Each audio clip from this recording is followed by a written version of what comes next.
The man thanked him for the work he had done, then said that this was his reward, and invited him to come again and sell more, addressing him as Scarapyrapon. The protagonist thanked him in return, but thought to himself that this reward was not enough. Having so-called cheating abilities in other worlds is cool, of course, but he hasn't even chosen a combat skill. In this world, the main thing for him is alchemy. He creates various things and sells them to make a living. He doesn't even dream of traveling. He can't create expensive potions, as the ingredients for them can only be found in dangerous places or purchased for a lot of money. And there are too many cheap and easy-to-produce goods on the market. Newbies have to take on tasks that everyone else refuses to do, and these tasks take a lot of time and effort. It has become something he is used to, but he can't hire an assistant either. He doesn't want to reveal his true abilities. He thought about buying a servant. If he was not mistaken, there was a magical contract between the servant and the owner which forced the servant to keep the secrets of the master. Although it seemed inconvenient to him, it was impossible otherwise. It was a matter of survival. When he went inside, a salesman approached him, smiled warmly, and said that he was seeing him for the first time. The salesman then asked who he was looking for. He replied that he needed a craftsman who could do extremely delicate work. The merchant offered him a girl who was distinguished by her obedience. Then he turned to her and ordered her to be friendly with Paracelsus. The man also noted that although she was not distinguished by her beauty, she was excellent as a partner, well-trained and skillful. When the main character looked at the price tag, it seemed to him that it was not that expensive. The girl whispered quietly that scary people often come here, and if they buy it, they will do something terrible. She begged with tears in her eyes to take her away from here. The main character swallowed nervously. The merchant thought that he would probably burst into tears. He didn't look like a wealthy man, so there was no point in wasting time. Let him buy something and go home. Then Paracelsus saw a girl in a cage. He noticed that there was not even a price tag on her. Then the merchant explained. This was an elf who had been subjected to abuse for many decades, or maybe hundreds of years. She had no arms or legs left. She was deprived of her tongue, eyes, and even eardrums. Elven blood is worth a lot of money, and that's what the man kept her here for. But lately, he hadn't been able to get even a drop of it. Then he thought, perhaps she didn't have a man left to restore her strength. Paracelsus said he would buy her. In his mind, he decided to accuse the merchant of taking advantage of his vulnerability. Out loud, Paracelsus noted that the girl looked very tired. He then remarked that fresh elven entrails were not cheap, and offered to lower the price for them together with the first girl. Hearing this, the man wondered if he was really an alchemist. The merchant asked him for 200,000 zeni for both items. He agreed to that price. The man thought he understood. It was quite expensive. Why didn't he try to bring the price down a bit?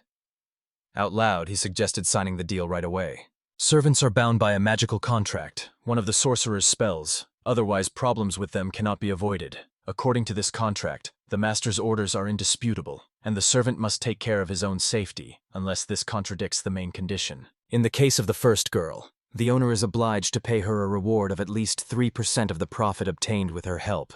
Having paid the owner 800,000 zeni, she gains freedom and civil rights. Any violence is strictly prohibited. Even if a person is at the bottom, he can become a respected citizen of his country if he works hard. This law has been in effect for 100 years. The man does not know how the barbarians in neighboring lands cope with it. Paracelsus asked the elf about the details of the contract, and he replied that there were only 2 points: to obey the master's orders and to take care of her own safety. There was no personal contract for her. The merchant announced that the deal was complete and he was transferring ownership of the 2 servants. After that, he asked to give him the contract. Suddenly, the main character started screaming that he was very hot, but the man strictly ordered him not to move. The seller declared that he was now a real adult. Paracelsus asked what would happen if the terms of the contract were violated, and the seller explained that the contract acted like hypnosis. This applied not only to Paracelsus, but also to the boy himself. The merchant said he would like to receive the money within a week, because this check was cursed. With each day of delay, the person holding it would become worse and worse. He only thought to himself that he could never get used to these checks. After a while, Paracelsus left the room with the girls. The servant asked if he really had magical abilities, to which he replied with a smile that he could say so. He thought, this is not at all like magic. He simply had at his disposal special recipes for skills from all over the universe. If he followed this recipe exactly, success was almost guaranteed. As soon as he created something according to this recipe, it immediately disappeared. After reading the recipe that appeared before him, he noticed that there was nothing complicated here. Then he turned to Nora, asking her to buy some of the necessary ingredients, and promised to buy the rest himself. They agreed to meet in the square. The girl admitted that she couldn't read, so the main character suggested they go together. Nora asked to be allowed to carry his burden. Some time passed, and they reached his house. The girl introduced herself once again and promised that she would do everything possible for him. She said that all he had to do was say something and she would immediately fulfill any request he made. In response, the guy also gave his name. Then he suggested that they should not waste any time and start right away. Since time was short, it was best to use the simplest combination of ingredients. They decided to prepare a mana potion, which was especially effective on elves. First, you need to put the healing herbs and spirit powder in a frying pan, pour in some oil, and fry until the mixture changes color. The girl said that it all resembles cooking. The boy smiled and agreed with her. You need to pour water into the pot, add what you got in the first stage, and also embody the idea of the river mouth. When everything boils, the dish is ready. He explained that the bodies of elves have a more spiritual nature than human ones, and now it is unlikely to be able to accept anything new. Nora asked if he was really going to cut her up when she got better. She even offered to help, as she had already done something similar with a cow. To which he replied that he wanted to give her a whole body back, not cut her up. The girl asked him why he was doing this, perhaps because elves were so rare. He replied that he thought so. The potion was ready, and now it was time to examine the elf. The main character asked if she knew the girl's name. In response, the woman said that she knew nothing. The merchant called the girl nameless. Then Paracelsus turned to Elf and said that he would examine her. He would start with her head. Inside her ear he saw many old wounds, and the eardrum was so damaged that it could no longer heal. The skin was also in poor condition, having been exposed to the dirt for so long. It was even worse than he had expected. He called Nora to inspect the underside. The girl followed his order. She carefully looked around, and then said that everything was fine. The place had been thoroughly checked and taken care of. The main character assured her that everything was fine. The water wouldn't boil, and then asked the girl to bring water from the well in the garden. She agreed. Then Paracelsus said that it would be better for him to go alone, and that she should stay and look after the elf. He promised to call her when the water boiled. However, the girl called out to him and insisted that she would handle everything herself. After a while, the bath was ready. Nora noticed that there was probably enough salt. The main character checked the water. The temperature was just right. He dropped a little water into his eye to see if everything was okay. The water didn't sting. After that, the guy explained that they were bathing her. Nora asked if the medicine had to be taken orally, to which he replied that if you give your body something it hasn't taken in a long time, it will immediately throw it all up. It was important that she absorbed the medicine gradually, with her whole being. When she touched the water, the elf felt her body begin to move. Paracelsus hurried to reassure her. There was no need to be afraid. It was just an ordinary bath. The protagonist thought that if the medicine worked as it should, the magical energy in the bath would gradually disappear. With these thoughts, he approached the tama flower and carefully opened one of its petals. He walked over to this bathtub and carefully lowered the flower into it. He explained that the petals of this plant could absorb mana. When they were filled with magical energy, their color turned dark blue. Nora said enthusiastically that its magic was impressive. The main character explained that as soon as the flower changed color, you should immediately take the potion and pour it into the bath. And indeed, soon the petal became snow white. Everyone was surprised at how quickly it happened. Paracelsus thought he had poured too little, for this portion would have been enough for a person for a day. The petal turned blue again, and then instantly returned to its white color. He sighed and said to himself that someone must be mocking him. The protagonist noticed that she must have been very hungry. After that, he decided to pour out the entire bottle of potion, then said that he would go look for another bottle. Nora called him and said that he had incredible healing methods. She suggested that he come over and showed him how the elf's hair had become shiny. The girl asked why they glowed. To this, the main character replied that it was not just about the glow. If you look from afar, their body would seem a bit dim. Even if you take an elf by the hand, you won't feel anything special. The reason is that her body is almost not made of flesh, but of something else.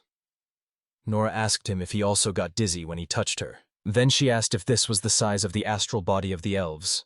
Paracelsus decided that she was listening carefully to him. So he confessed out loud that he had seen ghosts, but this was something else entirely. Astral bodies have no definite shape. Wizards call the primary matter mana. They agreed on this common name because there are many magicians in the world.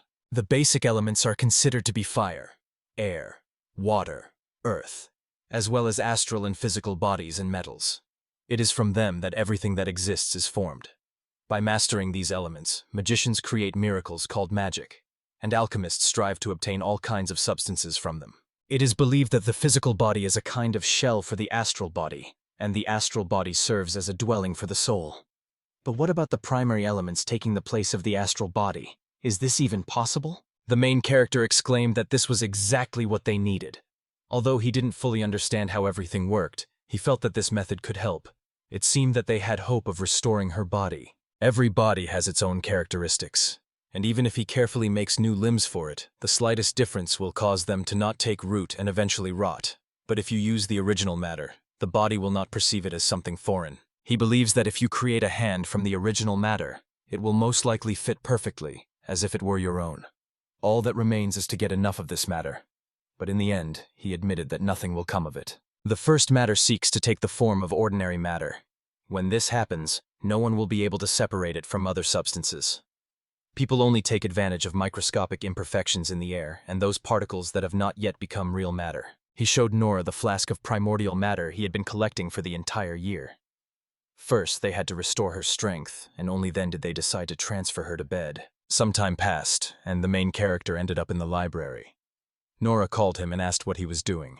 He replied that he was looking for information about elves.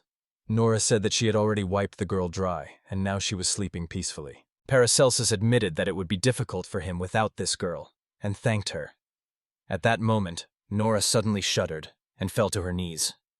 The main character immediately became worried about her. The girl assured him that she was fine, that it was just the effect of the special mark. She felt better when she was praised, so there was no need to worry. After saying this, she opened her clothes for a moment, revealing the mark on her chest. Paracelsus asked her for forgiveness for this act, but she in response advised him to thank and praise her more often. After these words, she suddenly placed her hand directly on the mark. Everyone around watched in amazement. She pulled out a scroll from there and, confirming her assumptions, said, everything was as she had thought. It was a list of awards that automatically updated every time he gave her a new award. The main character said that he didn't give her anything, but she replied that his heart made the decision instead of his head, and the sincere thought that it would be difficult for him without her was actually her real reward. Nora confessed that she couldn't read and asked him to help her. He looked at it and said that it was a 3% profit. Now Nora had 25,000 zeni in her account. He added that he seemed to have exaggerated her achievements. Nora just smiled and cheerfully agreed. The girl said she would be free in a moment. Then the main character reminded her that he had 200,000 zeni that he needed to give to that merchant. After that, he handed her a bag of money. Nora assured her that she understood, and then he handed her another bag with 20,000. He asked her to spend the money on clothes, adding that she didn't have to return the rest. She could spend it however she wanted. The girl confidently declared, although she was a servant, she did not consider herself a beggar. She would earn the money herself, redeem herself, and even return the rest. Paracelsus laughed at this in his mind. It seemed very funny to him. He declared that she belonged to him. Then he told her to put on clean clothes and rest so that she would be ready to work with renewed strength tomorrow. This is a kind of investment in tomorrow's work. Nora was overcome with shame, so she quickly made excuses, saying that she had bought something for the elf too. He thanked her, and thought to himself that he had completely forgotten about this girl. The girl walked through the streets of the city, remembering the past. She had short hair and handcuffs on her hands. A voice echoed in her memory. Servants are only bought within the country. The man declared that he had never met such rude girls. To this, the merchant replied with a smile that he was simply unlucky. Then the first added that at least he had expressed in sufficient detail everything that was bubbling up when he answered her. The merchant laughed in return. When the man left, the merchant remarked that he did not want to deal with those who did not know how to treat servants. This contract was a real mess. It had to be rewritten from scratch. Then he turned to Nora and asked her to greet her older comrades. After all, even in such a world, one should not forget about manners. But Nora did not answer. She simply turned her head to the side. The merchant laughed and said that she needed to learn how to behave. He promised to raise her to be a real servant and teach her everything she needed to know. Nora said she wanted to master the written language of this country perfectly. She asked him to teach her the letters. The girl decided to reread a bunch of books, gain knowledge, and get out of here as soon as possible. The merchant contemptuously asked her if she was really that stupid, since only a poor and short-sighted man could buy one like her. He said it would be a real miracle if he had even one book in his house. The man asked her if she knew who fools love the most. Those who are even more foolish than they are. So don't teach her the letters. If she suddenly learns them, let her pretend that she can't read. Then they will want to explain everything to her and read it out loud to her. Torgovka noted that from her perspective, everything that is happening now may seem absurd. However, even in the midst of absurdity, there will always be certain rules and ways to make money from it. Some time passed, and the girl returned home. She said that she had just taken a bath. At that moment, the main character was resting on the sofa with a book. Returning to her, he noticed that he might have something interesting for them. Legend has it that the first to appear in this world were the elves. They were created in the image of God, from the same matter that filled his body. Thus was born a perfect creature, beautiful in appearance and pure in soul. Then he created dragons from fire, dwarves from metal, and humans from earth. However, none of these creations seemed successful to God. Only the elves became his favorites. They were immortal, and God gave them the power to change the entire world. The protagonist asked where the elves' immortality had gone. He was told that they had lost it when they fell in love with humans. After that, he returned to Nora and asked her to pay attention to the inscription. He stood up to show her something. The girl replied quietly that she could not read. Then Paracelsus asked why she was dressed like that. To this, Nora replied that she had bought it with small change, and added that he himself had once told her to spend the money as she saw fit. He agreed with this somewhat embarrassedly, and then the girl asked him what he really didn't like. The main character asked her if she would really receive a huge reward just for touching her. She smiled and said, "If he thinks so, then let it be their way." She said that the owner called her beautiful, thought he would like to touch her attractive body and maybe make a decent amount of money from it. She speaks about it surprisingly frankly. Then Paracelsus touched her and wondered if her skin was really so soft that it seemed to be about to melt. But at the same time, she seemed joyful, resilient, and courageous to him. At that moment, she asked him about the reward. He agreed, and then the girl dared to touch him herself. He tried to stop her, jokingly saying that she would squeeze all the resources out of him. Nora replied, if he had no right to do so, then he should tell her to stop. A new day has come. Nora asked how much money she had already saved, and the main character, laughing, replied that it was about 2 million zina. The girl laughed in return. Paracelsus admitted that he had been a bad master. He dismissed the servant the very next day after the purchase. He had almost nothing left of his provisions, so he asked if he could pay the debt in installments. To this she agreed. The main character said that although they only spent one day together, this time was joyful for him, even despite the freedom he had gained. He asked her not to forget that he was always by her side. If she needed anything, she could turn to him. Nora immediately asked what he was talking about. She had no intention of becoming free. His words stunned the boy. She said she couldn't find another place where she could make a few million a night, and that she would make a fortune with him. Of course, he could have just ordered her to do it, but he suddenly interrupted and asked if that was really true. The protagonist asked if she could stay here and work when he was free, to which she replied that then the spell of the contract would disappear.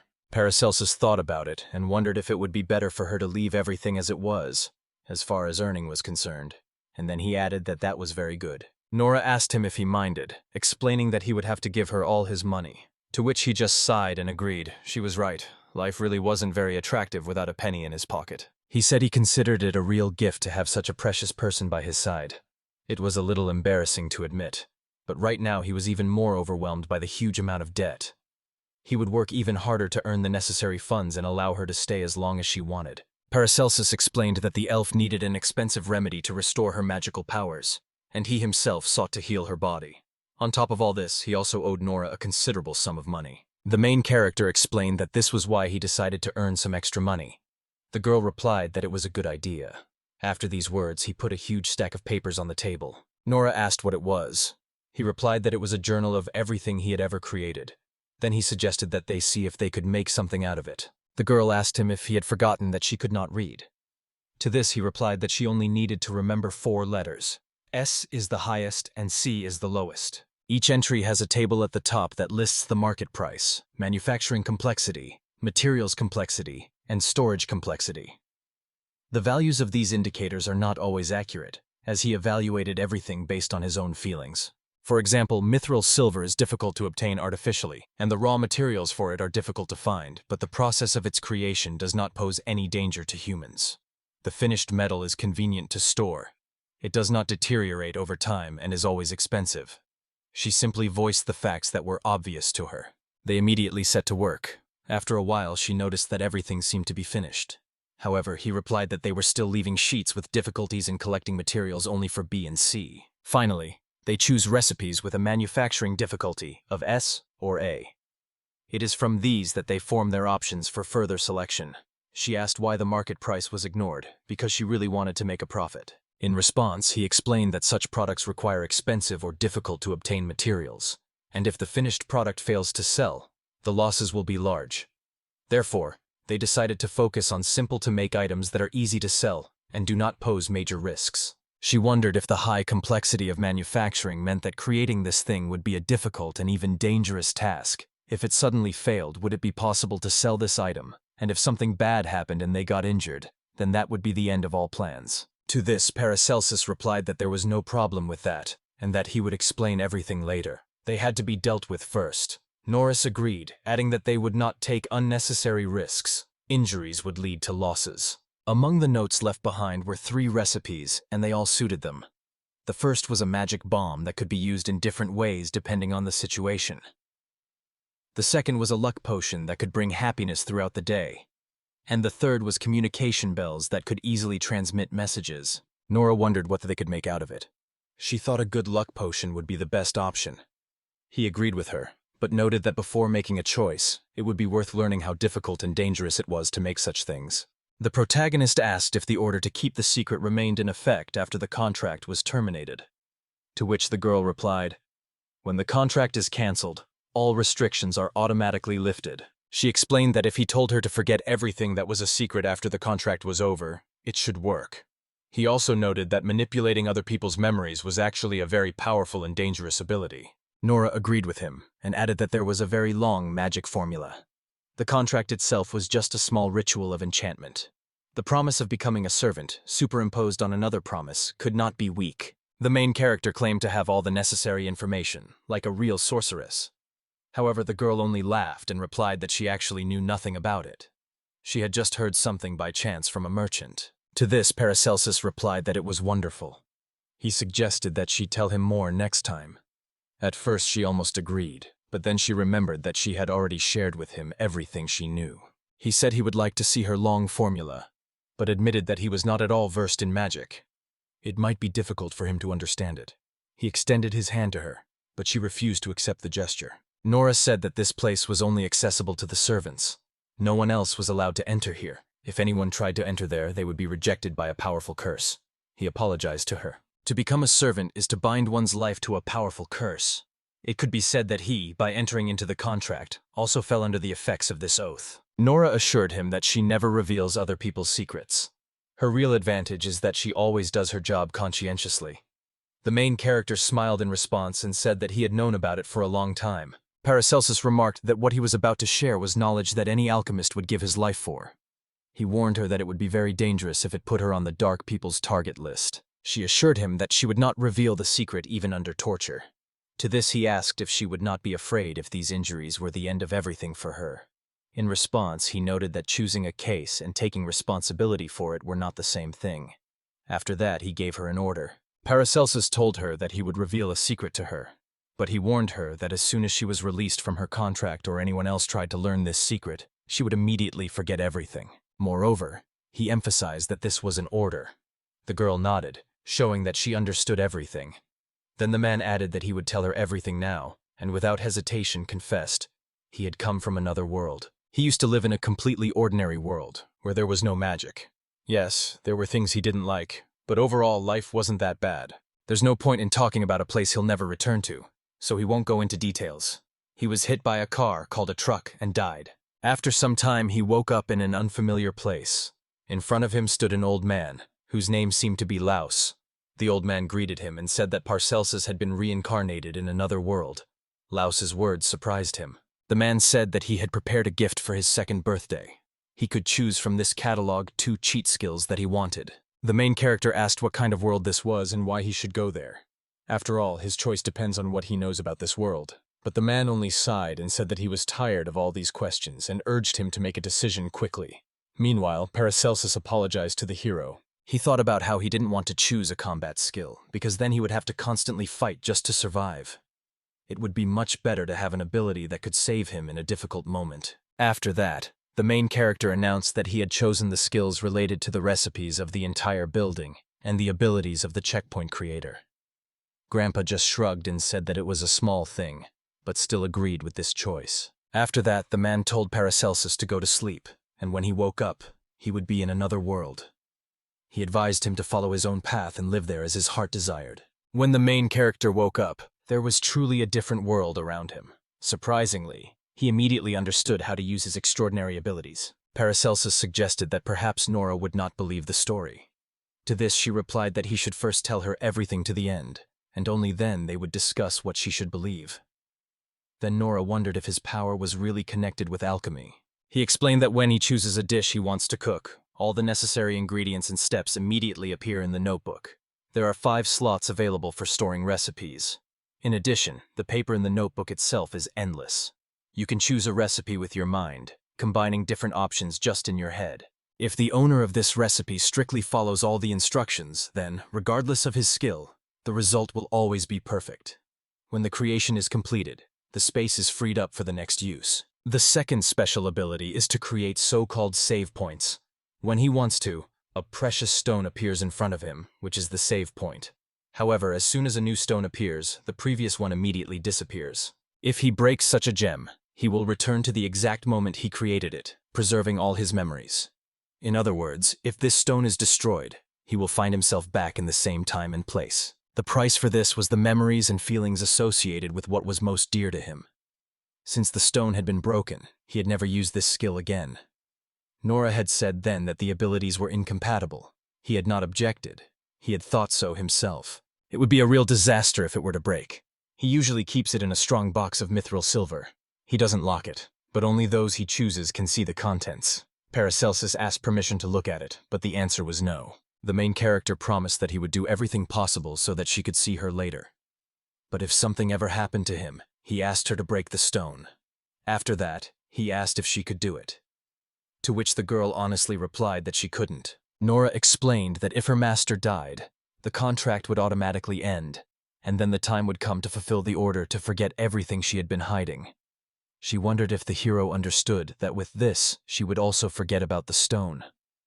This made a huge impression on the protagonist. He was stunned. The protagonist admitted that he had decided to prepare for the worst, because it was obvious to him. However, she directly asked him if he had really thought about building a bomb. Paracelsus asked what would happen if she only kept this secret in her memory. She replied that she should not rush into such a decision. First, she should think everything over carefully, and only then make a final decision. He asked if she had any questions. She replied that she wanted to make sure his power was real. Having verified this, she asked for a new crystal to be created, as it had to be created at the very moment she learned the secret. He later handed her a gold coin of Hermes, issued by the Society of Alchemy, a community of the best alchemists who provided various services, including helping to advance in rank. Money has always been the element of alchemists. They have no equal here. The obverse of the coin depicts Hermes Trismegistus himself, the chief among the alchemists, and Nora once admitted that she simply adores them. The reverse depicts the winged symbol of wisdom, an owl with red eyes. Here, in this country, a lunar eclipse is considered a harbinger of bad luck and illness. 100 gold coins with Hermes, an aquarium of the right size, gravel, algae, and a goldfish are all components of the fish of happiness. If they manage to complete this task, they will see for themselves that the recipes of the entire universe are not fiction, but reality. The main character explained that they needed to stand next to the aquarium and throw a gold coin from eye level. Hermes smiled back at them. A piece of happiness was already in their hands. Paracelsus explained that when they tossed the second coin, an owl suddenly appeared, meaning they were out of luck. To change the course of events, they had to flip the coins and start over. Once the coins land on the right side, they are covered with gravel and seaweed and left for a day. When the water is clean enough, the caviar is added. Nora noted that getting 100 Hermes in a row is a real challenge. The girl asked if this was alchemy, to which he replied that true alchemy was precisely the ability to transform base metals into gold. However, the effect of this power was actually quite weak. Nora said that no one would buy such a thing. To this he replied that buyers trust the certificates of the Alchemist Guild and are wary of suspicious places. She insisted no one would buy it anyway. Paracelsus said that now she understood how difficult it was to create all the conditions for the appearance of a fish of happiness. to which she replied that she would never undertake such a thing. Then he added that now this notebook appears on the scene. A strange object caught fire in the boy's hands, and the main character announced that it was a recipe for a lucky fish. Nori thought he was just having fun. He slapped his forehead and exclaimed that there was a way to use the gold coins. The girl asked anxiously what had happened. He replied that there were many ways, many branches, by which one could accumulate luck. He remembered the right method in his head and immediately wrote it down in his notebook. There is a recipe that will make all coins thrown into the aquarium fall head first. If his power is real, that's exactly what will happen. Nora looked into the aquarium and noticed that they were all falling upwards, like Hermes. 4 coins were already on the right. The main character asked to let her know if at least one of them fell on the wrong side. Paracelsus noticed that the coins were heavy, but immediately added that it was not worth giving up. In the end, all 100 coins fell with one side up. It was a real miracle. The guy asked if she really believed him. She nodded and confirmed, then asked, "How could others do it with only 100 coins?" He explained, "All those people used items that increase luck, but even with them, it was very difficult for them." The main character explained that he needed to clear one spot, so he would have to go through the whole process to the end. Next came the gravel. Nora asked if she could help him. To this he replied that that too should be checked. She wondered if it was really that difficult to raise fish, and asked if it was possible to raise more of them. To this he replied that it was better to leave everything as it was and not increase the number of fish. There are 3 reasons for this. First, it will not be easy to sell the fish for a high price. Second, obtaining a certificate from the Chemical Association costs a lot of money. And finally, he does not want the community members to notice that he is lucky for the 100th time in a row, because there are many treacherous people among alchemists. Nora agreed with him, and Paracelsus added that now all that remained was to wait for a new life to emerge from the egg. She asked if it was possible to get the coins already, but was told that according to the recipe, one had to wait until the fry grew up. The girl remarked that it was dangerous to leave them in such a place, because the gold coins were very valuable. To this he calmly replied that she should not worry. No one would even think of looking for coins in an aquarium, because almost no one goes there. After these words, he left. I looked around and said that the smell was really faint, but there was a shadow from the old building and the humidity was quite high, so it must be here. She started crawling on the floor, and then she found a jumping grasshopper and stuck it in the ground next to the other grasshoppers. She turned to the spirit that slept in these lands and asked permission to hear his voice. Her name was Nora Pathan. She was a sorceress from far away. Nora begged to hear her pitiful wish. Suddenly, a strange creature with one large eye emerged from the ground. It asked the girl if she had called it. She calmly replied that yes, it was she who called it. She worries that some villain might steal the treasure her master has left out in plain sight. The spirit wonders why he would leave such a valuable thing unattended. Nora explains that her master is a bit careless and often neglects caution. The spirit advised her not to worry and to trust him. He was good at hiding. He was pleased that she called him a true spirit, even though he considered himself a modest soul.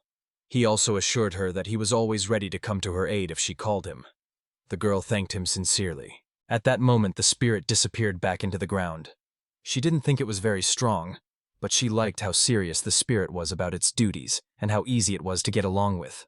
It was the first time she had ever had to deal with such a sweet creature. The girl thought about what people say. They choose to live where there are spirits like themselves around them. At that moment, she laughed softly. The main character declared that he had already demonstrated the power of his recipes. It was time to decide what to choose: a magic bomb, a potion of luck, or a bell for communication. The potion of luck, like the lucky fish, adds luck. The cleanliness of this warehouse is of great importance, and it is a truly practical thing. A drunk traveler is less likely to be attacked by a monster or hit by a weapon. Paracelsus picked up the bottle of the potion and remarked, "This is a real specimen. Even influential people who have many enemies do not leave home without such a remedy. If you find a good buyer, one recipe for such a potion can provide you with a lifetime." Nor told him that it was time to start manufacturing. To this he replied that, in addition to the advantages, one must also remember the disadvantages. The certificate of the Alchemist Guild is not cheap. Hearing this, he grimaced in dissatisfaction. No one will buy a potion unless they see a certificate of manufacture confirming that it was properly made. And we also need a certificate of efficacy, which certifies that the potion really increases luck. And the registration of these documents alone will reduce our profits. In addition, about 20% of the product will be used to confirm its action. The girl asked why he could not test the potion on himself. To this he replied that if this were possible, then the certificates would be of no use to him. Nora asked how one could determine how much luck had increased.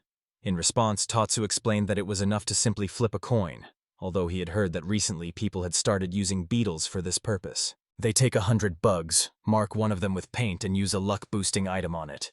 Then they start destroying the bugs one by one, watching how long the marked one can hold out. The protagonist asked if they were really stupid if they just flipped coins without killing anyone.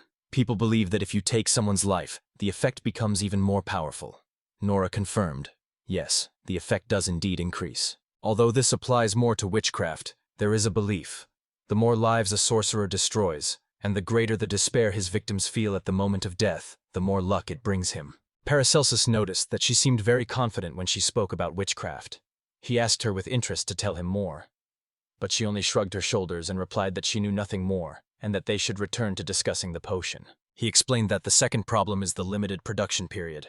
Some ingredients can only be produced when they are purified under the light of a full moon. In addition, as soon as the season arrives, alchemists start buying up these products en masse. The protagonist noted that even if they decided to prepare the potion, they would still have to wait until the full moon. Nora asked how long they would have to wait, perhaps another 2 weeks? He replied that there was another, most unpleasant, third difficulty. The quality of the prepared goods was so high that she began to worry if it was too much. However, he wondered if it was really a problem, because this would make them even more money. He asked her to calm down. All the luck potions available on the market are either no higher than Class C or are outright fakes. Due to the imperfect skill of alchemists, particles of bad luck often end up in the composition of such potions, as they try to find the perfect balance of luck. It was unlikely that a luck potion would ever appear on the market, even with Class B purity. In fact, whether Class A potions even existed was a big question mark. That's when Nora wondered what kind of potion he was creating. To this, the boy replied that when he prepares a potion exactly according to the recipe, he always gets something better than the usual S result. He creates an S-class potion every time. The girl was very surprised by his words. She said that was very good. To which he replied that it was not at all so. The cunning alchemists had been following their colleague from morning till night, using golems and artificial fairies. Inexperienced alchemists could lose everything in an instant. It wouldn't be so bad if they just took away the work. But every year one of the talented newcomers disappears without a trace. It's dangerous to stand out and attract unnecessary attention here. Nora agreed that he was right. The girl offered to make a potion for good luck as soon as the preparations were finished. At that moment, a real seriousness was visible on her face. She explained that all they had to do was find wealthy customers and supply them with goods without any certificates. Then they could make a lot of money. And if these customers became regulars, they would have to produce much less potion. The main character tried to explain to her that it was impossible, but she confidently stated that they would create it anyway. Then he suggested moving on to the next recipe. These are communication bells. They are made at the same time, and they are the same shape and size, so a special bond is established between them. The less the bells differ in color and appearance, the more powerful their abilities. The main character admitted that he created this couple himself, to which the girl replied that they really do appear together, as if ringing in unison. Paracelsus noted that they differ only in amber. This is because these products are defective. Even the cheapest ones on the market will be better than them. Nora asked if there was a guarantee of success if everything was done exactly according to the recipe. But in response, she heard that the recipe did not apply to the second condition. The recipe details how to make one item. Note, if he wants, he can make as many as he wants. After he uses this recipe for the first time and completes the procedure, the recipe disappears and never appears again. Both bells are created simultaneously, but it is impossible to complete them in one moment. Only one of them, made a moment earlier than the other, will become a true masterpiece. The next thing turned out a little better than if he had made it without a recipe at all. But the guy felt that the true power of this thing was manifested precisely when all the constructions were completed. The protagonist explained that for this alchemical product, the most important thing is to avoid even the slightest differences in detail. It could be said that his alarm bells, of which only one worked, were a complete failure. They sounded very unpleasant, and it was almost impossible to see anything through the hole. She noted that even the power of recipes is not omnipotent. The protagonist tried to explain that they would have to make a bomb, but the girl immediately refused to do so. Then he asked her to at least listen to a description of his idea. After a short pause, she finally agreed to listen to what he had to offer. The process of making this bomb resembled a witchcraft ritual. Such a powerful bomb would easily blow up their house, so Nora asked him not to bring it home. The main character reassured her, telling her not to worry. The explosives wouldn't go off until he connected the detonator and entered the required code. The bomb was made exactly according to the instructions, so there couldn't be any unexpected explosions. These bombs are designed to play the sorcerer's spells at the exact moment they receive a special magical signal from the detonator. Once the signal is received, the control panel commands the elements to change their form. The air element closest to the control panel suddenly turns into flammable gas. This causes the bomb to crack, filling everything around it with gas and fire energy. The team reaches the fire element, which ignites the gas and causes a massive explosion. Nora wondered why the water element was there. He explained that it was like a fuse. If a command came from outside, the most distant center would respond first, and it was the water element that would activate, turning into water. She asked what would happen if the bomb exploded. He explained that the water element would simply disappear. The fire element would not have time to ignite, and the air element would turn into ordinary air. There would be an explosion, but it would only pierce the eardrums and cause burns. Then he explained that they covered the exposed wire with a special cap that blocked magic, and then the bomb was ready. He asked her if she was sure that the bomb was now completely safe. The main character explained, so that the bombs always sell without problems. Even if you make a bomb perfectly according to the recipe, it will not arouse too much interest. The main thing is to be careful, then there will be no danger. Nora agreed and asked for the bomb to be set up so that when it exploded, the wave would destroy the gem. He promised to do just that. She also added that it would be a temporary solution until something better was found. The girl asked how much force was needed to break the crystal. She added that the explosion would destroy them both, but that would make no sense if the crystal remained intact. To this, the boy replied that he would have to think about it. He decided to place the crystal in a box so that one side faced the bomb. He attached a metal pin to the back wall. When the blast wave hit the wall of the box, the wall would press inward and the pin would pierce the crystal. The protagonist decided to place the box in the affected area, but in a way that it wouldn't interfere with his work. He assured her that everything would be safe. Nora noticed that he looked pleased. She asked him if he really liked the bomb, and he said he probably did, because imagining the bomb exploding and destroying everything around him gave him an incredible sense of lightness and strange pleasure. Norris noticed that he seemed more shy to her because of his words about being afraid of the alchemical community. The guy laughed back and added that it was good that at least he knew how the bomb worked. At that moment, the doorbell rang. The protagonist asked aloud if he had arrived. An unfamiliar man stood on the threshold. Nora asked if it was really a bell for communication. To this, Paracelsus replied that his pair was a bell at the entrance to the house. He immediately created 4 such sets, so now he always knows about the arrival of guests, no matter where he is in the house. It was Tottori.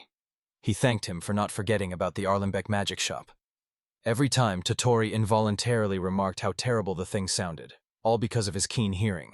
The protagonist introduced him to Nora, saying that she had recently appeared at his house. Tottori remarked that such a beauty should have been dressed in something better. Paracelsus wanted to introduce the guy to her, but the guy interrupted him and confidently introduced himself, noting that Paracelsus had been his regular client for a long time. The latter blushed. Tottori asked if he still felt embarrassed when he heard his name. During their first meeting, the boy had been confused and blushed so much that he even said his name incomprehensibly, as if choking on words. The protagonist explained that he did not like to give his name, but Tottori interrupted him and asked why he had been summoned.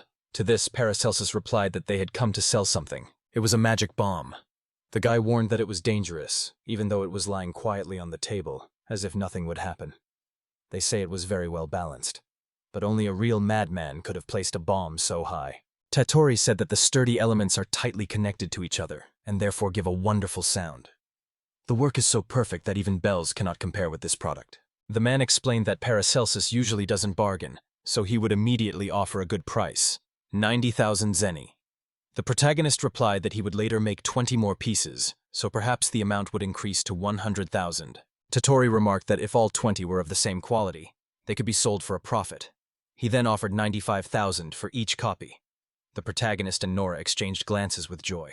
Paracelsus was about to confirm their agreement, but then Nora suggested stopping at the sum of 130,000. Such an unexpected change surprised Tottori, and he remarked aloud that some people seemed not to be listening to the conversation at all. Then the man named the amount, 100,800 zeni. He promised to deliver all the materials in the next 2 visits, and their cost would be deducted from the total price. but he warned that if the quality suffered even slightly, he would have to redo everything again. Tottori admitted that he was happy to work with them. The main character shook his hand, saying that it was mutual. After that, the guy turned to the girl. He said that his employer trained his servants for free, which was a common practice. If her master didn't mind, she could learn useful skills for everyday life, so she should definitely come. The protagonist remarked that it was wonderful. The girl blushed, but replied that she was not interested in such things. Paracelsus let her go. Tottori asked if he could take the bomb because he wanted to show it to his employer. The protagonist agreed and promised to pack it up right away. The guy bowed in gratitude and thanked him sincerely. Then he turned to Nora again and said that this study group was also a mutual aid society. If she suddenly had any problems, she could safely tell them about it. Tottori asked her if everything was okay between them, then laughed. He also added that he was happy for her, because she had found a mentor she could rely on. At that moment, the main character entered the room with the aquarium and asked in surprise what this boulder was doing there. He also began to worry about where the aquarium had gone and whether its gold coins had been stolen. Meanwhile, the spirit decided that he was dealing with a cunning swindler. Nora also came into the room and asked him to touch the top of the stone. She asked him what it felt like. He replied that the surface was rough, like all stones. Then the girl told him to look at the hand he had used to touch the stone. He looked and noticed that it was wet. Nora said that the spirit was actually just creating an illusion. The aquarium hadn't disappeared. He wondered if the spirit was really so powerful that it could create such magic. She explained that it only had such abilities within its own territory. The protagonist told her what he had heard. Spirits appear when the remnants of spiritual energy from beings come together. Who would have thought that this spirit would have such power? She replied in surprise that his words seemed strange. Nora believes that humans are also made up of a mixture of water, grass, and other living things. She doesn't see much difference between them and spirits. Besides, if he fixes the spirit, he won't be able to live here anymore. So he should be careful with his words. The protagonist asked her if the reason she knew so much about wizards was because she was one herself. She bowed her head and apologized for not admitting it earlier. Then he asked why she had kept quiet about it. She said that the merchant had ordered her to remain silent because, according to him, the witch either instilled fear in people herself or was simply used by others. Nor dared to confess to him, for he was not at all like the man she had imagined. She quietly asked him if what she did scared him, promising that he would give up witchcraft if he did. But in response, she heard only the question, "Can it be seen that I am afraid?" The protagonist smiled warmly and sincerely at her. He asked if this spirit was really somewhere nearby. The girl confidently replied that it was. He asked if he should pray. She replied that with his shallow knowledge it might anger the spirit. It was better to bow slightly every time he passed the well. Nora blushed and asked why Paracelsus was looking at her with such a sly smile. In response, he admitted that he was glad that she had told him everything. Nora admitted that he had scared her. Night had already fallen. The house was almost completely dark. The protagonist entered the room and asked how things were going. Nora replied that she had just finished wiping Kokomochi's body. Hearing this name, Paracelsus asked again, and the girl blushed. She said that in that language the word meant child. She immediately remembered the time when she had to take care of her little sister. It would be impolite to call someone who was struggling to survive that.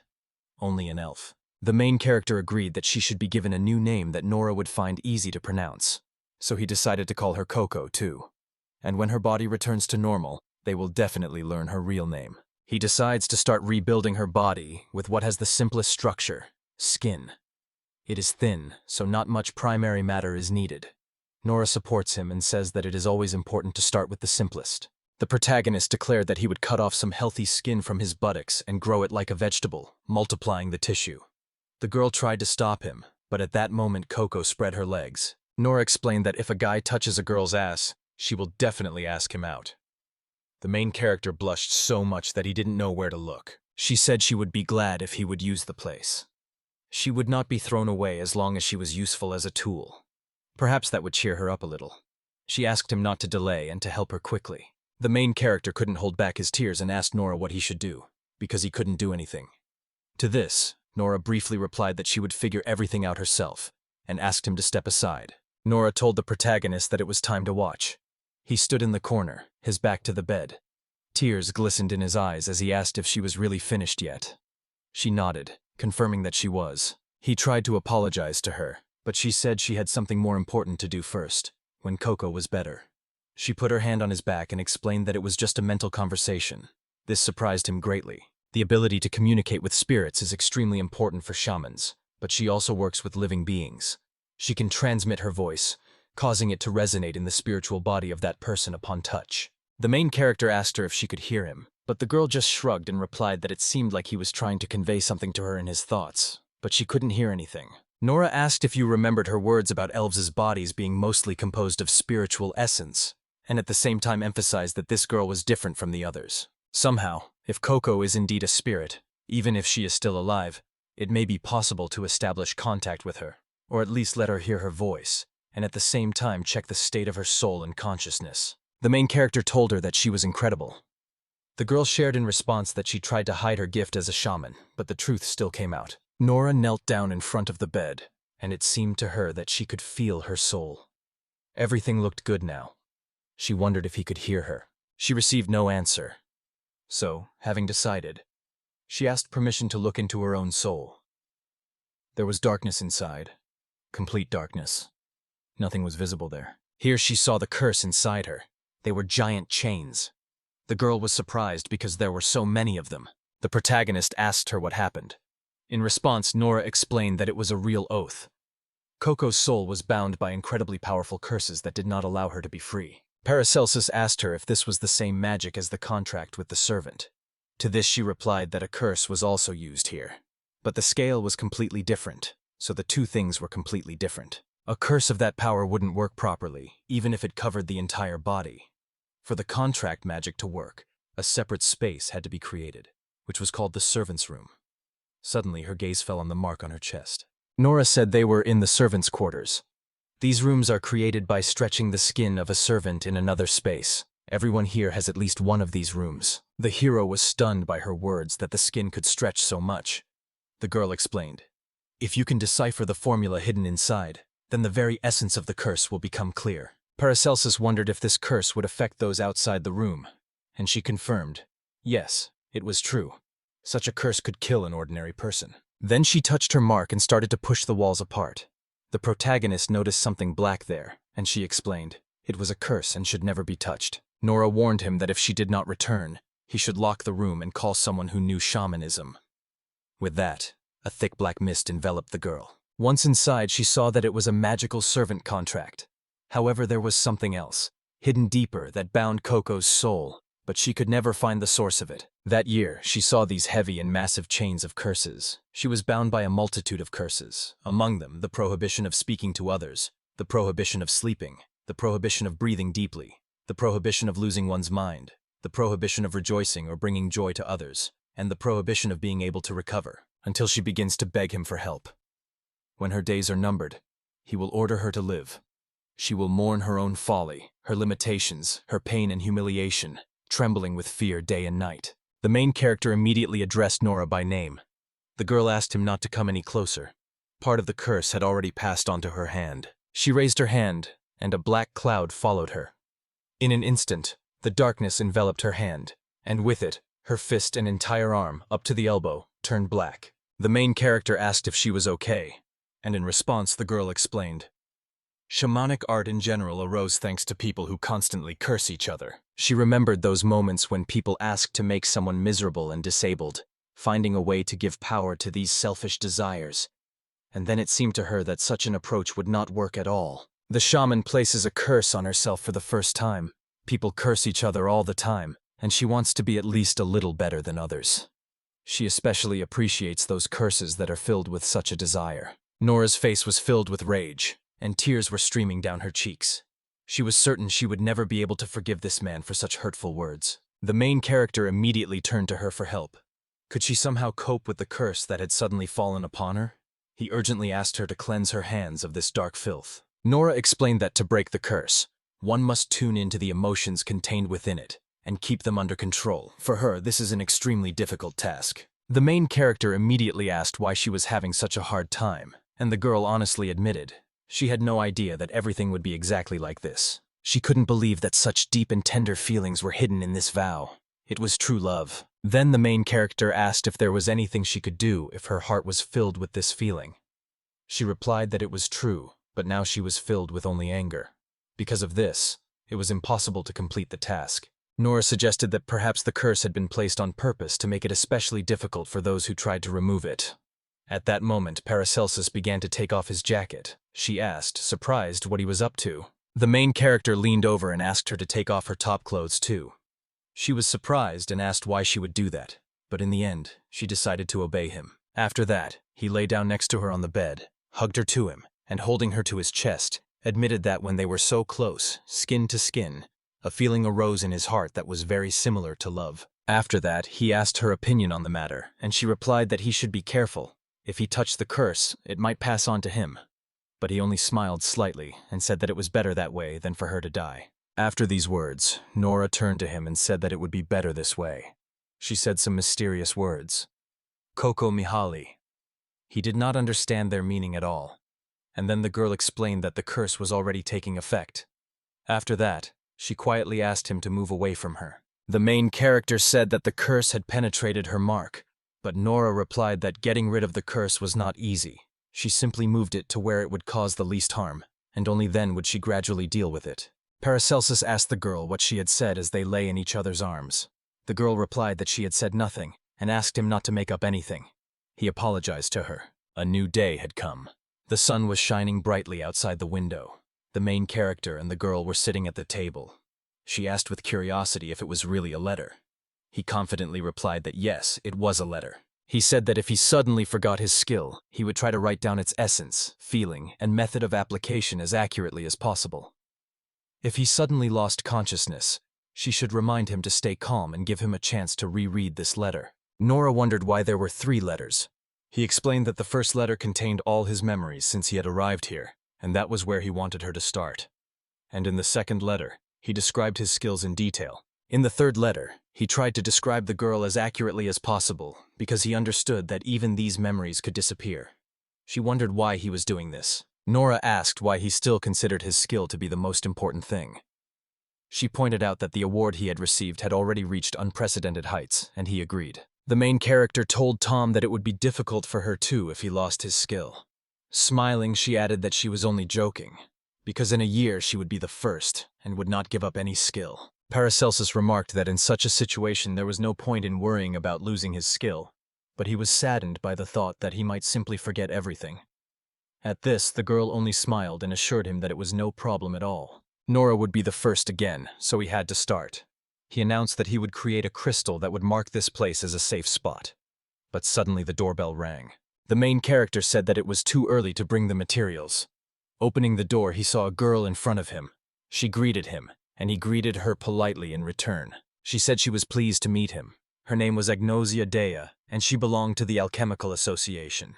Then she asked curiously if his name was really Paracelsus. He nodded at that, mentally noting how beautiful she was. The girl continued. She had heard that he had gone to the servant shop last week and bought an elf, and then she had asked if she had been badly injured. The guy came to make sure the girl was okay. She apologized to him for her unexpected appearance. After that, he invited her to come into the house. Nora asked if they really had guests. Paracelsus asked her to bring tea. In the meantime, he told the guest that the elf was currently on the 2nd floor. The girl politely greeted the servant, who was deep in thought at that moment. Agnosia saw the elf and said that he had achieved an extraordinary amount in such a short time. She wondered if her condition prevented her from using the elixir directly. She remarked that without a clear knowledge of the correct technique, he would never have been able to achieve such a result. "This is a real success," she said. The hero blushed at these words. Agnosia asked why he didn't spend his time and money on her. Perhaps he saw only alchemical material in her body. To this he replied that he couldn't just leave her there. As soon as Agnosia was cured, he promised to grant her freedom. The alchemist said that he was a good person, and that was what she valued the most. No matter what difficulties he faced, he could always turn to her for help. He asked her if she really held a high alchemical position, to which the girl replied that there were only 3 adepts in the alchemist's ranks at the moment. There had never been a woman among them. She was the first in history to achieve this. The protagonist noticed that between his 3rd stage and hers there was a whole abyss, like heaven and earth. Ignosia only laughed, calling his words real music to her ears. Then he asked what could have brought a person like her to become a servant. She showed him a stone she had found in the yard and confessed that she carried it with her in case he suddenly dared to grab her body. To this he calmly replied that he would never do such a thing.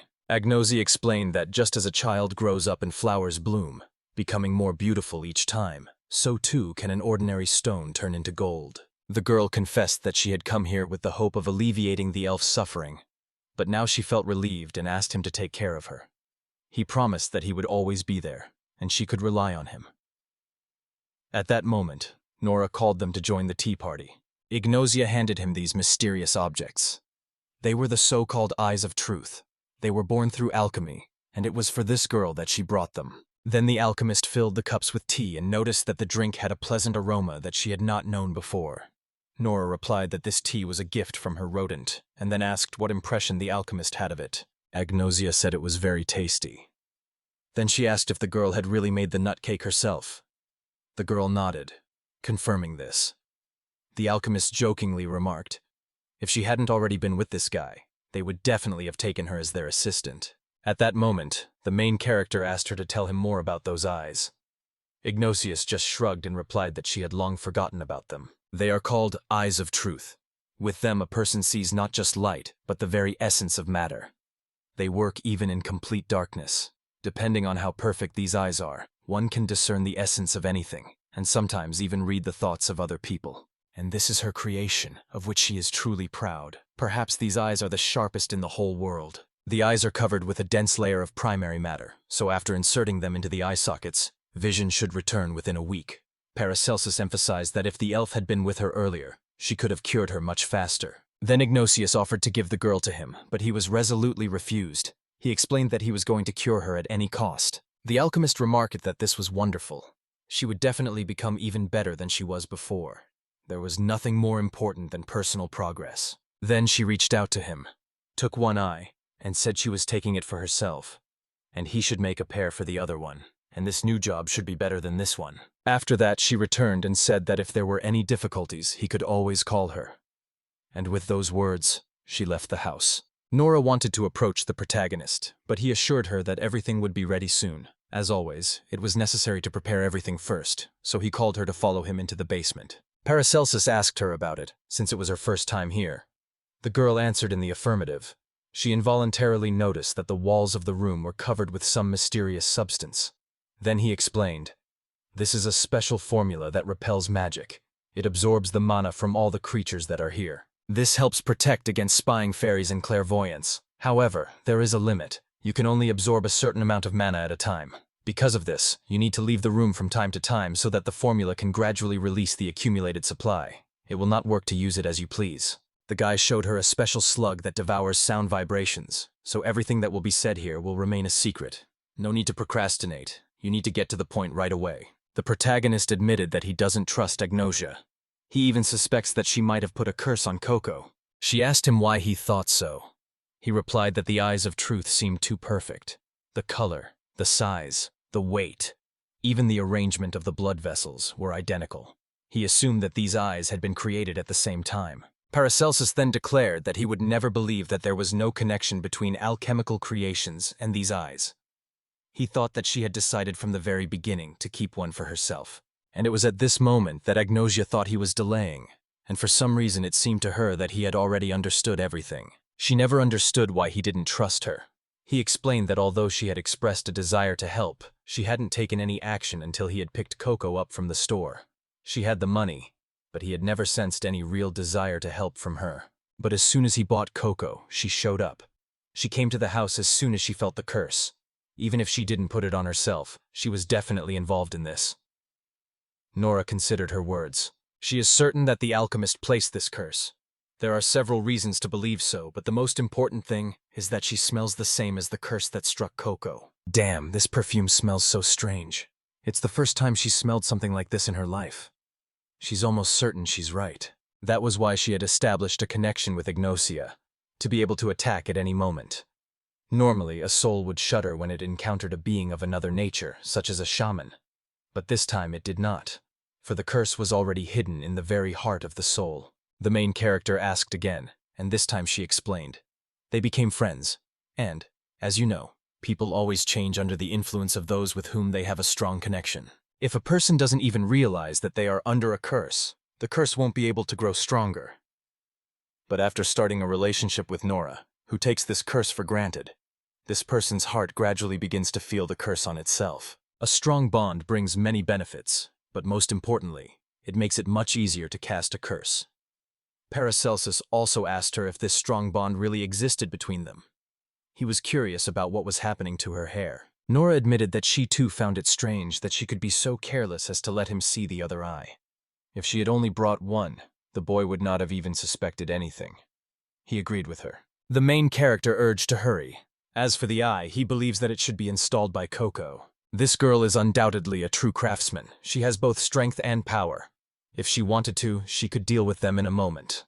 He believes she has her reasons for acting differently. So they should help Coco, while paying attention to her mood and thinking about ways to protect themselves. If the situation becomes too dangerous, they will simply run away.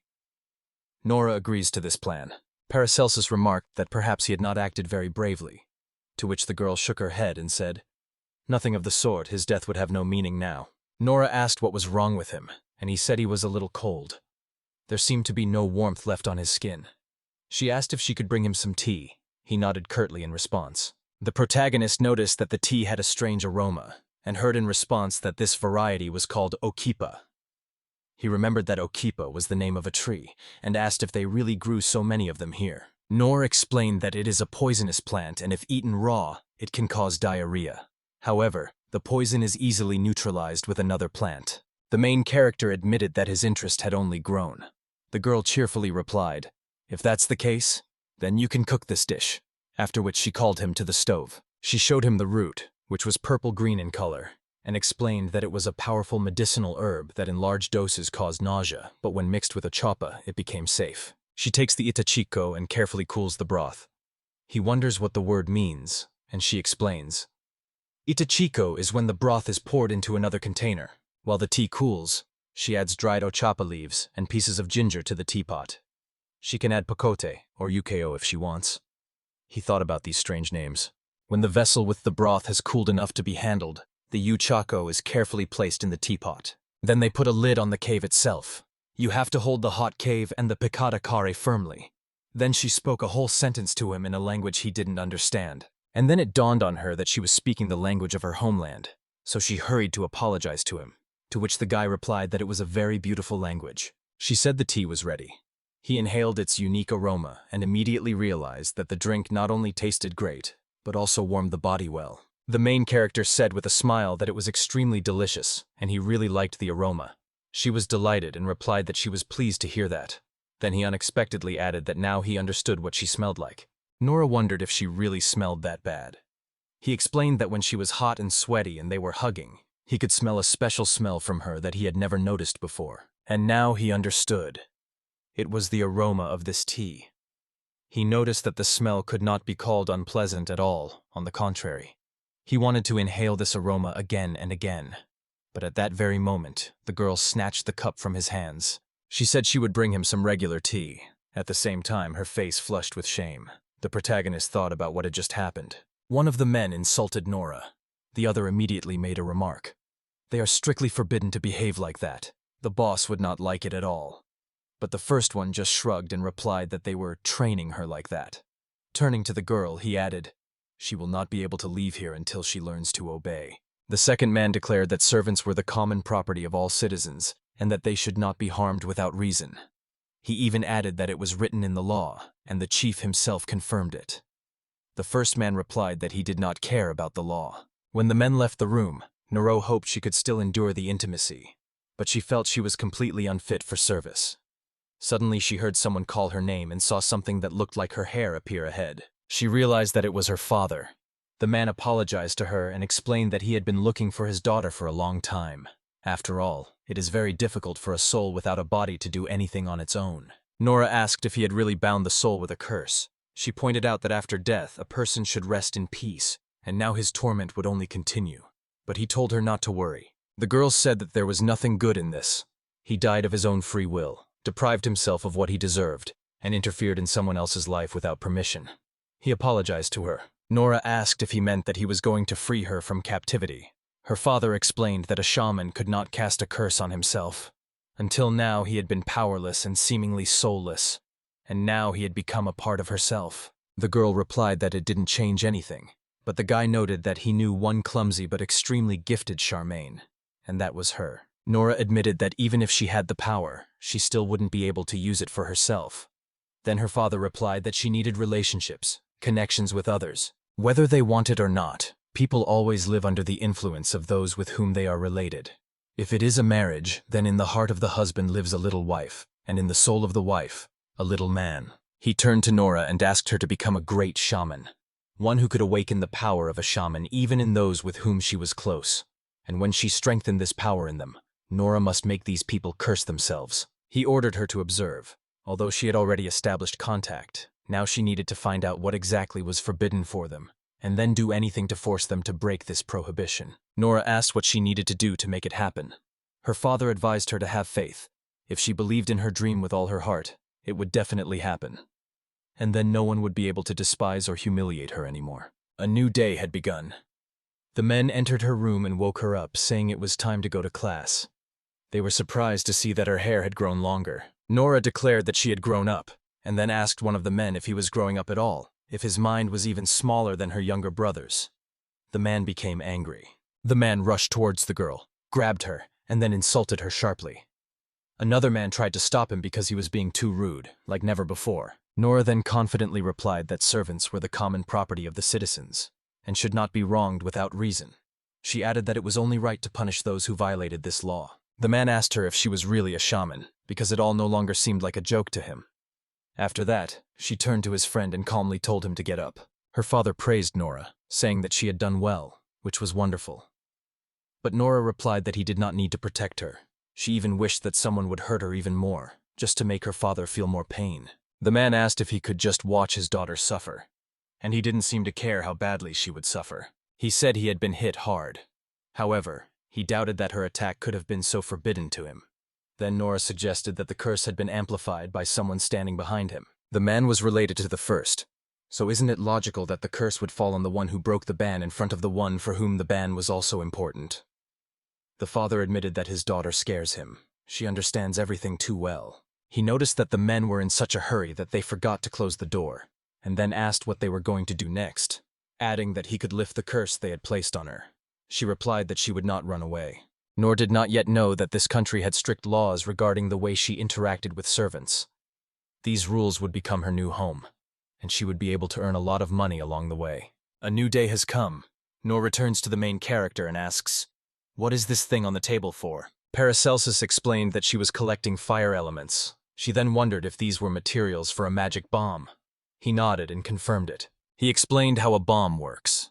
If you heat the fuel almost to the point of ignition, then fiery particles from the air will begin to be attracted to it. This recipe is perfect for beginner alchemists, as it will help you get many different elements.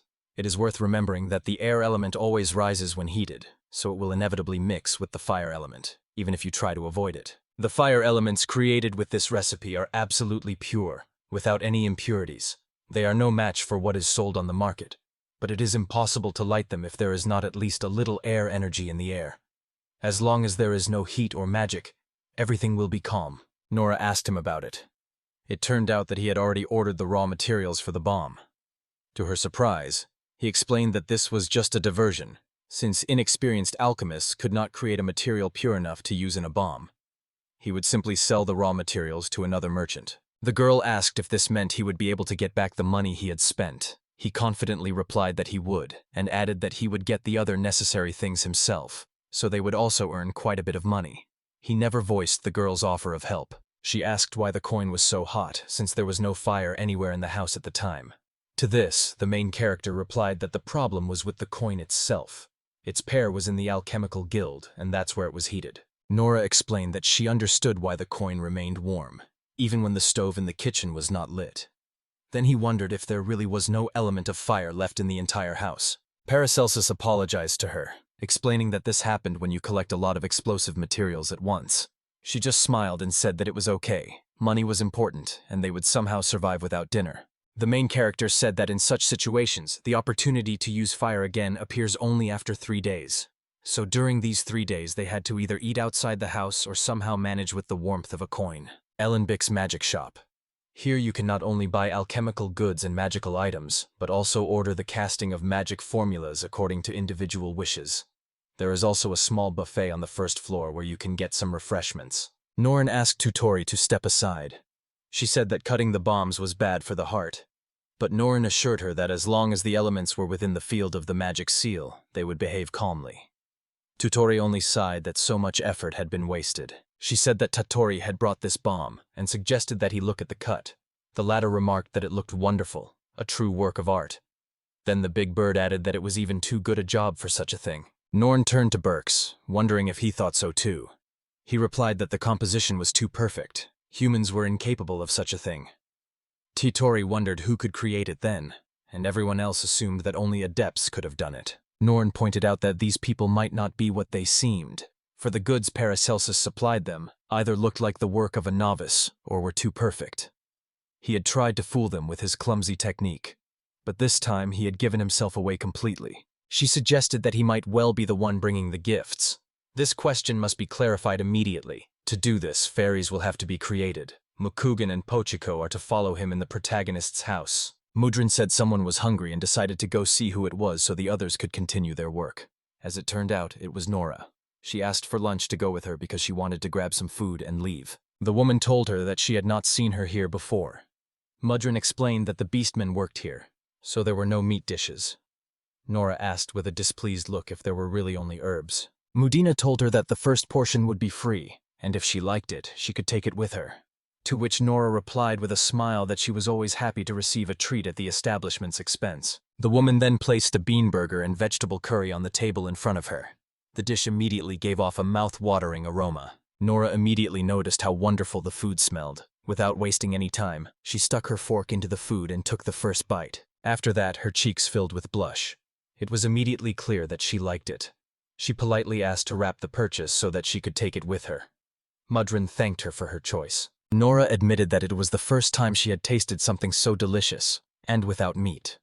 The woman smiled and said that this dish was invented especially for those who love meat. The girl thanked her and asked if she knew where Ellenbeek's magic shop was. The wise man returned to the landlady and announced that a man from Paracelsus's house had visited them. Hearing this, the landlady was very happy and immediately perked up. A few minutes later, Norn was walking downstairs when she tripped and fell down the stairs. Norn immediately asked if everything was okay. She was told that the stairs and floor were made of soft materials, and that they were happy to meet her. The girl gave her name, and the hostess also introduced herself and added that she was well acquainted with the main character.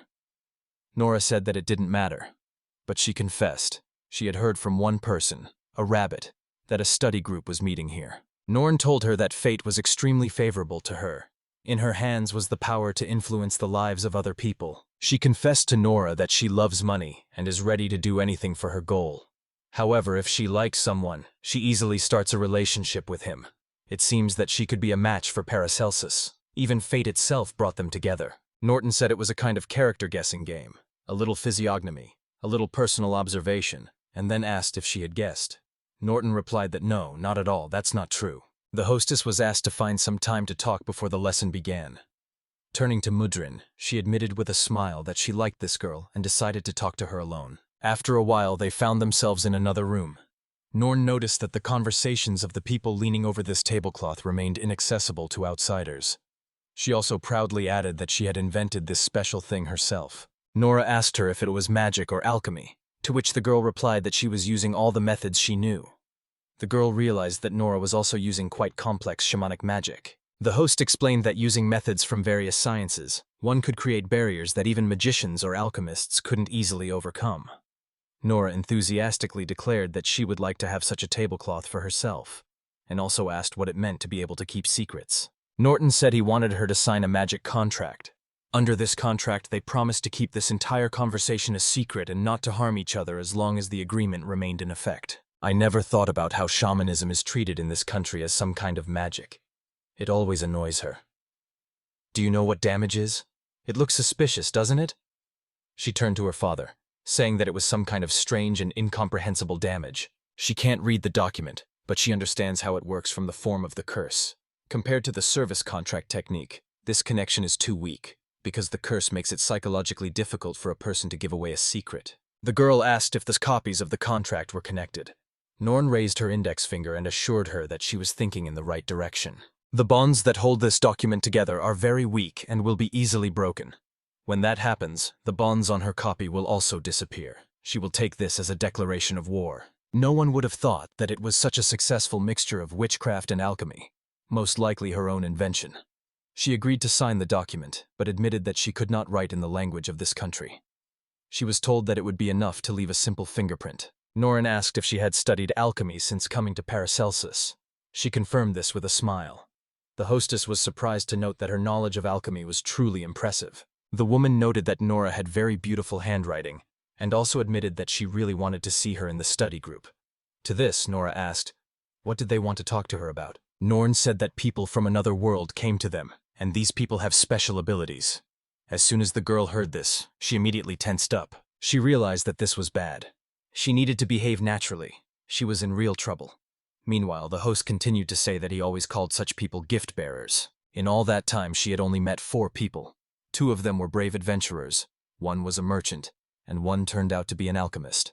Each of them had unique skills and experiences. Nor knew she had to watch her emotions, because she might have suspected Paracelsus and was only covering up with this conversation.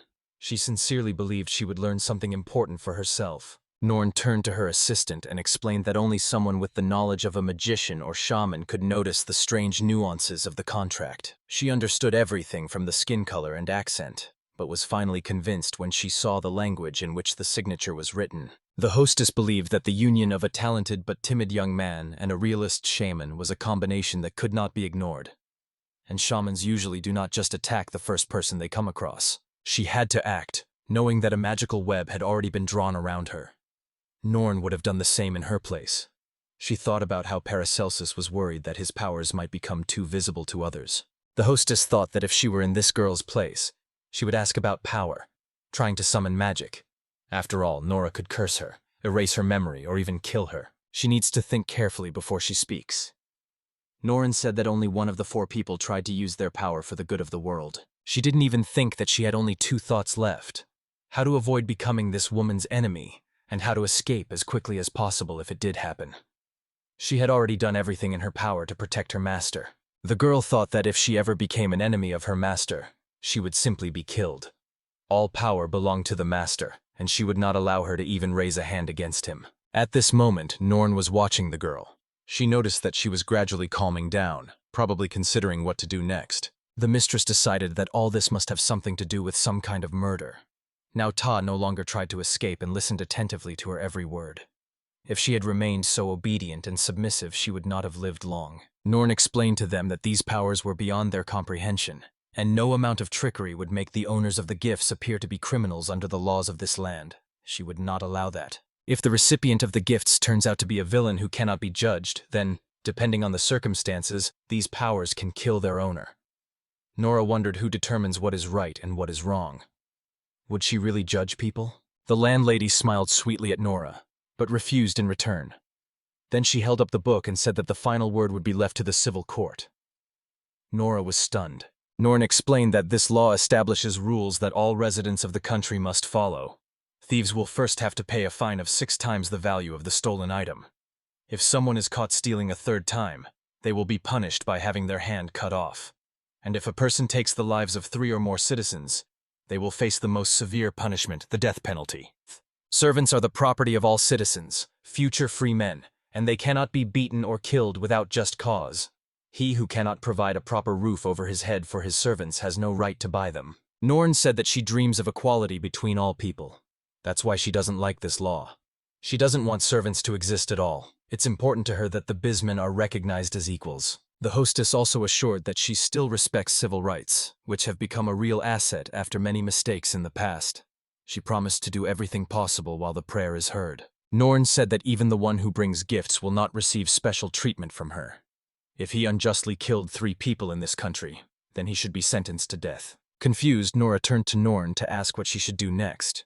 The girl in glasses was looking thoughtfully at the table, leaning on a thick book. Norton began to explain that her job was to find people with unusual abilities and then quietly observe them to see if they were breaking the law.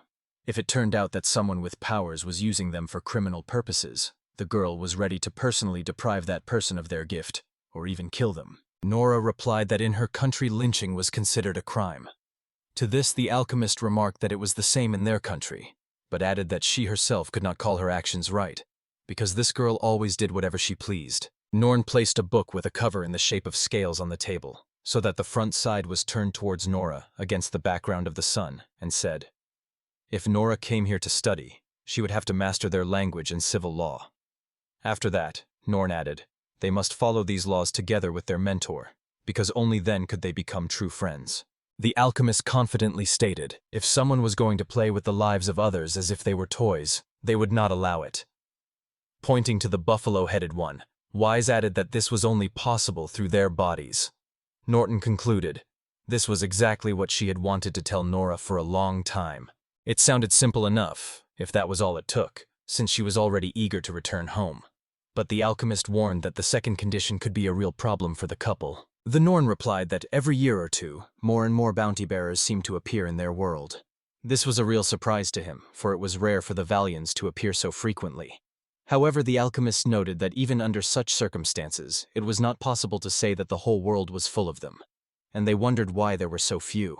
The alchemist said they have been looking for gifted people for 10 years, as talented alchemists and magicians often have incredible luck, or are popular.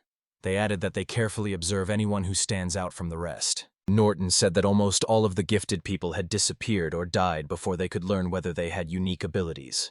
Some of them had suffered serious injuries from which they never recovered. This news greatly disturbed Norton.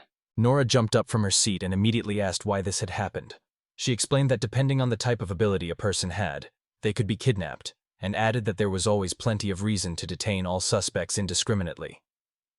The slave, pondering these words, asked if this could really be the case. Norn folded her hands and confidently announced that these were the creatures she called Rappors. Nor placed her hand on her chin and wondered if they also hunted Reapers. The alchemist confidently confirmed her guess. Nor noted that if the Reaper had acted alone, he would have been considered a dangerous recidivist who had ruined the lives of nearly 100 people.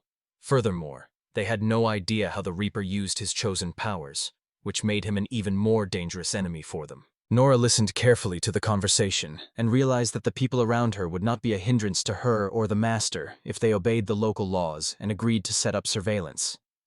However, these people could help in the event of a Reaper attack, so Nora decided that maintaining friendly relations with them would help enhance their safety. The slave, watching the girl across from him, thought about the opposing sides. After all, they could not provide any evidence for their words. The fact that they knew about the theft of powers only indicated one thing. They had once done something similar themselves. This made them similar to the Reaper. Nora lowered her head, thinking, these people could take her gift and combine it with Celsius's gift, justifying themselves by the higher good of defeating the Reaper. The girl decided not to lose her guard, and wondered what to do next. Nora knew perfectly well that she wasn't very strong in battle, but the girl opposite didn't look powerful either. She wondered if she could catch the alchemist by surprise by simply looking into their eyes. However, at that moment, a chill ran down Nora's spine, and she realized that using a curse for her own benefit was wrong, because everything would turn against her. A huge man entered the room and loudly asked if anyone was here. Nora shuddered in surprise, but Norn didn't even look in his direction. Mudding greeted the unusual guest, after which he immediately asked for 30 healing elixirs. The alchemist slowly got up from the table and promised to prepare everything right away. Nora remained seated. Smiling, she turned to the girl and suggested that the conversation end there. She assured her that if the girl had any questions, they would discuss them next time, although she warned that she probably wouldn't be able to answer most of them. Mudrin offered to cook something for the guest for dinner, but the man immediately categorically refused all dishes that did not contain meat, and rudely told her not to talk to him because she smelled of an animal. The guest added that if they did not sell good potions, he would not even set foot there, to which Norn forced a smile and thanked him for the purchase. While the man was waiting, he decided to ask if they were looking for new employees. But the alchemist, diverting the conversation, said that the potions would be ready soon, and asked him to wait a little longer, changing the subject, standing at her table. Nora began to watch the girl closely. She picked up the plates with a long spatula, and this made the slave wonder what it would be like to cook directly in the kitchen. A shepherd approached Nora and handed her a box neatly wrapped in linen, informing her that her order was ready. The girl thanked him politely. Meanwhile, Larch asked if she was surprised to see the alchemist in the kitchen. While the alchemist was pouring the potion, Nora expressed surprise. It seemed strange to her that separate workshops and kitchens were allocated for alchemy, since the process itself was almost no different from regular cooking. Even the same utensils were used. The alchemist only nodded approvingly at her statement. Mudrina replied that unlike ordinary shops, which were satisfied with goods from craft workshops, they also added magic to their potions. At that time, Norn was just casting a spell on a new batch of healing elixirs. The rude man suggested that Norn's dining room be closed, and that it be turned into just a pharmacy, because he was tired of seeing the beast man. Norn replied that people were different, and many people found the dining room popular. At that moment, the man heard a noise behind him. Looking back, the thugs met the gaze of the two girls. Already looking at the girls, the guest declared that he understood everything, and added that he was ready to anger her even more, because he believed that preparing food for slaves was her true calling. At these words, the alchemist called out to the man, and the man immediately turned his gaze to him. The Norn glove flew with a swing straight into the guest's face. The girl shouted furiously that she was challenging this brute to a duel. Norn confidently pointed her finger at the man and announced that the fight would continue until someone admitted defeat with the words, "I give up," or until it became impossible to continue the competition. She also allowed the use of any fighting style, emphasizing that everything would happen right here and now.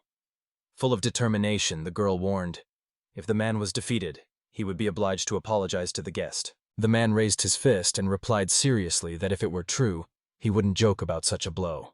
To this he heard agreement in response. Nora stood up from the table and assured him that she was not offended, but Mudrin stopped her with a gesture, asking her to be silent. Meanwhile, Nora and the bandit did not take their eyes off each other, each watching the other motionlessly. The man, throwing the glove back to the girl, accepted the challenge to fight and put forward his condition. If he won, Norn would become his slave, and he could do anything with her until he got tired of it. The girl confidently caught the glove. The Norn asked if she could step back a little. The man nodded and allowed her. The girl cautiously took a few steps back. He pointed his thumb at the beast and asked Norn if she would join him, saying that at least they would have a real fight. But Norn flatly refused, emphasizing once again that the fight must be one-on-one. The bully didn't understand why the girl was staying away. He thought she was just stupid and wanted to be humiliated. Meanwhile, Magus used two different methods of magic. The internal method involved using the mana that the mage released from his body, so the spell was activated very quickly. However, the power of this spell depended on how much mana was spent. This method was most often used by aristocrats and members of the royal family, as their blood allowed them to accumulate large reserves of mana. The external method was to collect mana from all around the mage and control it. This approach allowed the power of the spell to grow almost infinitely, although it took some time to activate. However, the internal method still had to be used to collect the mana, so the final result was always dependent on the natural abilities of the mage himself. The man stood up. He knew for sure. It took an experienced mage 4 seconds to activate a basic fireball spell and release a small flash of flame. As a martial artist, he had fought side by side with mages more than once, so he spoke from experience. The brutal warrior carefully studied his opponent, knowing that he should beware of devices created by alchemy or magic. However, he had no idea which of these mysterious things could fit in his small pocket. And that was what scared him the most. Nevertheless, the man was convinced. Even if this creature rushed into battle, he would be able to knock out the Norn with one blow. Smiling, the man hoped that even if the girl could continue the fight after this blow, victory would still be his, and he would not be among the defeated. The bully knew very well that as soon as the spell worked, the girl would be defenseless, and that was when he would run up and punch her in the stomach, not wanting to hurt her face. When the girl stretched her arms forward, it was the man's signal to take action. Suddenly the thug rushed forward and swung his fist, deciding that the girl was about to collapse in exhaustion or start vomiting. Norn, as a sorceress, had one fatal flaw. It was difficult for her to concentrate on one thing. The real miracle was that she managed to reach the second rank among magicians. She tried her best to be better than the others, spent much more effort, but even so it took her 20 seconds to summon at least one fireball. After that, Norn thought about becoming an alchemist, but even then everything rested on the need for concentration.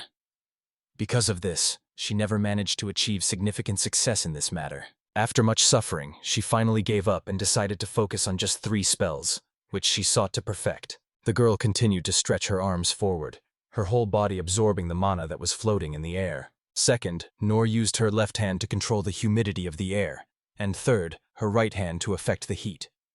For the ordinary world of magic, these were minor changes in the atmosphere, but in the world of alchemy, They were of enormous significance. When the power gathered in the girl's palm, and the primordial matter acquired cold and dry properties, it turned into an earth element, after which compaction began. Norn aimed the stone forward. The man, who was moving towards him, immediately noticed how fast the spell was flying and how sharp the splinter was. However, the big man only smiled smugly. He decided that he had nothing to hide because of such a small thing. The man rushed at Norn's stomach, only a few centimeters between them before collision. Several sharp stones cut into the thug's hand, which surprised him greatly. When the enemy raised his head, he saw 100 small sharp stones aimed directly at him. The man was frightened and could not understand how it was possible to cast a spell so quickly. The room was illuminated by bright rays. When the primary materials are given a certain property, the reaction occurs instantly, even if nothing else is done. Having convinced herself of the Norn's reaction, she immediately switched to the tracking technique. The girl combined moisture and cold. The man moved forward again, realizing that, even with his wounds, he had gained a new level of attack. Water balls began to appear in the air, rising from the ground. Norn aimed her hands at the thug, and at that moment a huge crater erupted from the ground, throwing the enemy into the air. The man, having fallen to the ground, lay in the mud and tried to get up. His enemy tried to pull himself together, hoping that the Norn was focused on the spell and he could attack her, because through all this mud he could not see her, having only cloudy memories before his eyes. The man's body was frozen to the floor and covered in ice. At that moment the thug shouted at Norn, wondering how she could keep casting spells, and who she even was. The girl's face lit up with a smile. Without stopping her spell, she mentally answered herself that she was simply adding new properties. The Norn laughed softly, filling everything around her with warmth and moisture. The girl admitted to herself that her true power was her boundless concentration. The stone suddenly rose into the air and slowly floated forward. The wind, raised by the stone, whirled in a whirlpool. The man stood confused, not understanding what was happening. The girl mentally explained that this was her alchemical magic of the highest level, and she would not allow anyone to get ahead of her or stop her. The hooligan tried to convince her to pause, reminding her of her injuries. In response, the girl confidently pointed forward with her finger and said, "Fire." There was an explosion around the man, and the giant screamed. Nora watched it all with genuine horror. Nornside smiles tiredly but happily, not losing his good mood. Norn looked at the man who lay motionless and realized that she had probably overdone it. She asked with trepidation if he was still alive.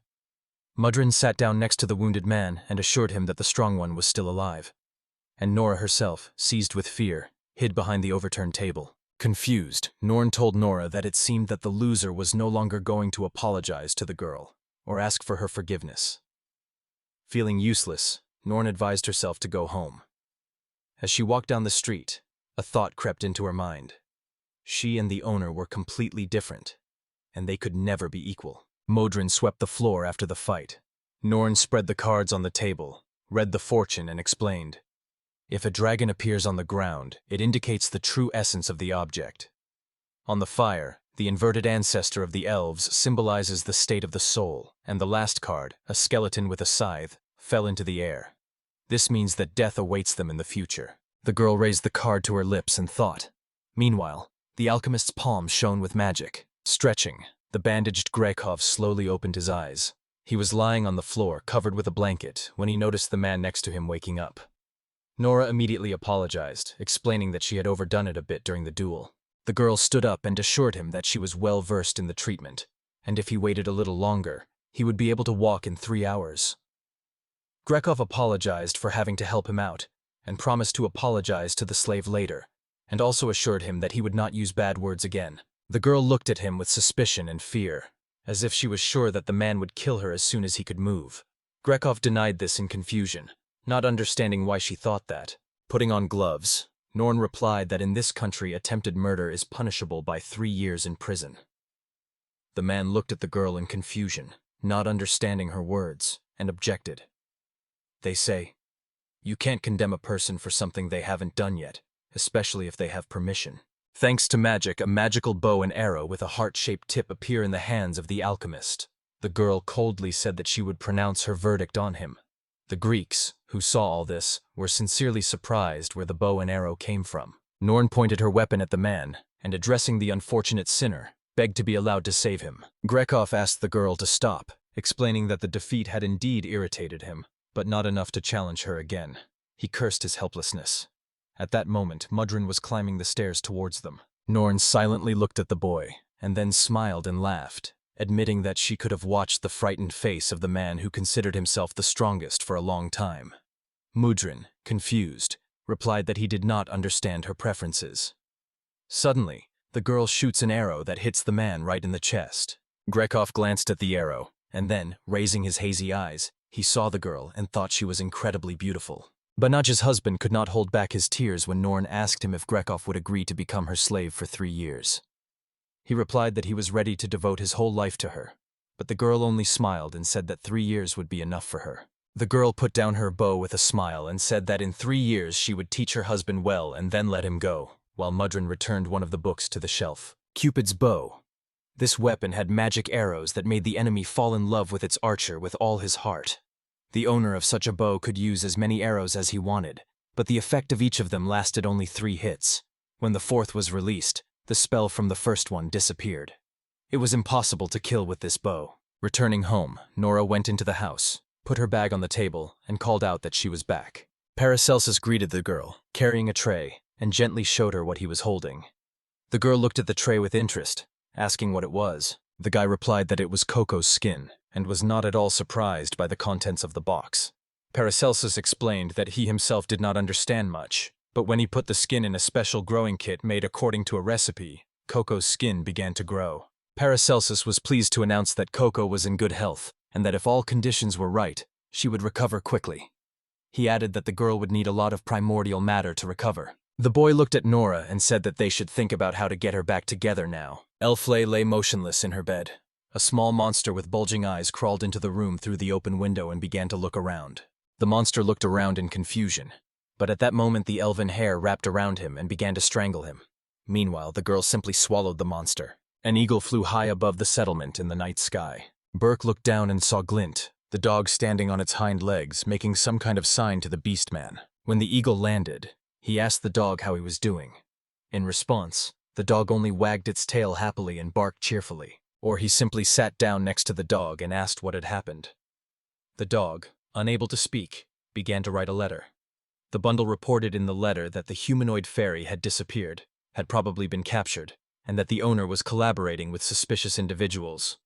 Burke asked what had happened to Mogutan, and then the dog pointed forward with its paw and squeaked softly. The mole dived deep into the ground and moved its snout. Dory of Mogaton cautiously explored the ground, extending his nose into thin tentacles. Returning to Mogaton's eagle, Burke spoke to him in his own language. The eagle replied that there was a basement in the building that was unusually quiet, and that touching the walls gave a feeling of loss of strength. Burke immediately realized that the alchemist was using this room to prevent information from leaking. Burke ordered the beastmen to continue to watch the estate, but reassured them that they didn't have to stay awake 24 hours a day. Their sensitive noses wouldn't let them down. If anything happened, the boys were to radio in and report it immediately. Meanwhile, the eagle had taken to the sky again. As he flew along the wall, Burke mentally begged his companions not to overdo it.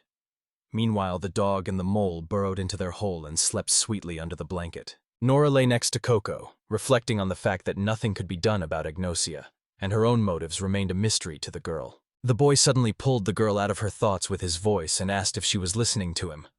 Nora immediately perked up and asked what happened. Paracelsus happily replied that he wasn't entirely sure if it was related to the recovery, but Coco's hair moved and took a strand of the elf. Nora was surprised, and the boy, running his fingers through Coco's hair, thought that the girl had gently stroked it and suggested that she was using her hair, like insects or tanny, to somehow compensate for her blindness. Taking a lock of her hair, the boy was delighted and said that numerous insects had become tangled and dried at the ends of her hair. He added that the girl was catching small creatures in the room and eating them. The young man was amazed by Coco's desire to live, and he also noticed that she could even move her hair. The boy looked around in surprise and said that she had an artificial fairy spy hidden in her hair, so they realized that they were being watched. Norn immediately imagined Agnoia watching them, looking through Coco's eyes, or maybe it was her. Norn. The girl sensed a powerful thirst for violence in the alchemist, but at the same time Norton did not deviate from the laws. Instead of a simple massacre, she organized a lynch court, and before beating a client, she always challenged him to a duel. Norton tried to remain human, adhering to her own rules. If the slave could understand what exactly was irritating Norn, She could influence her, and perhaps even make her an ally. But first she needed to attend her classes. Meanwhile, the man carefully examined her hair and said that she would need a comb to comb out the small insects. But suddenly he was surprised to find an ant in her locks. Nora remained silent. At night, in a strange house, Norn handed the shaman a document, asking him to use it to conclude a magical agreement. He accepted the document and replied that the girl's knowledge of shamanism allowed her to conclude the agreement on her own. Norn replied that only shamans recognized by the state or shamans of the first class had the right to cast a spell of slavery. The shaman only laughed in response and said that she was taking the rules too literally. The girl asked if he would agree to do this, and he said without hesitation that he would take on any job, and immediately asked to bring a slave. The shaman cast a spell on Grekov. A seal appeared on Brutus's chest, and the man began to prepare for a magical contract with the Norns. Later, at home, the girl sat down with her back to Grekov and turned to him. Mudrin sat down next to her. The girl, without raising her head, for the first time ordered her husband to do the work of a slave. Norn resolutely turned to her husband and firmly ordered him to whip her 100 times, without holding back her strength. Grekov trembled as he held the whip in his hands, threatening that Norn would not be able to withstand 100 blows from him.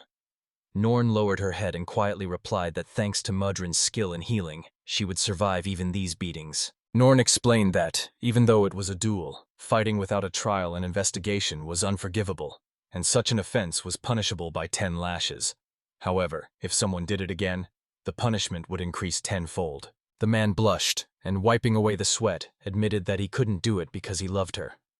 The girl replied quietly that she understood his feelings, and that was why they both had to go through this, so that they both felt the pain that was inevitable for both of them. Norn ordered to hurry and strike her.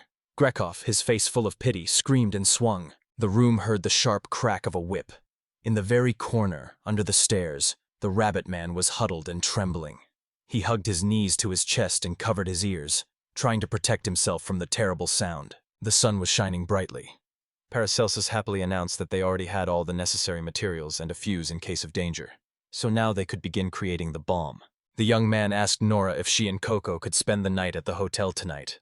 The girl was surprised to hear such a proposal. Nora asked why he had decided to do so, and the boy replied that he could finish the work on the bomb himself, and if it exploded, everyone would be hurt. The girl objected, saying that it was even more dangerous to stay in place alone, but the boy pointed out that there was a safe spot with him. The girl asked, "If so, then what difference does it make where they are?" The boy tried to deny something. The girl suddenly sat down on the floor and confidently declared that she would stay with the guy, adding if he was going to leave Coco at the hotel, then let him carry her there himself. Paracelsus, confused, asked her not to do that to him. But the girl simply turned away, thinking that the guy had completely lost his temper and lost his self-control. Nora was sure that her master did not value his own life at all and could have assembled a bomb right now. However, when he saw that she and Coco were in danger, he lost his temper. The girl realized that it was she who had made the boy fearless, and if there had been another person in her place, events would have unfolded in the same way. Nora had an idea, and she understood. She wouldn't have a second chance like this. The girl decided. While her master was going through a difficult period and feeling insecure, she would try to make him fall in love with her. And when that happened, she would inspire him to work harder and help him believe in himself. Smiling, the girl realized that after the fulfillment of her plan, all the powers of Paracelsus would become her property, and she laughed. Meanwhile, the boy summoned his second power. The boys, taking the notebook in their hands, changed their clothes and covered their faces with scarves. The young man suggested they start and warned her that she could run away at any moment. Nora agreed. The girl silently peered into the notebook, remembering Norin's words. He had reminded her that if the abilities were special, they could be stolen. Nora suddenly, with a sharp movement, snatched the object from the boy's hands. Paracelsus looked at the girl with curiosity. Everything began to float before Nora's eyes. Nora saw an old man sitting on a throne. He had a long beard and a cloak that only covered half of his body. The man greeted her and said that if she could hear him, it meant she had managed to take away someone's extraordinary abilities. He praised her for this achievement. The man warned her to be careful if she suddenly wanted to steal these abilities, because immediately after his words, only 3 seconds would pass in the real world, and during that time, the true owner would already begin to regain his powers. I had no idea that this grandfather was the one her mentor had been talking about. The man named himself Laus, and then the girl was convinced of her suspicions. Alias pointed his finger at the girl, adding that to be more precise, it was a residual memory in the thing she had stolen. and it was the stream of these thoughts that had entered her consciousness.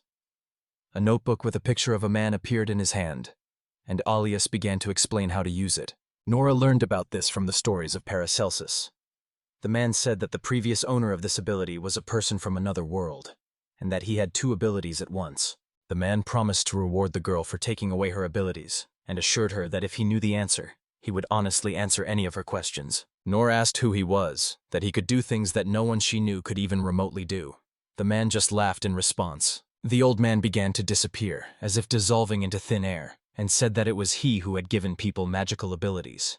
He believed that this was why people started quarreling and fighting, and now it became obvious to everyone that he could throw things with such force that even the most cruel of people did not have. Alias said goodbye to Nora. Paracelsus waved his hand in front of the girl holding the tablet, trying to get her attention. The girl came to her senses, remembered something important, returned the magic object, and asked the boy to try to regain his strength. Paracelsus took the tablet and looked at it carefully. Nora asked if he noticed anything strange, but the boy just shook his head and said he didn't see anything. Nora said that as soon as the diary was taken away, she became genuinely interested. It seemed to her that the power had been transferred to her.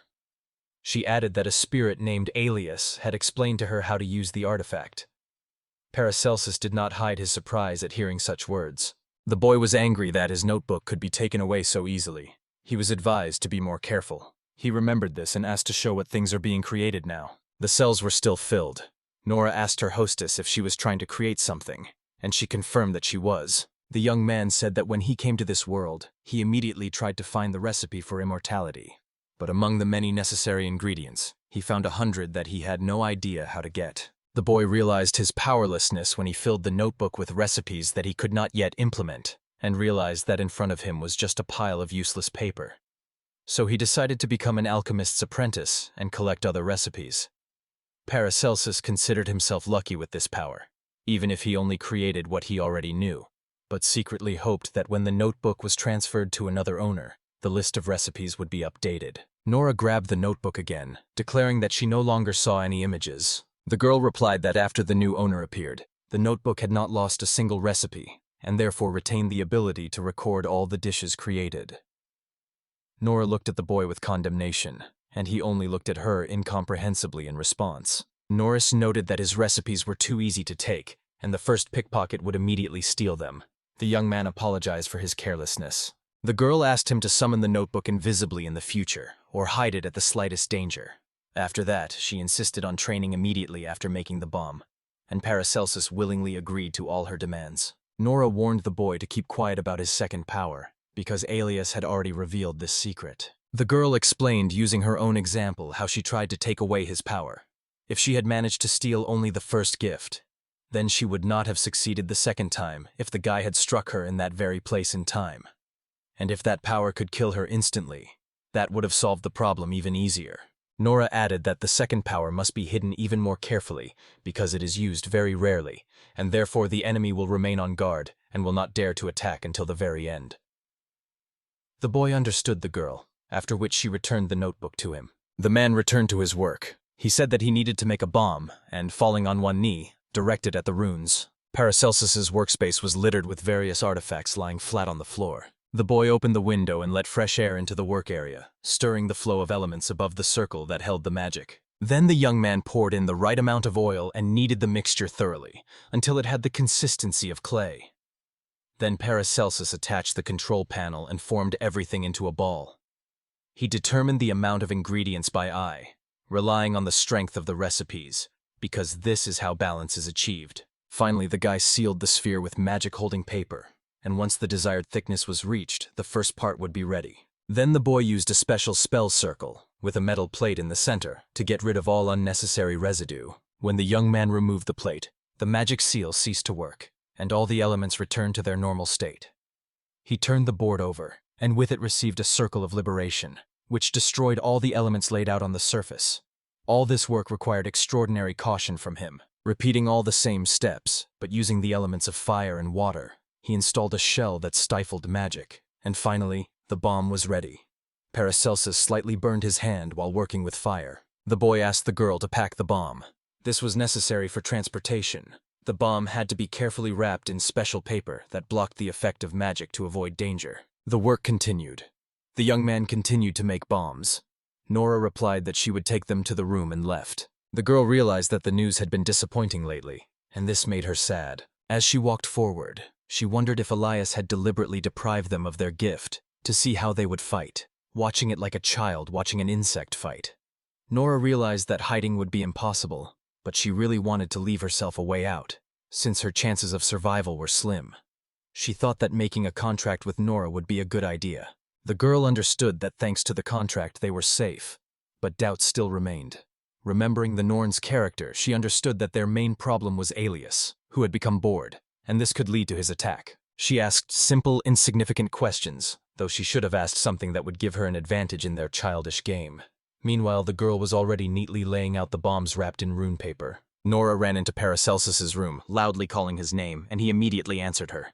The cheerful girl replied with a smile that after meeting the spirit, she often remembered his divine beauty and special view of the world. It amazed her and seemed amazing. The guy looked at Nora with concern when she told him that Alias had special techniques and was distributing them to other people. Paracelsus at first thought the girl was crazy, but quickly realized she was up to something. The guy replied that he also thought Elias was cool. The girl continued to talk, believing that the game would be uninteresting if you couldn't watch the process. She even had a theory that there were spying powers involved. However, the question arose when these powers were activated. The girl realized that this happens at the very moment of use. Nora realized that if she kept praising the spirit, he might notice and even share something with her. So the girl didn't stop and kept pouring out compliments, while the boy just nodded in confusion. The boy got up from his workbench with a heavy sigh and said that they were finished for today, and tomorrow the man from Ellenbeek's workshop would come and pick up the bombs. The bombs had been made so quickly that the boys couldn't get on with other work right away, and then they started getting nervous, cursing and saying that she was really bothering them. Nora wouldn't have minded if the bombs had been left at home, then they would have made them right away. Paracelsus decided to find out how Coco was doing, so he informed the girl about his visit in advance. While already sitting in the elf's room, the boy noticed a strange thing. When the girl opened her eyes, her gaze did not stop at anything. Paracelsus believed that agnosia could not cause any problems with the eyes, but he realized that if it continued like this, those eyes would simply die and become useless. For my part, I thought that Coco was simply pushing them away. Nora was convinced that she would not be able to accept anything from the person who had done this to her, because you never knew what a girl might be hiding behind it. Meanwhile, the boy only hoped that tears would not start flowing from his eyes. He cautiously asked Nora to go for a walk with him. Already standing on Paracelsus Street, the monster grabbed the jelly, and the boy asked the girl if Alias had told her anything else. She replied that she had heard nothing more. The boy decided to share his theory. If the spirit gives people the strength to fight, then his own strength should serve this purpose. However, the young man doubted this.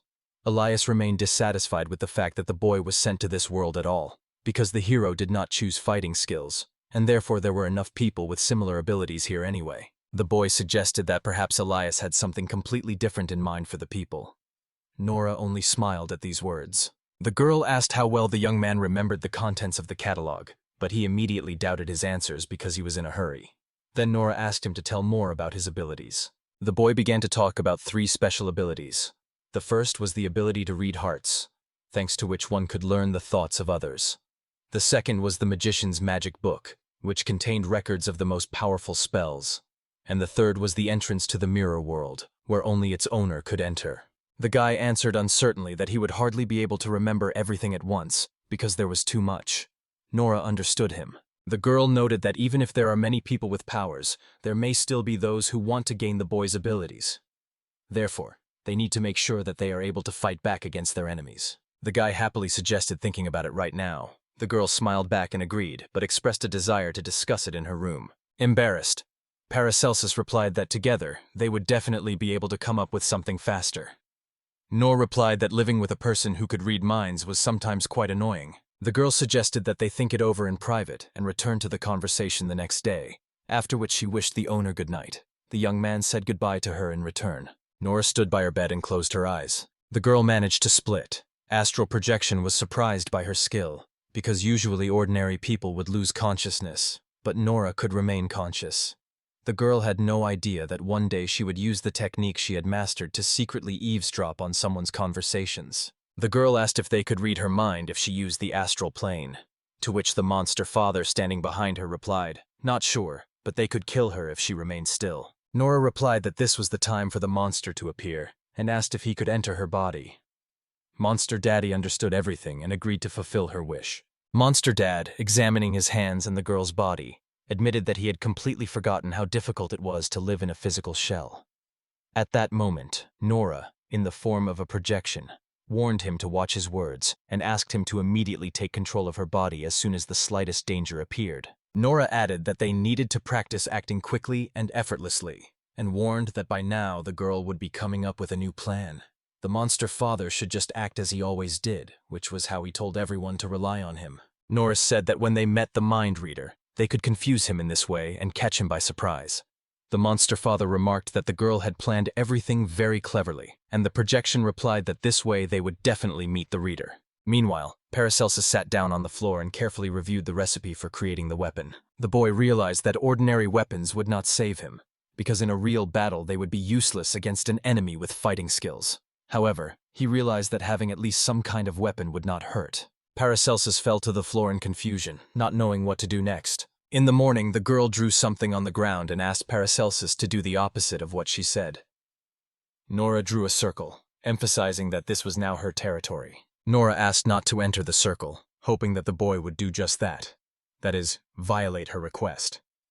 Paracelsus, lost in his own thoughts, nevertheless entered the circle. She asked how he was feeling, and he admitted that he felt disgusted after entering someone else's place without being invited, to which the girl replied that this would be the cause of the curse. Nora explained that she had cast a curse circle, reinforced by the power of depravity, so it should make it difficult for enemies to enter.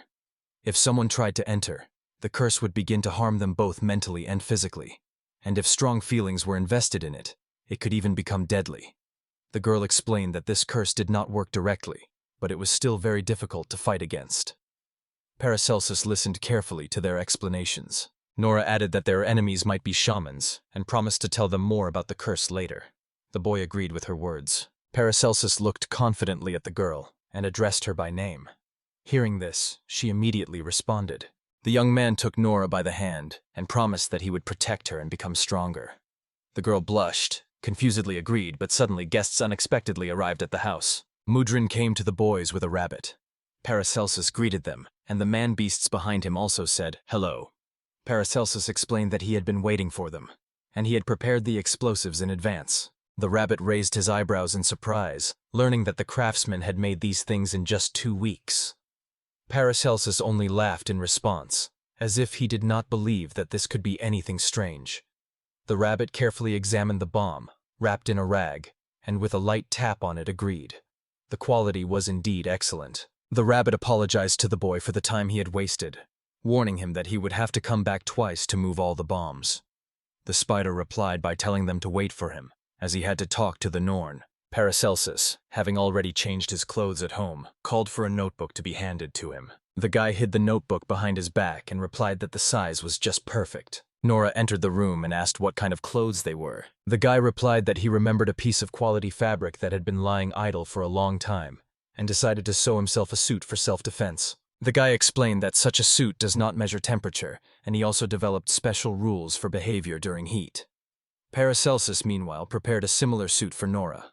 The girl thanked the guy, but at the same time reminded him not to forget about rest. The man pointed to his chest and explained that he had made himself a plate of mithril to protect the vulnerable spot, and underneath it a special holder for his notebook.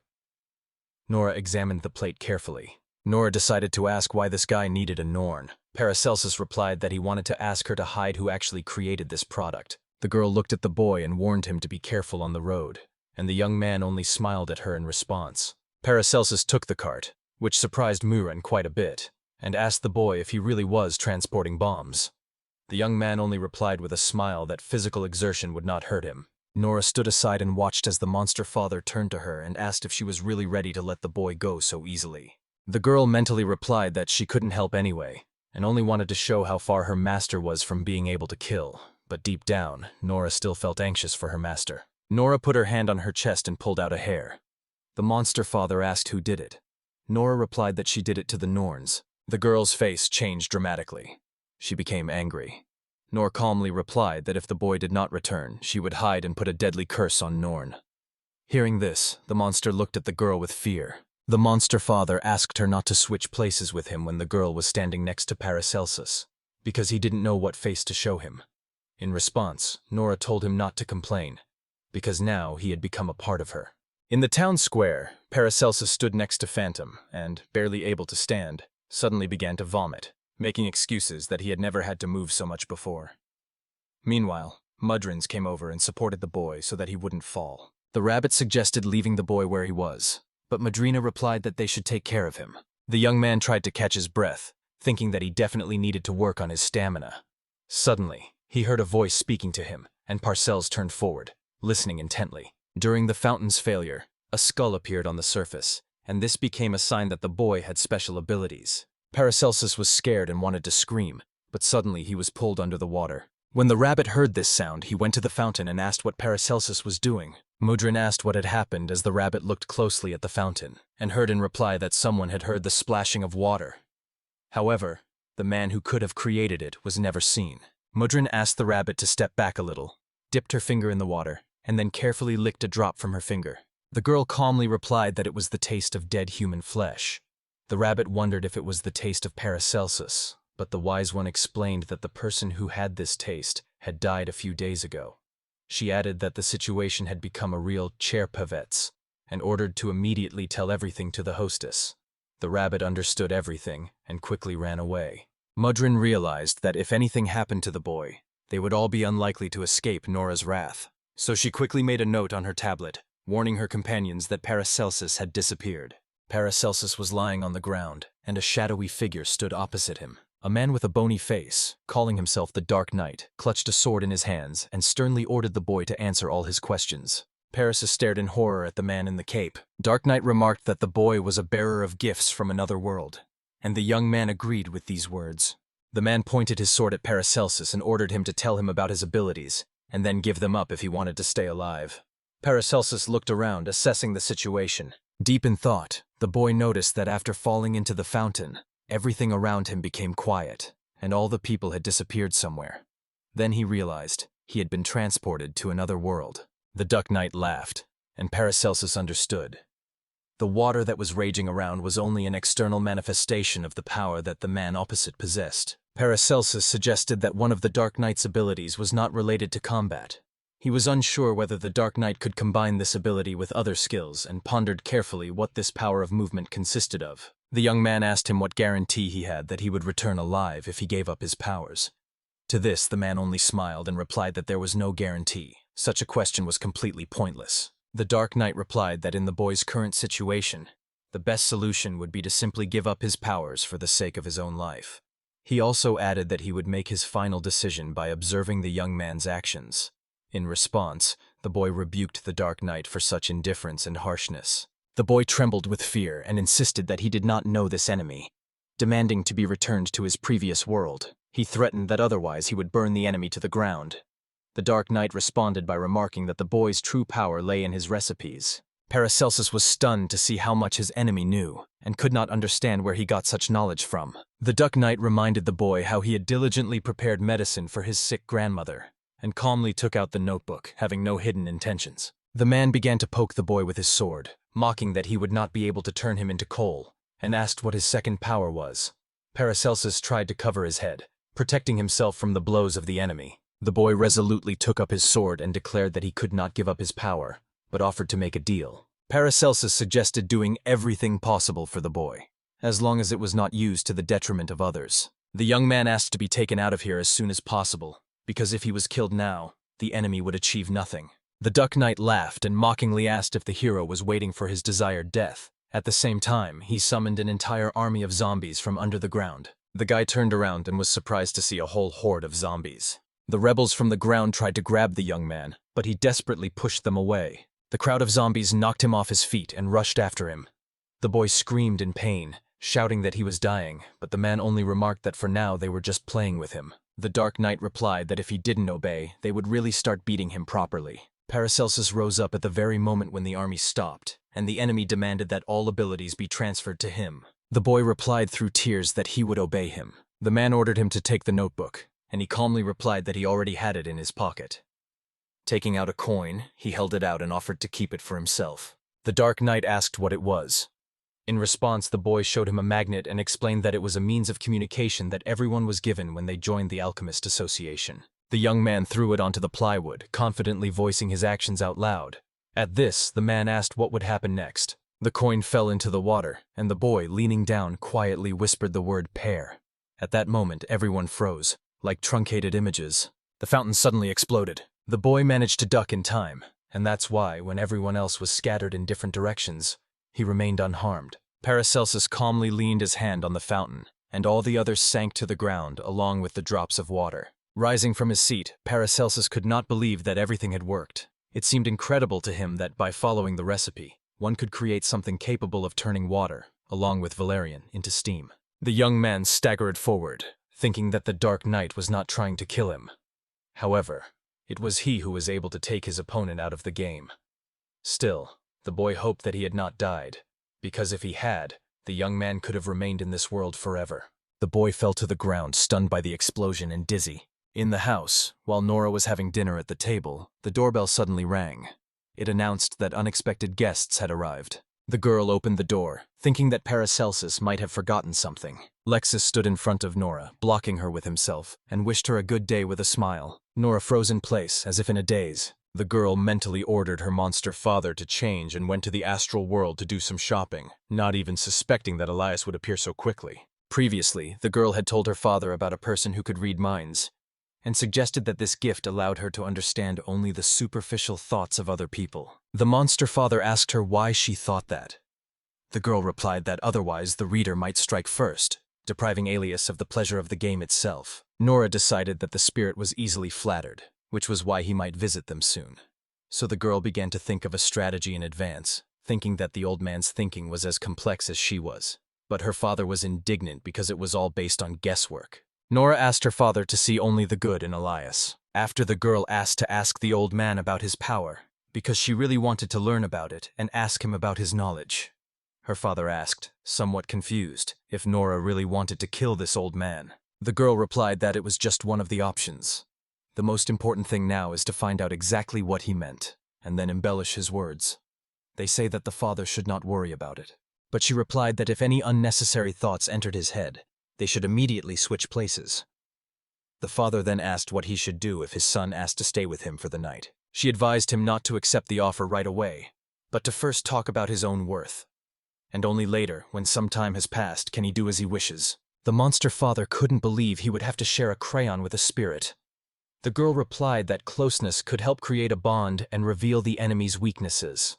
But the father couldn't find the strength to do such a thing, especially in his own daughter's body. Nora replied that perhaps he didn't do it, but because of his weakness, his daughter could die, and then the inconvenience would no longer mean anything in her life. Returning to the present, the father in his daughter's body respectfully greeted Alias, as befits him. The girl asked in surprise what Elias was doing in this place. Alias replied that he had a free moment and decided to visit her. He asked if she was surprised. The girl's father admitted that he was pleasantly surprised by the unexpected guest, to which Alias laughed merrily. The girl stepped away from the door, said she was helping with the tea, and invited them in. Astral Nora captured her father's thoughts and ordered him to treat the old man hospitably.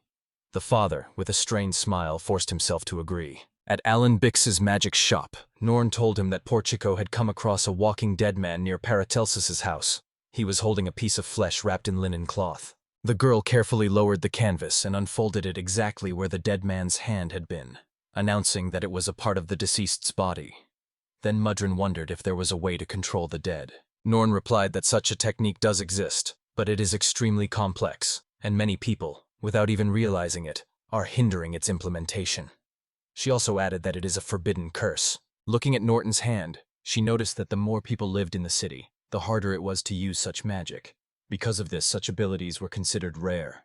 Knowing that Paracelsus had gotten there, it could be assumed that it was the work of someone who possessed this gift. The girl ordered Zariman to stop following her and start looking for everyone else except Colic. Barrow agreed to follow this order. Norn thought anxiously about Paracelsus. Paracelsus lay by the broken fountain. The young man finally began to regain consciousness. He tried to stand up, wiping the mud from his face. The young man noticed the dark night nearby and wondered why he didn't remember his powers. Suddenly the boy was grabbed tightly by the leg. Paracelsus slipped from the zombie's grasp again, And the Dark Knight rose with the dead, indignantly declaring that I had destroyed the bodies he had spent so long collecting. The man looked sternly at the boy and said he would never forgive him. Dark Knight ordered the hero's leg to be torn off. With this, he shocked Paracelsus and made him tremble with fear. His zombie skull lay just a few centimeters from the young man's leg. The dead man's skull caught fire, and it quite startled the boy. Two girls standing behind the house asked the boy with concern if he was okay and beckoned him over. Paracelsus crawled towards them, but as soon as the Dark Knight ordered the zombies to chase him, he jumped up abruptly and ran away. One of the girls took up the spell, while the other stood ready to hold back the onslaught. The witch threw a fireball at the zombie. The fireball quickly grew, gaining strength, and flew forward rapidly. The ball exploded, destroying the zombies standing next to the main enemy. The three friends ran away. The boy turned around, but the girl with the sword and shield shouted to him that now was not the time to look back. We had to keep running. The girl bravely defended herself from the zombie with her sword and, gathering all her strength, pushed him away, piercing him with the blade. The guys ran away, and Paracelsus decided to find out who they were. The young man tried to ask a question, but was immediately silenced when the Dark Knight's scream came from behind him. The man shouted after them that without him they would never get out of this place, and with that he had already won over them. The heroes hurried to the castle. Paracelsus sighed wearily from fatigue after running, wiping the sweat from his face, but continued to hold on with his friends. The man uttered a warning spell, and the sky burst into a bright light. The other girls shouted happily that they were back, and began to lower the ladder toward them. The girl ordered the boy to stand up and walk ahead, allowing him to break through. The boy obediently followed her order, while she stayed behind, holding back the onslaught of the approaching zombie horde. The guy approached two girls, one of whom was aiming at a zombie. Both girls were surprised when he greeted them. The short-haired blonde led the guy to the door, while her friend loudly called out to the others to wake up. Paracelsus descended the stairs with the girls, looking around cautiously. The boys silently entered the corridor and moved forward quietly. The sorceress said her name was Goldie, and proudly added that she was a smart sorceress. Paracelsus also introduced himself in response and shook her hand. Then Goldie pointed to the girl next to her and said that this was her knight, Sylvia. Sylvia smiled, noted that she had previously been a simple girl from the city without a job, and greeted the guy. The mage came closer and introduced everyone. The archers were named Violet and Rose, and the other two were Lily and Dahlia. He explained that there were more people in the group, but only these 6 were ready for battle. Goldie said that they had been kidnapped to fulfill the Dark Knight's dream. Paracelsus asked what dream she was talking about, and the girl replied, "The man dreams of a heron." Goldie, gathering her strength, confessed that he had tried to remove her makeup last week and had made a mistake when he chose her. She added that she was strong and beautiful. At this time, the guy argued about the magical seal of wizards and the fact that the girl did not have it. Goldie wondered why he had suddenly disappeared to this place and what exactly he had discussed with the Dark Knight. Goldie ordered him to speak only the truth while her knight drew her sword and pointed it at the boy. At sword point, the boy declared that the spirit had given him 2 gifts, and the Dark Knight wanted to take them away by telling about his powers. The boy hesitated a little, afraid of the girls. Sylvia replied that if the boy were left alive, the Dark Knight could become even stronger, and suggested getting rid of him. The young man stepped back in fear. Goldie suggested that this could very well have happened, but because of that guy's abilities, he could get rid of them himself, and thereby make her feel better about herself. Paracelsus replied that he was not their enemy, and offered that if they would accept him, he would help defeat the Dark Knight. Sylvie watched the situation closely, keeping watch. Sylvia stepped on this boy's chest and hit him with her shield. Paracelsus was lying on the ground, and the girl, pointing her sword at him, sternly asked him who he thought he was. Sylvia replied that they had been surviving in such conditions for a whole year now, all thanks to the support of local residents and those who had already died stepping on this guy. The girl screamed and asked how he could help them if he himself had just been saved from a zombie. To this, the boy apologized guiltily. Sylvia lowered her sword and silently walked away. Goldie apologized to Paracelsus. The girl asked how he managed to get through the darkness of the night. The young man replied that if he combined his 2 powers, he could find a way out and wipe the blood from his face. The girl asked if he could tell her more about the second force, but the guy refused, saying that it was his main trump card. Goldie repeated the request again. Then Paracelsus replied that if his joining their group depended on it, then he would rather go fight the zombies himself. The girl accepted the situation and, saying goodbye, suggested that they work together. She promised to bring him food herself so that he wouldn't have to go to the 2nd floor anymore, although he was still being watched. Paracelsus silently watched as the girl quietly walked away. When night fell, the boy sat on a bench and thought about all the lies he had told for the sake of good, and then he realized if he were buried anywhere, he would become an enemy to the girls. The young man thought that he was done for, and that he shouldn't have lied so much in front of everyone. Grabbing his head in despair, he saw a projection of Nora next to him, who reassured him that he had done everything right. The young man smiled in response, because that was exactly how Nora herself would have responded, remembering her words. Seeing the girl in front of him, the boy jumped up in surprise and let out a short cry. The girl quickly ordered him to remain silent, explaining that in reality she only existed in his imagination. The girl replied that she could only look like that because of the real Nora. The boy thanked her and asked how she was doing. In response, she said that she only knew what her master knew. Paracelsus thought, raising his head and hoping that Nora was okay. Meanwhile, the girl sat at home, trembling with fear, naked and covered in blood, silently roaring. A few hours before the battle, a rabbit slipped through the narrow alleys and ran to Paracelsus's house. The rabbit could not understand why he was running around for so long looking for the boy's house. After all, according to his calculations, he should have gotten there a long time ago. Meanwhile, Alias told the girl about his extraordinary abilities. He boasted that he had the ability to conclude an unbreakable barter, and also possessed a ray that could destroy absolutely everything. After that, he asked with a smile, "Is there anything stronger than that?" The man explained that when equal forces clash in a duel, it becomes extremely exciting. He told how he put in all his efforts to defeat his opponent, and admitted that it simply made him curious. The girl tried to control the trembling in her body, but still she did not stop smiling. Nora, watching through the projection, noticed that the old man had been telling his 6 stories for an hour, and her father was listening intently to every word.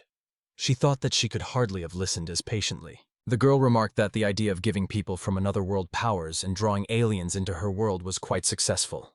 The man noticed her praise, and Nora, eager to please Elias, agreed. The girl replied that they did not invent magic, but Elias gave them the opportunity to use it, and added that he was the progenitor of all magic. Elias liked these words, and he said that the girl had outdone him.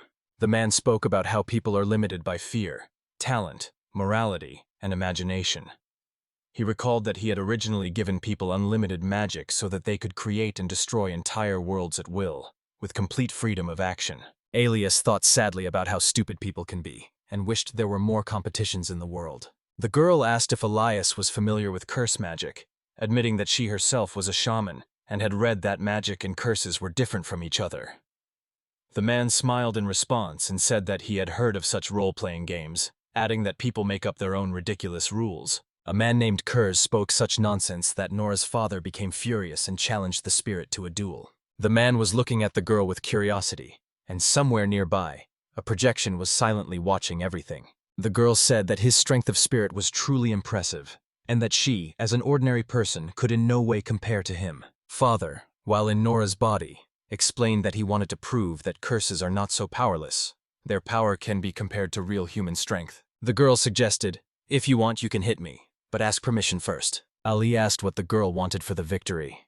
She just smiled and replied that a simple compliment would be enough for her, which made the man laugh heartily. Projection Norris was impressed by how skillfully her father contained his anger and delicately turned the situation to his advantage. Nor understood that now they had a chance to survive, and victory would allow them to get rid of the spirit. He was amazed at the cunning of the adults. The man agreed to her proposal, but in response warned her that if she failed, she would have to listen to his endless chatter, and placed a shield in front of her. Alias warned that this barrier would not let anything through until he himself allowed it. The man raised his fingers and they glowed brightly. He explained, "This is a beam weapon. If she doesn't surrender, he will aim the beam at her and burn her to the ground." The girl calmly accepted this reality. The heroine asked who would listen to him if he burned her to the ground. At that moment, the man realized what he had done was wrong. The spirit changed its approach and replied that it would use a needle from the catalog, number 43, which would imprint her magic for a full 24 hours. It added that even curses would be useless without this magic. The girl started to back away in fear and asked in fear what kind of power this was. Alias only coldly replied that it was useless to run through a needle. The needle pierced the girl's chest. The girl fell off her chair and writhed in pain. Alias laughed, saying that this was enough to win, and looked at her with a smile. The man anxiously inquired how the girl was feeling and asked if she was in much pain. The girl sat up, laughed merrily, and laughed back. The father, while in Nora's body, said that they drank tea together, which he had prepared himself, talked for a long time, and then agreed to a duel. This is how the connection between them arose. The needle pierced Alias's chest, and the man was surprised. He hadn't expected the spell on the ceiling to miss the blow. The men could not understand how the girl had managed to use his power, and they decided that she had done it before he had attacked her. But the girl explained that the power was only borrowed from her, and that he had made the real attack. The spirit never understood what had happened. The girl replied that she initially thought that since Alias was a being separated from her physical body, the curse would not work. But despite this, she felt strong emotions towards the spirit. Although she was still scared, the girl explained that he was still a little afraid of the curse, so he immediately used the power of the ceiling to neutralize it. This made him predictable, and she was able to strike with her curse. The man replied that she had tried well. The girl added that now he would no longer be able to remove his magic. The heroine pointed her finger at Elias and remarked that until he could dispel the spell, it would be impossible to pull out the needle. She added mockingly that this was what his vaunted boundless magic looked like. The father added that both the beam and the barrier were powerful skills, like the kind that grants other skills. The man began to get noticeably nervous. Her father assured her that these 3 skills were enough to accomplish many tasks. He was confident that she could handle the enemy and told Nora not to worry. The girl was talking about the words of Elia, who believed that humans were pitiful creatures who did not use their full power and were only capable of decay. The man heard this and opened his mouth in fear. The girl suddenly changed her appearance. She became gloomy and as if cursed, and then she glanced at the man and asked what he could do now. The girl assumed a fighting stance, preparing to jump up. The man was glad that the previously activated skills could be used now. However, the girl did not understand what exactly had changed in her and why she had started to look different. Alias pulled a knife from under his robe and tried to stab the girl just as she jumped. One day, Nora's clothes disappeared and she suddenly found herself right under the ceiling. The man looked at her in surprise, impressed by her jump, and said that she shouldn't jump so high. The girl slowly turned her head 120 degrees towards the man, hoping to scare the enemy and knock him off balance. The girl had another eye, and although the man's blow returned against him, he did not stop. He immediately struck back. Her curse turned every attack back, but he still tried to kill the girl with the knife. Nora could not understand if he was a fool, because he seemed to have the ability not to die even after being cut in half. So while there was such a possibility, it was better not to attack him at all. Dodging the attack, the girl thought that the man was not capable of using new magic through the needle. But she was sure. He still had the same one that he used before, and it was this that she sought to discover. Nora understood well that her limit was the duration of the needle's effect, and if the spirit activated the barrier again, she would die. At that moment, Nora managed to tear the earpiece from his ear. When the girl took the object, a projection of the man she had seen earlier when she took the notebook from its owner appeared before her again. The guy said that this was how she would die. Nora asked the projection to bring her back faster, and the man agreed, reducing the time to 1 second. The girl hid behind the fireplace, realizing how dangerous it was. If he hadn't been hallucinating, everything could have ended very badly for her. The herbs the girl added to the tea and the incense she lit while drinking tea revealed to her husband another secret that helped her remain invisible. Nora didn't expect all this to work, but because of the needle's weakness, Alias gave her a chance, and Nora knew she couldn't give up. The girl understood that the effects of the incense and tea would soon wear off. Her double supported the attack, but Nora still wondered when the old man would be able to pull out the needle. So she decided not to waste time and attack right now. Nora admitted that the spirit existed before humans, but she considered it a parasite that would certainly bring trouble to its master, and therefore she was determined to see the matter through and kill the man. Nora slapped the man across the face and mentally apologized to her father for dragging him into this, pleading for a little more help. The father responded by gently reassuring his daughter that he was happy to support her, and that even in death he was not afraid to bare his fangs, allowing the beast within to tear apart his enemy. As soon as his voice fell silent, her double attacked the man again, this time with a powerful kick. The double rushed forward with a furious rage and scratched the spirit's face, but the man managed to swing his sword. The happy old man declared that he had hit his target. The double had lost his right arm and had a deep wound on his chest. The accomplice shouted to Nora that the two were going to attack. This greatly surprised the old man. Norm grabbed Alias' hand tightly. The girl quickly swung her hand and plunged the blade straight into the man's chest. This made him sigh heavily. Earlier, the girl had asked her father if he could enter her slave room, and the father replied in surprise, not understanding who she thought he was. At that moment, the spirit entered her seal. Nora winced in pain, released her hair from her father's hand, stepped inside, and noticed that it was quite spacious. At the same time, a warning voice sounded in Nora's heart. Do not touch the curse of slavery. Part of the opening revealed that all the walls of this room were made of leather and showed a small patch with cuts. She hoped that this fragment would be enough, and her father asked if she was okay, and she nodded in the affirmative. Nora asked if he could master this skill, to which his father confidently replied that he could, and climbed inside the skin. At that moment, a vague shadow appeared in the tunnel, and one of the den dwellers replied that before the battle began, she would hide the necessary things somewhere nearby, so that her father could take refuge there at the right moment. The father responded by joking that he would become a decoy for his daughter, but Nora only advised him to practice better with her. In the present day, Nora picked up the blade again and immediately found herself in the man's projection, but the spirit hurriedly said that he had urgent business and quickly turned her back. The girl returned. Her father warned her to be careful, and you replied that you should get rid of the sandal too. On the floor lay the enemy with a through wound in his chest. Nora swung her sword. Elias complained about the pain in his legs, to which his father calmly replied that it was not bad, and asked if she would cut again, to which Nora said that she would probably have to do it again, just in case. The girl divided the man's body into 5 parts. Tired and out of breath, Nora sank down next to him and took Elias by the head. The girl began to recite spells so that the man's soul would find peace and not turn into an evil spirit.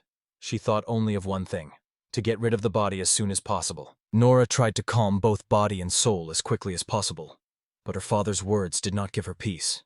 After all, there is no murderer who would bury someone in such a hurry. So the hope of a peaceful sleep became increasingly illusory. The old man's head, although mutilated and severed, still spoke. He stubbornly declared that he was not going to sleep. The girl stepped back, and the man continued to tell her that the thing he hated most in the world was sleeping. Because suddenly, while he was sleeping, something interesting might happen, and he would be sorry to miss it. Then Nora instantly jumped away from the talking head. Smiling, the grandfather replied that he did not like it when someone told him to go to bed. He was pleased and told the girl that she was really good. After that, the grandfather cut his own throat. At that moment, the spirit raised a barrier around him. The man smiled and clarified the girl's words about his 3 abilities, which he had actually only used for a century. He replied that 2 were actually enough, and then called up a secret catalog of cheater abilities and a regular catalog from which he could choose any powers for himself. The old man gradually recovered, and suddenly 4 tentacles grew from his head. He spoke, explaining that there was another skill in the secret cheat catalog, the recovery device. Thanks to this ability, the spirit could regenerate its own body, and at the same time, a puppet-like doll appeared in its core. The girl froze in horror when the man calmly explained that compared to humans, his magic was almost limitless. The spirit returned to its former body, but at the same time became 3 times larger and taller than the girl. He proudly declared that he too was capable of such incredible transformations. The man said that he had removed the obstacle for her and suggested that they attack one by one, saying that she should start. At that moment, Nora realized that it was all over for her. She definitely wouldn't be able to win. Nora thought, if she attacked him with a knife, he would probably recover quickly, and if she restrained her attack, he would still recover later. But in the end, only she would die, and her father. I replied that I had no strength to stop her action, and apologized to my daughter. The enemy admitted that although he seemed invulnerable, he was afraid of getting hurt. However, he promised that now he would fight for real. Upset, the man asked if the girl had already left everything, adding that he could not change anything. Waving his hand in farewell, he told her goodbye. Suddenly, a rabbit jumped up to help the girl, swung, planted its paws on the ceiling, and dealt the man a hard blow. The rabbit struck the enemy directly in the face, which greatly surprised the girl. Nora tried to remember the rabbit's name, but it replied that its name was Tutori. He added that he had heard everything from afar and asked what kind of creature it was. To this, Nora replied that it was a monster. Nora began to explain to the rabbit that only what the man himself allows can pass through the barrier. If the barrier gets even the slightest scratch, the device on his chest will instantly restore the protective layer. Then he will immediately attack us with a beam of light, and we will have no chance of survival. At that moment, the spirit noticed how much this man had changed and become even more dangerous. The man wiped his face, bravely confronting the man-beast, and assured him that this was just a common alchemical mistake made by humanity. The enemy pointed to the rabbit, asking if it was not ashamed to live at all because it had absorbed the worst of people and animals. You repeat again that it caused disgust. But suddenly the man remembered that he had come to deliver a message to the whole, and if they survived, he would definitely tell everything. The rabbit assured her that the Alan Wick store was not an enemy of their neighborhood at all, and he would prove it to her, even if it meant sacrificing his own life, just to get her out of there. The enemy wondered how he was going to pull this off on his trembling paws, and asked him to stop pretending to be human. For the enemy, there was nothing strange in his fear. After all, he was a herbivore. If he ate grass and ran away from strong predators, then he was simply justifying his appearance. At that moment, the rabbit suddenly jumped back. Tottori responded by calling himself a worthless person, because he couldn't even shoot a rabbit like him. Alias tried to hit the rabbit with the beam again. The enemy kept firing the beam, and the rabbit was jumping around, thinking that his strength was at its limit, and there was almost no chance of victory left. The man noticed that the rabbit had started to move faster and asked if he was in a hurry, while the beastman was happily jumping around the room. Tottori recalled a conversation with Norm Ko, who had told him that beastmen had powers that neither ordinary humans nor animals had. Tottori first experienced this power during a battle with a powerful enemy, when he felt fear. Tottori could think of nothing else but to escape, and fear completely filled his thoughts. The bunny no longer jumped, but instead quietly surrounded the enemy. The rabbit recalled how he had been happy with his innate ability and thanked the alchemists who had created it. To this, the Norn replied that it was only a recently discovered trait, and not everyone possessed it. During the fight, the rabbit, gripped by fear and panic, accelerated to incredible speed. Tottori shouted to the monster to pay attention to their power and capabilities. The enemy replied that he could not be defeated that way, because no matter how fast the attacks were through his barrier, no one would be able to overcome him. The enemy wanted to say something, but suddenly the rabbit managed to break through the barrier and, using the hand of the spirit from the past, hit the man with all his might right in the face, so hard that his eye fell out. The opponents were shocked by the cunning of the beastman. The girl noticed that the man's body began to heal, and realized that simply cutting off his head was no longer enough. Nora shouted at Tottori to aim straight at the body, assuring him that everything would definitely work out for him. The beastmen tore out the man's heart along with the magical artifact that was inside it. The girls won the battle for the blade. With a sharp movement, I cut through both the heart and the magical object. The girl sincerely wished for the monster's death and threw the artifact away, waving her hand. The heroes, exhausted and sweating, fell to the floor. Everything in the room around them was completely destroyed. The girl stood up and, approaching the beastman, asked if he was okay. Suddenly, a bright beam from behind Nora's back sharply burned her hand.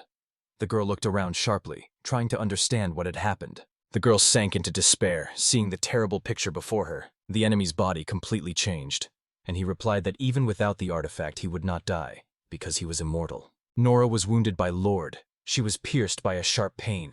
She quickly weakened and fell to the floor. The blood flowed slowly, leaving a trail behind, and the world around her blurred, becoming alien and cold. The monster roared loudly, announcing that the girl could not use her magic to shoot from a bow. Despair and powerlessness seized his mind. It became difficult for him to think. Then he decided to go on the offensive, to rush at the enemies with bites, and then take a little rest. His father shouted at the top of his voice, ordering Nora to move faster, but at the same moment fear gripped him and his heart stopped.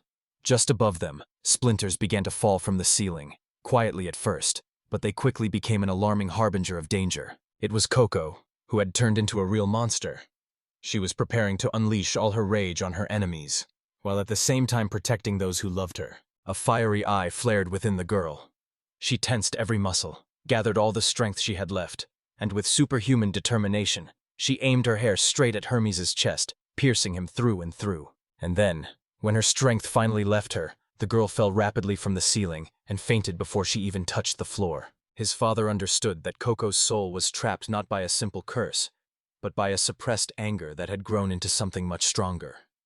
It was this power that kept her from stopping, and that made her body move forward, despite all obstacles. Suddenly, the cup slipped off the edge of the table, flew into the air, and fell with a thud onto the tiles, leaving a crack along the edge. The maid asked Agnosia if anything important had happened, to which she replied that she had only one true friend.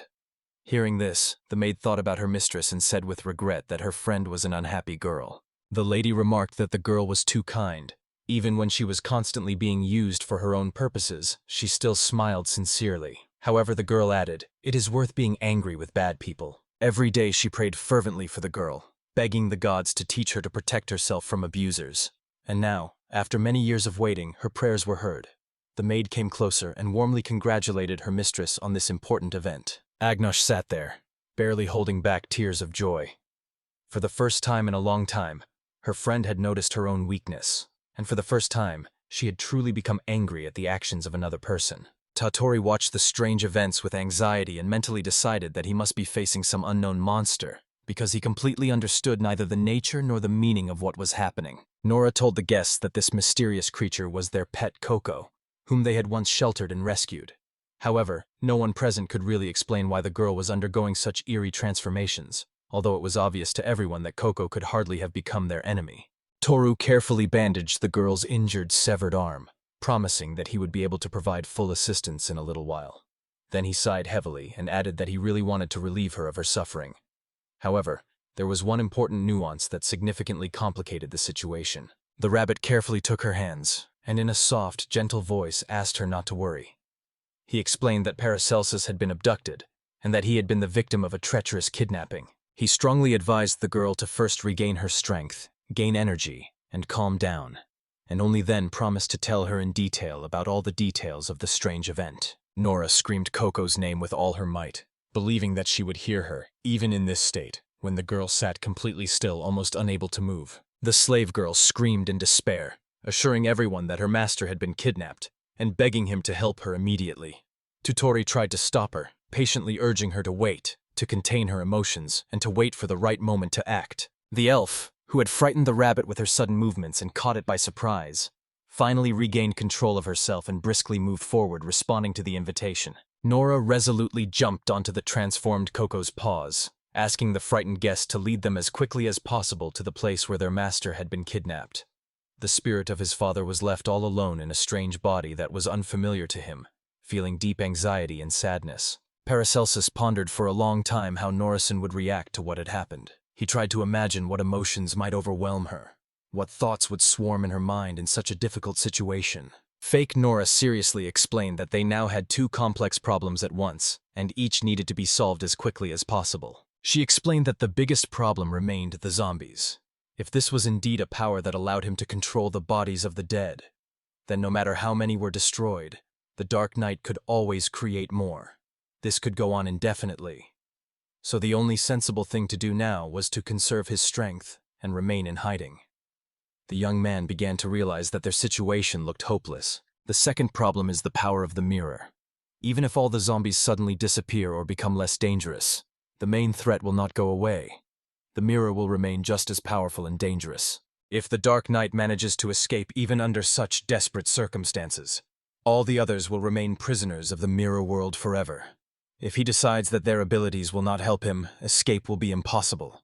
And even if he manages to get out, until he himself wants to free them, they will remain locked there forever. Paracelsus pondered thoughtfully why their opponent didn't try to end the battle by simply unleashing countless hordes of zombies and increasing the onslaught of the undead.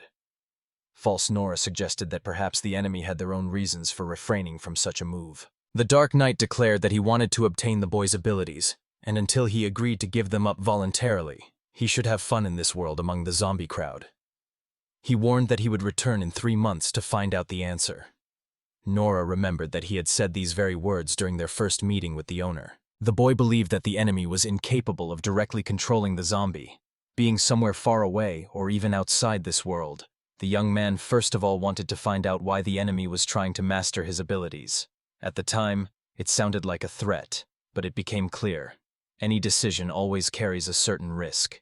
The interlocutor emphasized that one should not mindlessly rush at the enemy with loud declarations of one's readiness. It is better to keep one's second power a secret and use it only at the most crucial moment. This will significantly increase the chances of victory. Paracelsus confirmed that staying here forever is definitely not part of his plans. He was struck by the depth of this young girl's wisdom.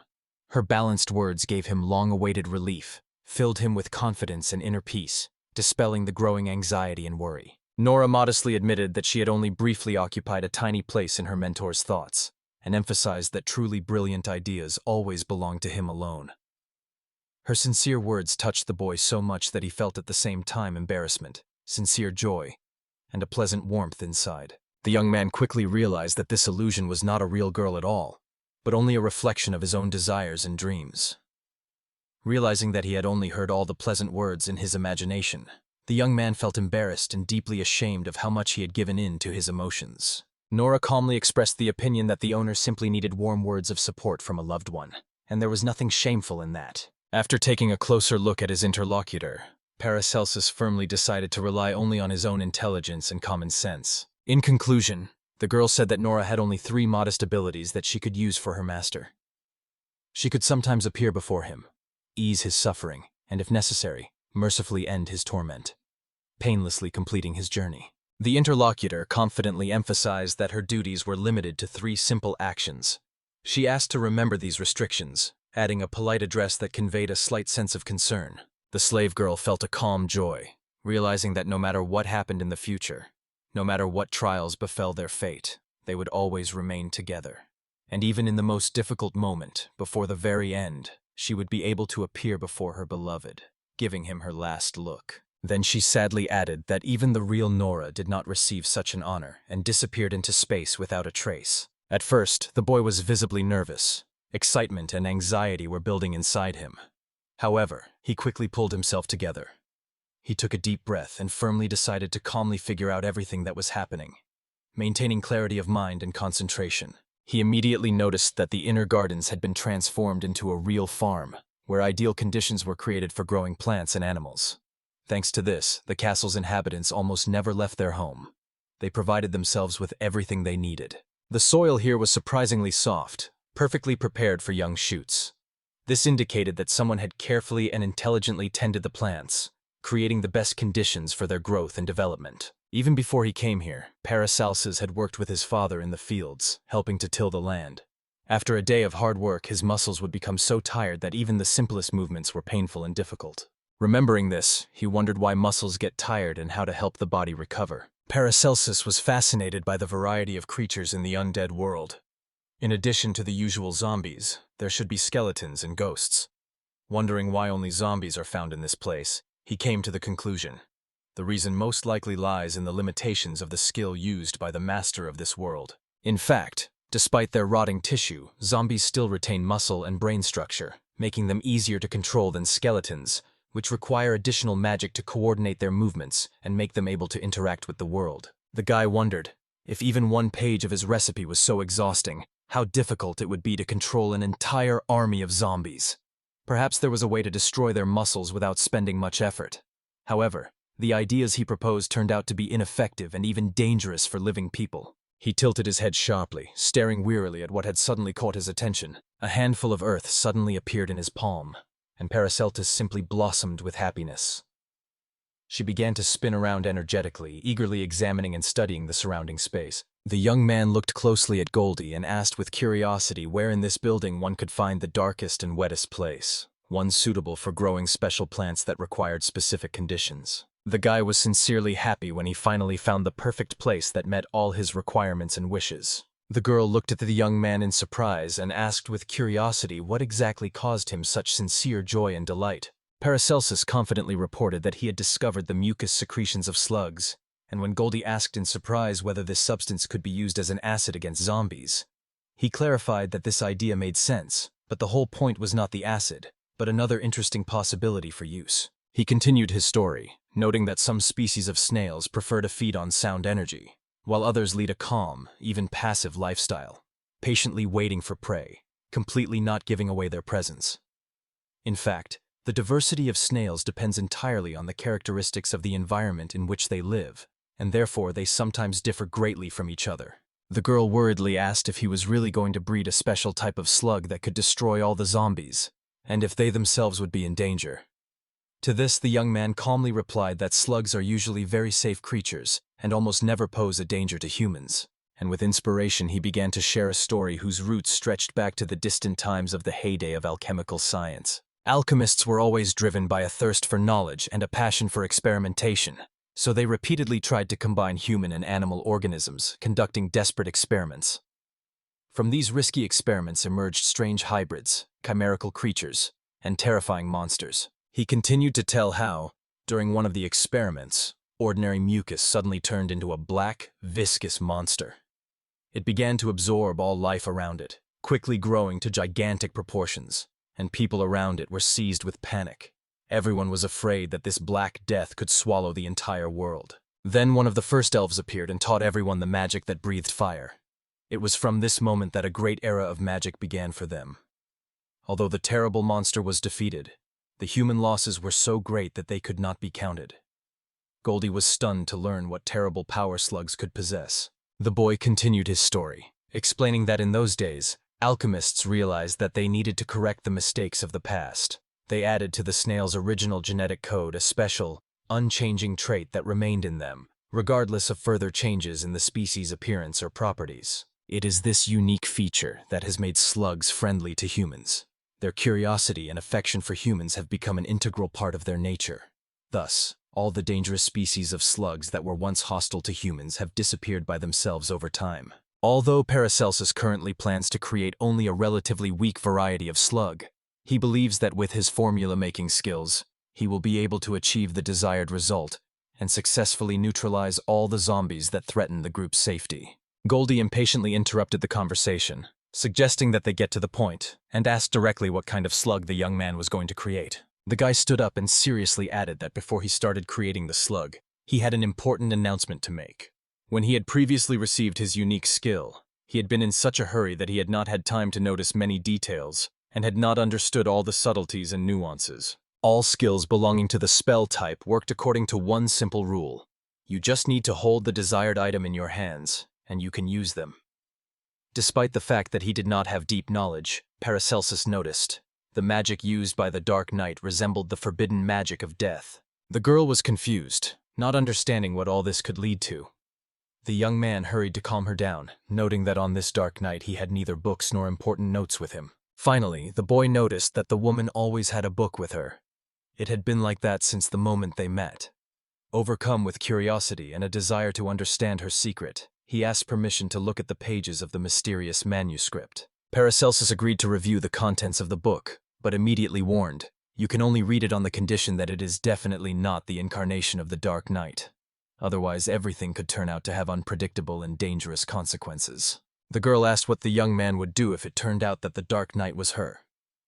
The boy sincerely replied that he would not reveal her secrets or try to take away her power, but would only ask her to free them from the trap and renounce evil. Such a sincere and noble answer struck Goldie.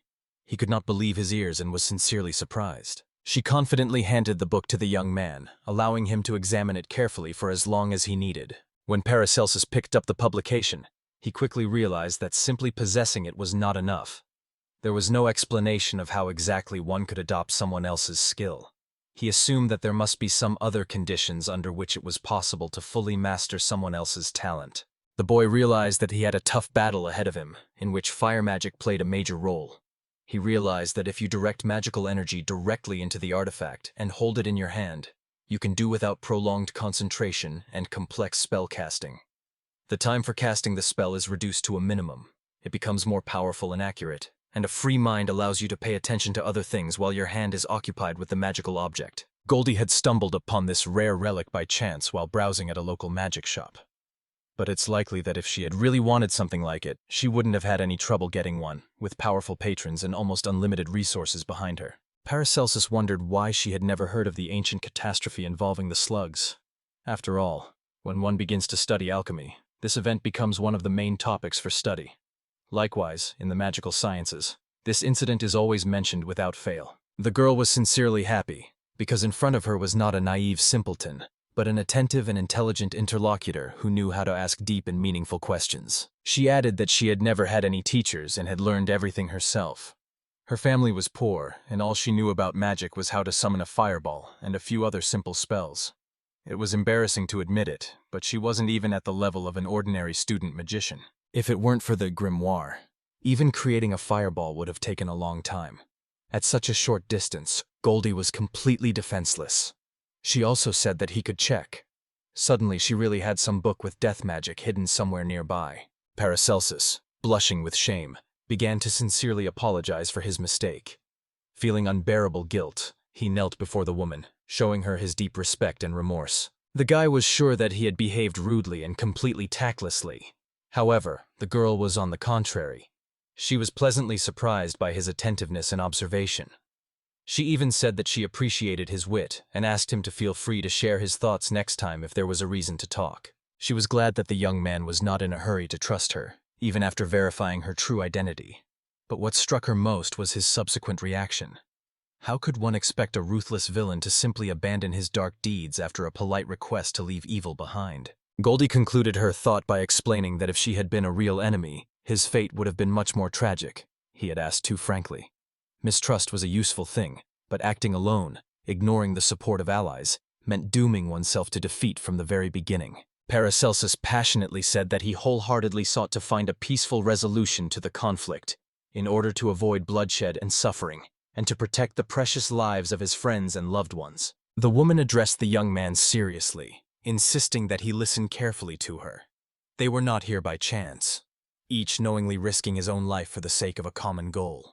Therefore, if he really wants to get out of this nightmare and survive, he needs to get rid of his naivety as soon as possible and accept the harsh truth, forgetting about his childhood dreams. Meanwhile, the Dark Knight stood amidst the vast army of the undead, grimly awaiting the appearance of his enemy. He prepared to meet the attack and try to gain the upper hand in the coming battle. Suddenly, a girl with burning eyes appeared before everyone, her voice trembling with excitement as she exclaimed that their main enemy had finally arrived and was now standing right at the gates of the fortress, preparing for a decisive battle. Goldie confidently announced that she was heading out to meet the threat, and ordered Dahlia to tell the young man what was happening and brief him on the team's plans. The young man timidly asked what he should do in such a situation. The girl gently called him to come closer. Dahlia explained that with this movement she was directing the accumulated magical energy directly into her palms, and that was when the spell was activated. Paracelsus carefully watched the process and was amazed. The symbolic image seemed to begin to glow, brightly showing the power of the energy. Looking into the mirror, through which the light of the magic spell was reflected, the young man suddenly saw the distorted face of the Dark Knight, vigilantly watching their group's every movement. The reflection he saw so impressed him that he could not contain his surprise and asked how exactly this mechanism worked. The girl began to explain. If she made certain movements with her hands, an automatic connection with the corresponding magic circle would immediately be established. The connection depends on the position of the fingers. The index finger acts as the main gateway, the ring finger is the reverse, and the middle finger is responsible for the magic circle in the tower. It is the choice of a certain combination that determines which magic circle will transmit the image, and nothing can be carried or shot through it. The magic portal only lets sound and light through. The young man decided that it was unlikely that he would be able to see anything from the top of the tower. However, Dahlia explained that if you press your little finger, the stream of light and sound will become stronger, and immediately demonstrated this in practice. The Dark Knight was indignant when everyone switched to a loud tone of conversation. The Dark Knight realized that he was standing in front of the same boy and invited him to go down. However, the young man confidently replied that he was not ready to die yet. Then the enemy replied that, apparently, the boy did not really care if these girls died. Paracelsus assured the girls that they would be safe, as he had a surefire way to destroy the zombie army. Moreover, if the Dark Knight dared to attack, he would find his own death. That is why Paracelsus advised them to retreat and stay as far away from the fortress as possible. He added that he had no intention of harming the enemy, but only asked for one thing, that he and the others be allowed to go home and that no one do harm. In response, the Dark Knight declared that such a request was too much and called him a weakling. The young man insisted that force was not needed for negotiations, but he was told that it was necessary. The Dark Knight scornfully declared that the weak could only die helplessly, so they advised the young man to remain silent. Then one of them made a proposal. If the women would give him the boy, he would return them to the real world. The monster gave the girls an hour to think, warning them that up until now he had been extremely lenient with them. If they dared to resist his will, any value they had would disappear. There would be no more room for beauties in his collection, and he would send them to be torn apart by zombies without hesitation. Goldie turned to Sylvia and asked if she had heard any threats from the enemy. Then she asked her to pass this information on to the others so that they could consider further action together. Goldie herself decided to follow the Dark Knight, trying to buy time for the team. The girl understood everything and immediately ordered everyone to gather together. Paracelsus felt that the situation had become critical, so he immediately asked Dahlia to stop the spell. The girl immediately agreed, because she understood well how serious everything was and how important it was to act without delay. He was captivated by the idea of creating a unique slug that could effectively fight off hordes of the living dead. After a lively conversation with his assistant, He asked her to prepare all the necessary materials and help bring his grandiose idea to life. To prepare this unique mixture, you will need the following ingredients: a spacious wooden barrel, fresh unripe slugs, regular pebbles, dry fallen leaves, leftover edible vegetables, and fertile humus. Next, you need to make a hole in the bottom of the barrel and fill it with layers of gravel, humus, leaves, and vegetable scraps. It is important to monitor the amount of live food that the snail consumes so that it does not turn into an undesirable form. If too many insects appear, it will ruin the whole thing. He then explained that the next step was to carefully release the immature snail into a specially prepared container. In addition, Paracelsus took into account that snails cannot tolerate high temperatures and low humidity, so he made sure to add clean and cool water to the vessel. Once all the ingredients are in, you need to close the lid tightly. However, you should open the barrel from time to ventilate the contents and mix them well. After all, the temperature rises during fermentation, and this can spoil the future product. The snail has an amazing ability to adapt to its environment. It gradually absorbs everything in its path. Over time, this creature develops, acquiring new properties and traits that become characteristic of its new entity, the microbial snail. Dahlia was genuinely surprised at how quickly the snail processed all the ingredients. Paracelsus explained to her that this was due to a special recipe.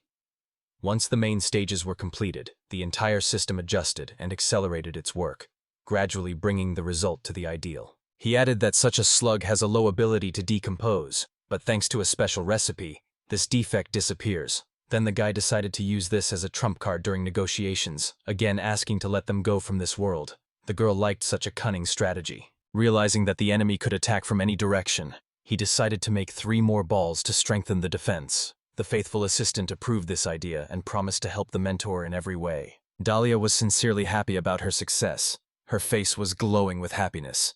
Together with the team, they managed to achieve their goal and create 3 more slimes. The young man suggested placing slugs in areas where zombie attacks were expected. He explained that even if his abilities weren't strong enough to completely deal with the threat, the slugs could significantly slow down the enemy's advance. The curious girl asked what was going on in the second barrel. The guy explained with a smile that he was preparing a small side project there when he found a free minute between his main work. He added that this was exactly what he wanted to ask. Dahlia was genuinely fascinated by the possibilities of alchemy, repeating over and over how magical and amazing the descriptions of this craft sounded. Carefully moving on to the personal, she timidly wondered if it was realistic for her to take up this fascinating business herself and become a master of the alchemical sciences. Paracelsus asked if the girl had created the spell herself. She confirmed that she had learned everything on her own, and if she had had more free time, she could have mastered the magic of healing as well. The young man thoughtfully noted that in this case, mastering alchemy might not be easy. After all, unlike the magic used by sorcerers, alchemists work with elements, that is, with primary matter. The boundaries between these areas are very clearly defined. The guy continued to explain that for alchemists, primary matter serves as a kind of raw material, an important ingredient for creating various objects and substances. And when it comes to magic, for wizards, this same matter becomes something like force and energy that makes various phenomena and processes move. If one tries to apply alchemy within the realm of magic, to free the so-called primary matter and transform it into fire through a spell, one will experience a natural resistance to this process. Or, for example, you could try to use alchemy as magic. Collect power in a bottle, divide it, or mix it with something else to create something entirely new. But no matter how hard you try, the end result will still be unsuccessful. Such seemingly impossible and contradictory actions force people, even without realizing it, to turn on the magic of persuasion, which tells them that what they are planning is almost impossible. This magic is often called subconscious pressure. Paracelsus continued to explain, in areas of high pressure, even with maximum confidence, it is impossible to achieve the desired result. That is why structures associated with magical practices are never built next to famous alchemical laboratories. And of course, the opposite is true. Magicians also avoid this. Only a few people manage to master both alchemy and magic equally well. This requires either extraordinary diligence or a unique natural talent. This rare combination of abilities made Dolly even more interested. The young man smiled encouragingly, emphasizing that the desire for development is always useful, and promised, as soon as the opportunity arises, he will definitely share his knowledge. The happy girl sincerely thanked the mentor for such a generous offer. The boy quietly asked the snail to behave himself, but suddenly he heard someone walking behind him. Looking back, he saw Goldie, who was addressing him. She announced that their conversation was over and invited Dahlia and Paracelsus to go upstairs. The young man immediately understood what this meant. He was now officially allowed to go up to the second floor of the ancient building. They went up to the second floor and entered the spacious hall. The guy immediately felt the tense atmosphere. Looking around the room with a careful look, he noticed that about 20 people had gathered here. Goldie explained that some had remained outside to watch, but the majority were right here. Paracelsus, breathing heavily and covered in sweat from exertion, noticed that several of the people present looked very ill. He immediately guessed that these unfortunates must have recently survived a zombie attack. Now they were barely able to stand and were completely helpless. The girl noticed the young man's gaze and asked him not to look so intently. Embarrassed, he immediately looked away and hurried to apologize, feeling his cheeks flush with shy red. Deep inside, he was seized with anxiety at his own impoliteness, for he knew perfectly well that it was inappropriate to behave in this way. Goldie introduced him to everyone, sure that most of them had already heard of the newcomer. However, she emphasized that he had special abilities that could withstand the dark night. With his help, they had a real chance to fight back, and Goldie was not going to give him up. After that, she asked if anyone had any objections, and invited those who disagreed to raise their hands. Lily sharply asked the boy how he assessed their chances of defeating the Dark Knight. Rose supported her friend, reminding her that they had already heard about the rookie's first ability, so now they wanted to learn more about the second. Paracelsus replied that the Dark Knight had 2 abilities. He could control the dead, and he could travel to the mirror world. Knowing these powers already gave them a significant advantage, so Paracelsus believed that the chance of victory was quite high. He also emphasized that this is why he never reveals his second ability. There is a possibility that the enemy is secretly eavesdropping on their conversations, using a spell that allows them to see and hear everything that is happening through the eyes and ears of zombies, flies, and mice. The guy also shared that he had a well-thought-out plan to defeat the enemy. Violet was interested and persistently asked him to tell the whole group about his idea in detail, hoping to hear a truly effective and feasible way. The young man proposed a risky plan. First, hand him over to the power of the Dark Knight. As soon as Dahlia heard this proposal, she jumped up, full of excitement. Her eyes widened in anxiety and restlessness. Goldie, Sylvia, Violet, Lily, and Rose, hearing the unexpected words, turned sharply to the person who had said it and looked at him in disbelief. Each of them was stunned. All of them tried to understand what dangerous step their new ally had decided to take. Paracelsus explained that, judging by the enemy's behavior, the Dark Knight would definitely approach, and that was when the decisive blow would have to be struck. After these words, the others wondered in surprise if he was going to act alone. The young man continued to explain that if they attacked the enemy en masse, the enemy would quickly realize this and retreat immediately, dragging the battle into a prolonged confrontation, and then the chance for a quick victory would be lost.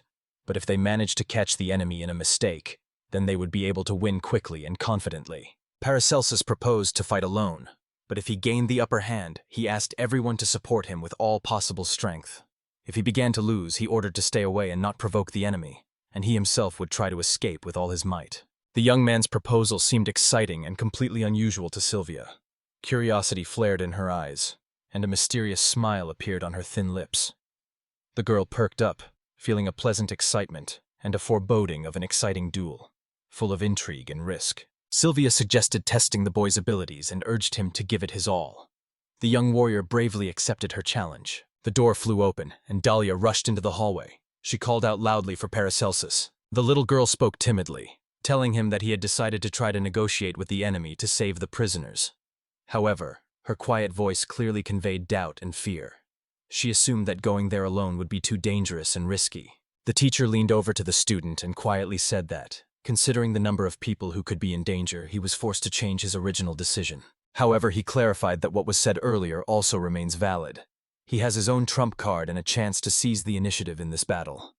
The main thing is to act in a coordinated manner, concentrating all efforts on one powerful blow in order to complete the matter quickly and decisively, avoiding protracted battles and unnecessary risks. He looked at Dahlia tenderly and admitted that he could only rely on her. Quietly, almost in a whisper, he asked the girl to take good care of this important thing that he had entrusted to her in advance. Dahlia was deeply moved by the words of the mentor, and she agreed without hesitation. Goldie cautiously asked Paracelsus if he was going to drag her into a fight. Paracelsus reassured the girl and assured her that he had no intention of forcing her to participate in the battle. The master solemnly announced that he planned to create as many slugs as possible. This would become the best weapon against zombies. To implement the plan, he promised to make a detailed list of all the necessary ingredients. However, he warned, the work would be large-scale, so it would not be possible without the help of 3 more people. For him, the most important thing was to be involved in the preparations for the threat at some point. He passionately urged his assistants to work on creating useful slugs until the very end, even if the worst happened and he was gone. Goldie suddenly noticed that the flame had become less bright and asked if Paracelsus had something to do with it. The alchemist raised his eyebrows in surprise. He was pleased that the young sorceress was able to catch such a slight change in magic. He explained that slimes are very vulnerable to fire, so he had specifically reduced the amount of fire energy around them to make them less vulnerable to fire magic. But he himself had not expected that this would weaken the girl's fireball so much. In response, she said that if his influence became even stronger, she would become even angrier. Goldie asked if Paracelsus really didn't want them to join him if something happened, because she was ready to support her ally. To this, Paracelsus replied that he would find a way to deal with the problems himself. Then the girl noticed that he sounded very confident, and added that she had a request for him. She asked him, if they had to flee and the Dark Knight suddenly decided to destroy this place along with everyone, let him at least take Dahlia. After all, the girl was still very young. It was too early for her to die. Paracelsus drank the elixir, hoping it would make him stronger. He then named the slug Shogot and asked if it liked the name. As soon as the slug was named, its mental abilities increased significantly. Why this happened remains a mystery. The guy turned to his partner, asking him to carefully monitor his actions and follow all instructions, and he himself carefully began to descend the rope ladder, trying to maintain balance and confidence with every step. A huge number of zombies had gathered in front of the building. Their crowd completely filled the entire square, creating a terrifying spectacle and posing danger to anyone who dared to come closer. The warrior looked intently at everything that was happening before him, and gradually a shadow of doubt appeared on his face, as if a real battle between determination and uncertainty was unfolding inside him. And the main enemy himself, the Dark Knight, commander of a huge army, was right in the center of this general chaos. He confidently directed every movement of his invincible warriors, like a true embodiment of absolute power and complete control over the events around him. Paracelsus was well aware of how serious the situation had become. His enemies were wary of approaching, realizing the full power of his abilities. And the Black Knight was only surprised. He was sure that the girls would keep the secret and not betray the boy. But events unfolded completely differently. The enemy was determined not to waste a single precious moment and, above all, wanted to deprive the boy of his ability to move by cutting off his legs. But at the same time, he said that he was ready to listen to any pleas for mercy as soon as he became helpless and immobile. Paracelsus quickly grabbed the swarming slug and threw it straight towards the advancing zombie army, hoping to distract the enemies and gain at least a brief advantage for himself. The Dark Knight loudly ordered his warriors to immediately come to his defense, as a giant slug was moving rapidly towards them. The little friends managed to accurately hit one of the zombies, and then the clever warrior instantly ordered all the infected creatures to be turned into fertilizer to stop the further spread of the threat. The Dark Knight watched in amazement as his zombies literally dissolved into thin air in an instant. He was left standing alone, confused and unsure of what to do next. That night, suddenly, its gaze was fixed on an even more amazing and terrifying event. The slug that had recently been thrown away began to grow before our eyes, becoming larger and larger, which caused real astonishment. Paracelsus considered this a wonderful solution to the problem and immediately issued a loud order to reapply the method of turning zombies into compost, adding to the recipe, add, and add again. The Dark Knight clearly felt that the situation was becoming increasingly threatening. The slime that had been absorbing the remains of the decaying bodies was growing steadily, gaining strength and a terrifying energy.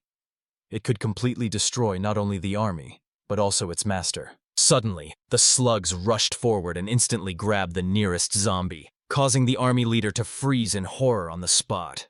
The slimy monsters slowly swallowed their prey whole, releasing sticky slime, and themselves growing larger with every passing moment. Paracelsus was simultaneously overcome with delight and horror when he saw his little assistant suddenly begin to grow rapidly, turning into a giant snail. The Dark Knight shouted orders in desperation, trying to stop the panic among the zombies.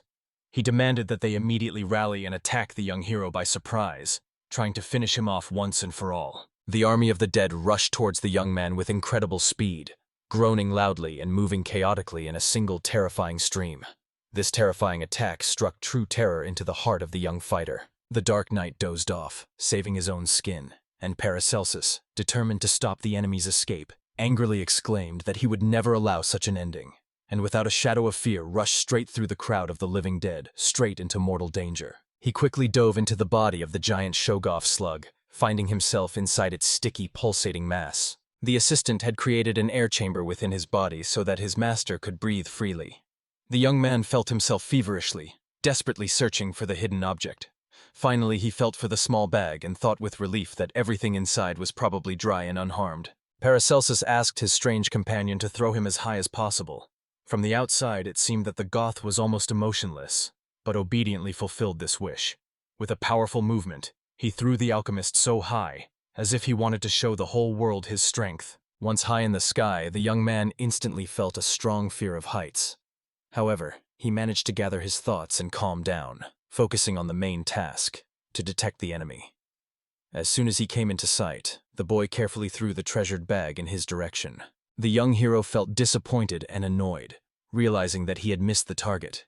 At this time, Dahlia in the castle had foreseen a possible failure even earlier, and had calculated the distance in advance, in order to be ready to correct her comrade's mistake with her intervention. Then she shouted loudly that the most important thing was to get ahead of him, and instantly rushed forward to the south. The girl used her magic, casting a flight spell on the wind. The air instantly changed direction, and thanks to this, the bag drastically changed its trajectory, heading precisely towards its chosen target. Suddenly, the wallet fell right in front of the Dark Knight. Paracelsus was glad that the magic circle left inside had worked, and thanked his assistant for the excellent work, after which he dissolved into Shoggoth. Since Dahlia wasn't sure if the bag would be able to reach its destination, she decided to play it safe. She used a fire spell, setting the bag on fire, giving it extra acceleration and being able to control its flight with her own eyes. The Dark Knight froze in confusion, staring at the strange object lying in front of him. But suddenly the bag flashed with a bright light and exploded abruptly, showering him with hot debris. Seeing the consequences of the explosion, Paracelsus exclaimed with joy. He was satisfied, because the plan had worked perfectly. Violet exclaimed happily, genuinely happy that the enemy army had suffered a powerful blow from the flames. Rose enthusiastically supported her words, and both friends could not hide their surprise at the power of the huge explosion they had caused together. Paracelsus was genuinely shocked. Even being at a considerable distance from the site of the explosion, he felt a real heat that reached him along with the force of the event. The Dark Knight appeared, claiming that no living being could survive such a close explosion. The warrior noticed a living being among the enemies, and at that moment a powerful explosion engulfed everything. The young man was confused, because he couldn't understand what had happened. He thought that the fireball was to blame for everything. Boldy shouted, calling for everyone to be ready, because something huge was coming from the west. Rose simply froze in horror at what she saw. A monster appeared before the two archers. Its terrifying appearance and enormous size made the girl feel real animal horror, and her heart beat faster. As soon as Violet saw this monster, she immediately understood that they were facing a real dragon. Her heart was pounding, and in a panic, she shouted to her friend that they had to get out of here immediately before the monster attacked them. But suddenly the monster opened its mouth wide and spewed out a powerful stream of liquid that instantly filled the space in front of it. Paracelsus watched with admiration as the Dark Knights revived the dead, even giant creatures, turning them into zombies. Without wasting time, he ordered Shoggoth to hurry up. He had to get to the cathedral as soon as possible. But suddenly he felt that something suspicious was happening behind him. The zombies, consumed by a blind desire to kill, climbed higher and higher to the surface of the slime without stopping, even realizing that the caustic liquid would surely dissolve their flesh. The young man tried his best to remain calm, mentally jotting down new observations for the recipe. But at that very moment, he sensed that someone unexpected and extremely dangerous was rapidly approaching them. The Dark Knight himself suddenly emerged from the shadows, resolutely grabbed the boy by the collar, and was about to put an end to his dangerous experiments once and for all. He picked up the warrior and threw him straight into the crowd of zombies, and he, confident in his victory, hastily began to remove the camouflage mask from his face, revealing his true face. Finally, he threw the mask back contemptuously, leaving his body to float in the thick slime that enveloped the creature. The mask flew a little further in the air and, by a lucky chance, landed directly on the head of one of the zombies. The creature now looked as silly as a character in a children's comic book. While Paracelsus was still recovering from the unexpected attack, he was suddenly grabbed by the same zombie, who now had an additional mask on his head. Because of this, the unfortunate wretch had two faces at once, writhing in opposite directions. The Dark Knight laughed evilly and loudly announced its victory, rejoicing that the forces of darkness had gained supremacy and were celebrating their triumph. The darkness of the night grinned menacingly, promising that before the snail could even approach, it would surely crush the young hero's skull. Having won, the boy already understood. He was not an ordinary person, but he did not have any supernatural abilities either. The enemy ordered someone to check whether the warrior's recipe had been implemented, and the young man guessed that the man was not addressing him at all. The Dark Knight persistently asked the invisible assistant not to interfere, explaining that this was a purely personal confrontation between the two of them. Paracelsus suspected that among the girls there were those who had abilities, and it was they who were in danger. The young man resolutely ordered Shoggoth to immediately go to the cathedral and protect Dahlia at all costs, because he himself already felt that he had no strength left to continue the battle. Meanwhile, the Dark Knight imperiously ordered to be silent and to watch only him, feeling that victory was very close. Suddenly, Sylvia appeared before everyone, clutching a shining sword in her hands. She instantly rushed at the enemy and began to strike. Her every movement was filled with incredible precision and grace. The enemy staggered, barely able to stand. He was breathing heavily and pressing his hand tightly to his chest, from which blood flowed profusely, a clear sign of the brave girl's precise blow. Paracelsus asked the girl what had brought her here. In response, she confessed that he seemed interesting to her, so she simply followed him, because in any case, she would have to die somewhere, and that was it. The young man exclaimed with excitement that the most important thing was happening in the cathedral right now. Everyone there was in mortal danger, so they had to go there immediately, run as fast as they could, without wasting a second. Sylvia said that he had actually gone completely crazy. Instead of caring about his own safety, he was willing to risk his life to save the souls of others. Paracelsus hurriedly asked Sylvia to leave, but the girl objected, saying that she was already leaving, so he should let her go quickly. But the boy explained that he could not let her go now, because she was under a spell that hid her appearance, and it only worked while she was next to him. He turned to Nora for help, and she, looking at the gentleman, asked him not to go to the cathedral. His wounds were so severe that without her help and pain relief he would not have been able to take a step. She begged to leave these people and at least try to save the boy so that he could survive. Then the young man turned to Sylvia, asking which of the girls could write spells. Sylvia replied that only Goldie and Dahlia had such an ability. He also wondered if anyone else was listening to their conversation.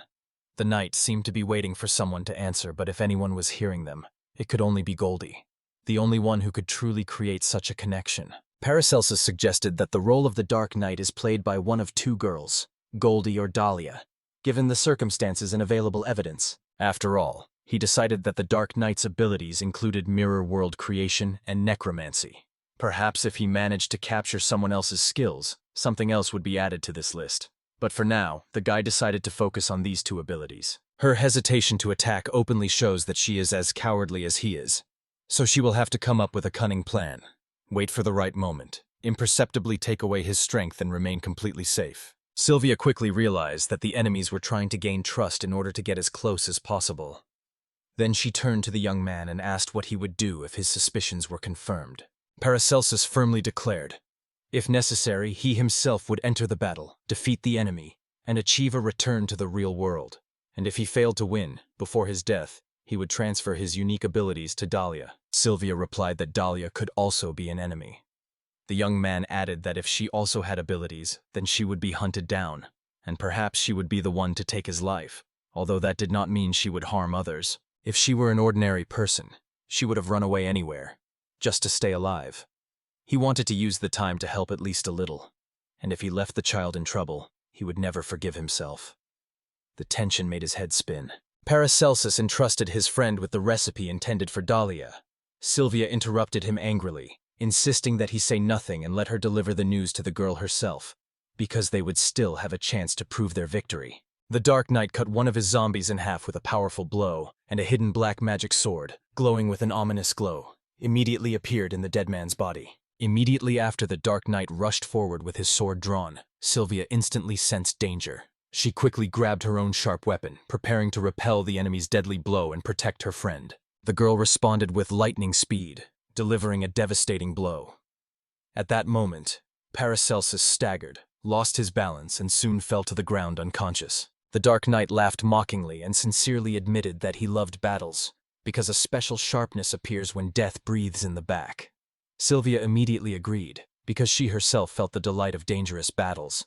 It brings them closer together like nothing else. Paracelsus was amazed to note how incredibly strong the ordinary city girl was. She assured him that there was very little left, and if he could go further alone, he should go ahead of her. The young man agreed and moved forward. The young man stood up and moved forward resolutely, determined to join the others as soon as possible. Meanwhile, in the cathedral, the dragon kept trying to get to the girls, greedily trying to devour them. Suddenly, a fireball hit him. Goldie asked with concern if her friends were okay. Violet persistently persuaded her friend to leave immediately, because the dragon was still exhaling poisonous breath and preparing to deliver another devastating blow. Suddenly, Shoggoth appeared as if out of thin air and delivered a sudden blow that not only stunned the dragon, but also caused incredible surprise and delight in Goldie. She could not have imagined that such a powerful protector would appear just when he was needed so much. The slug greedily bit into the dragon's scaly body, trying to swallow the giant beast whole. But the dragon was not going to give up so easily. Sensing the threat, it released its poisonous breath with all its strength directly into the attacker's body. Paracelsus, seeing what was happening, understood. Such a blow could melt even a scoundrel. This meant only one thing. In front of him was a truly deadly weapon, a poison capable of destroying any monster, regardless of its strength or size. He realized the seriousness of the situation. After all, the snail had no protection at all against this deadly poison, and if he accepted the gift from the dragon, it would turn into a real disaster. The young man did not expect to meet such an unpleasant enemy of his loyal snail friend, and finding himself in the middle of the battlefield, he confusedly tried to understand how great the danger was that awaited him. The alchemist instantly understood that the first blow had indeed been successful. He did not hesitate and immediately ordered his subordinate creature to collect the last dying fragments of the giant's body. After that, she was to deliver the next blow to finally deprive the enemy of strength and end the battle with victory. The Shoggoth silently obeyed his master's command, gathered the last of his strength, and rushed forward. However, as they came closer, the slug stopped abruptly in front of the dragon, assessing the distance. In an instant, they charged forward, and the Shoggoth struck a powerful blow with his hands directly at the dragon's vulnerable spot. The slime did not stop, striking again and again, and in each movement he put all the strength he could find in his strange being. The giant's body shuddered from the onslaught of numerous blows. The gigantic mass tore muscles, broke bones, and seared his insides with deadly poison. Seeing how successful the attack was, Paracelsus shouted enthusiastically to Shoggoth, ordering him not to stop and to strike the enemy with even greater force. Meanwhile, Goldie suddenly appeared next to the boy and carefully watched what was happening. The young man quickly turned to the girl and enthusiastically asked how he could get inside the building to try to save the people. Time was running out, and something had to be decided immediately. Goldie told the boy that the first ladder had collapsed, but she would quickly install a spare structure elsewhere to provide a safe path inside. The boy asked the girl to hurry, because the situation was critical, and every second wasted could cost someone's life. Paracelsus was amazed by the dragon's strength. It seemed to be truly invincible. No matter how many times the slime attacked, it did almost no harm, although Paracelsus managed to make the dragon constantly defend itself. But suddenly the slime lifted its master even higher. The Shoggoth confidently separated a portion of its mass and lifted it upward, carefully picking up its creator and carrying him away from danger. Thanks to this, the alchemist was able to escape the impact zone. The creature itself focused all its attention on protecting its master, while persistently continuing its attacks on the dragon. The young man froze in amazement, almost unable to believe what had just happened. His loyal companion had willingly given up a part of himself to save his friend. This ability both fascinated and frightened the boy at the same time, filling his heart with gratitude and anxiety for his ally's future. Paracelsus sighed heavily as he looked at the body of his fallen friend. His heart ached with the pain of losing a loved one, but suddenly Goldie called out to him, bringing him back to reality. She reminded Paracelsus to gather his thoughts and think about how to help the surviving members of the team. In an anxious voice, she asked the boy to take Dahlia as quickly as possible and escape from the building, which was about to collapse under the weight of the damage. The young man asked with concern what would happen to her alone. Would she be able to escape on her own, or would she also need help? Goldie firmly replied that she would stay here until the end, as many of the wounded and seriously injured needed help. She decided to take on the responsibility of protecting everyone who could no longer get up and escape on their own. Paracelsus instantly assessed the situation. Goldie had managed to warn him. Dahlia knew the escape route and was waiting in the north wing of the library. That was where the young man had to get as quickly as possible if he wanted to carry out his escape plan. The boy immediately understood that the enemy's attack had only one goal: to drive him into a dead end, limit his space for maneuver, and make him easy prey. Only awareness of the enemy's plan could give him a chance to avoid a fatal end, escape the trap, and retain hope for salvation. He understood that the attacks might stop when he left. If there was an enemy among them, it would be even more important to get out of here as quickly as possible. But he could not understand why Goldie, if she really had any power, would let him go with Dahlia. The young man thought that their plan was to first let him see the girl and then use them as hostages. Or maybe Dahlia was acting in concert with Goldie. Or maybe Goldie simply didn't want the girl to die and was willing to do anything for her safety. But be that as it may, separating the two possessors of the abilities was very beneficial for him. After all, right now was the chance to find out exactly which of them was the enemy, and finally resolve this issue. And if he could not find the culprit, he decided to transfer his abilities to Dahlia and help her escape. Paracelsus realized that his enemies had had many opportunities to get rid of him earlier, but for some reason they had not done so. He was not sure whether it was because of some special recipe or something else. But one thing was clear. He needed some important ability that he himself had. Dahlia met her teacher's gaze and heard her teacher's firm voice, informing her that she had accidentally overheard their entire conversation and that she must now leave the shelter immediately. The girl, lowering her eyes, hesitantly admitted that she was not yet ready to leave her hiding place. The boy asked the girl what she was holding in her hands. The girl replied that it was a book of spells, and added that there were probably many more such books here. The young man, confused, admitted that he understood nothing of what was written in this book. He asked if she was channeling magic directly into the book, and if some special spell was being created through her efforts. Dahlia explained that when writing, you need to let magical power flow through the text, otherwise it will be just ordinary letters. As an example, she gave the book Goldie's Grimoire. Paracelsus became interested and realized, if the girl wrote exactly as described in the book, she would be able to create a real spell. The girl added that in addition to transmitting magical power, you also need to display the symbols as if you were looking at them in a mirror. After all these letters are like mirror images, and it is extremely important to write them in the right direction. Otherwise, the spell simply will not work, and the result will be completely opposite.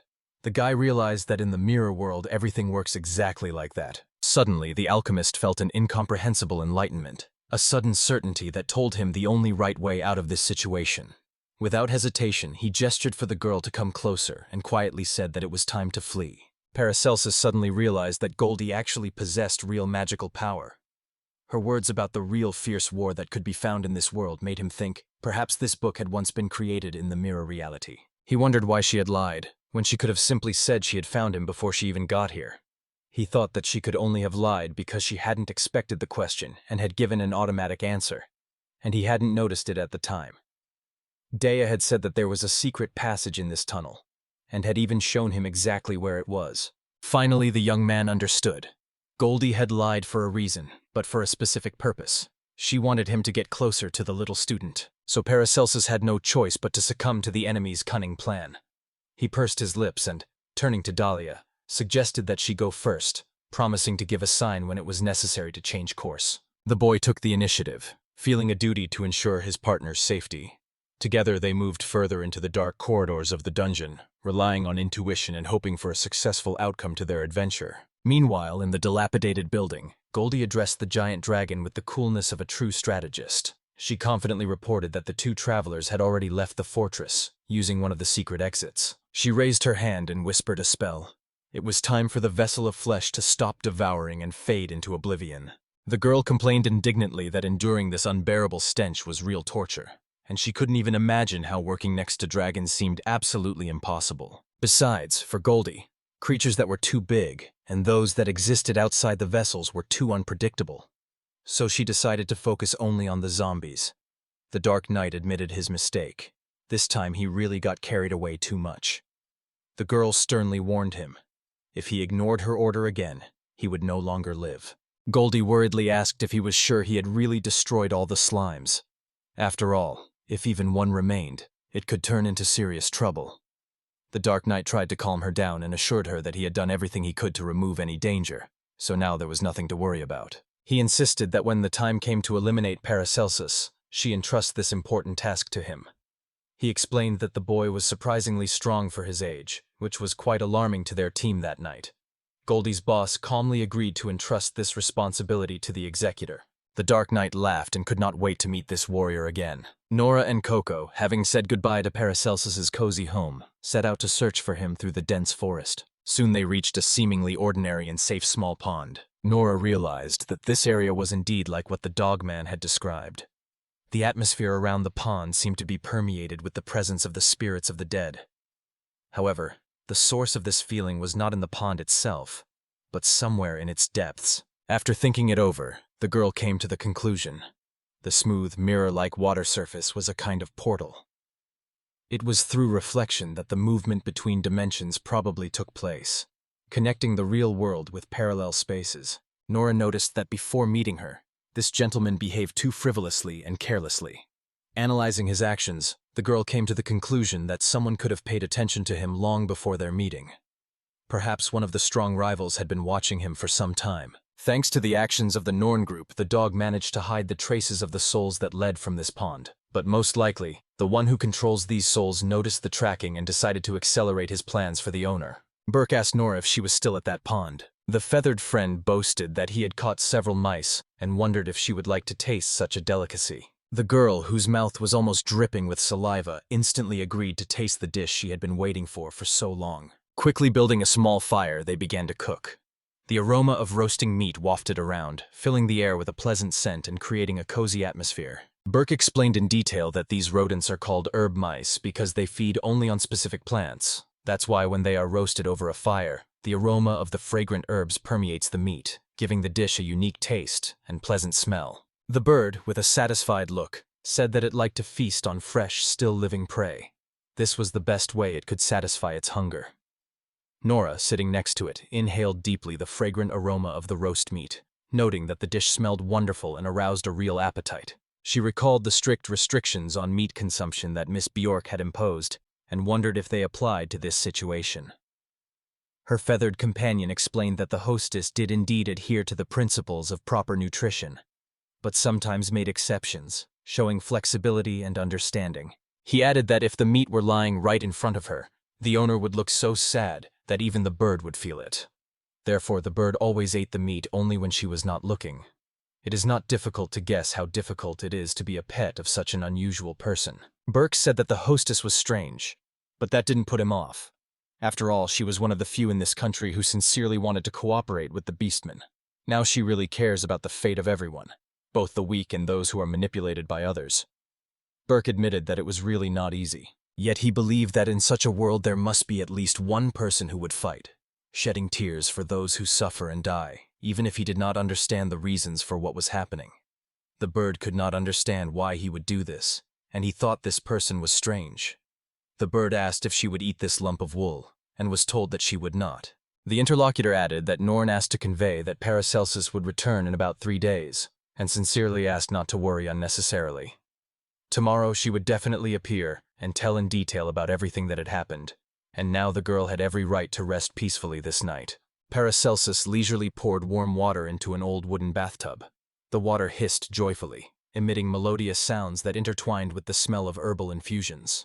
When the bathtub reached the desired level, the young man carefully took a coin marked 60 degrees from his pocket. Slowly dipping the coin into the warm water, he explained that bathing in such a bath helps restore strength and relieve fatigue. Medicinal herbs, selected specifically for healing, created the perfect combination of aromas and properties that accelerate the regeneration of tissues and cells. At that moment, the teacher entered the room and informed the student that the healing water was already waiting for her, suggesting that she take a bath first. The girl gasped in surprise, because she had not expected that the bath would already be prepared, and thought that the power of the young man's recipe was truly impressive. The girl became interested in the boy, and having gathered courage, anxiously asked how he had injured his eye during the fight with the Dark Knight. Paracelsus sincerely thanked the girl, adding that thanks to her healing skills, the patient's condition had noticeably improved. Hearing these words, Dahlia was delighted, because she saw that her efforts had yielded good results. She strongly advised him to tell her if the pain in his eye worsened, or if any unpleasant symptoms appeared. The girl sincerely wanted to help her mentor and take care of his health. The young man obediently promised to fulfill his student's request. After he had managed to escape from the cathedral, he had long pondered which way to go.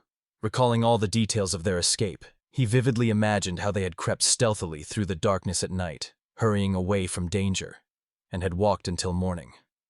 Finally, choosing a house at random, they decided to stop there, and then he fully realized how great the power of the art of healing was. Paracelsus understood.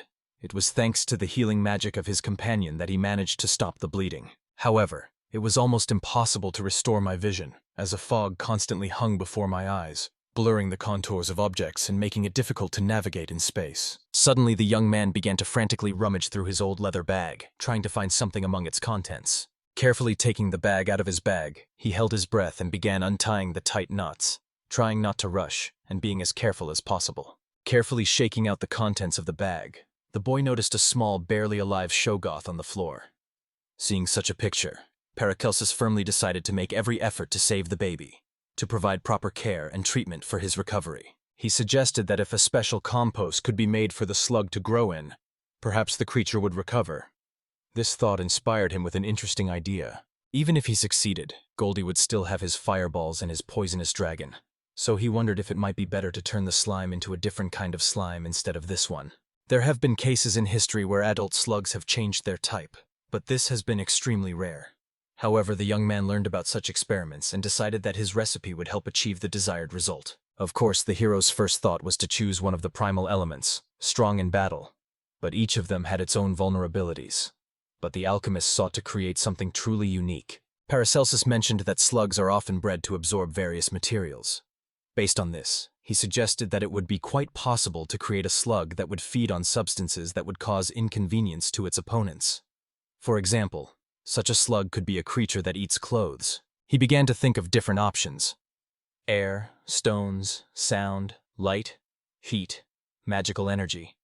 The last option seemed like a good one, but then everything would depend on whether his friend could withstand the effects of the poison while he absorbed the energy.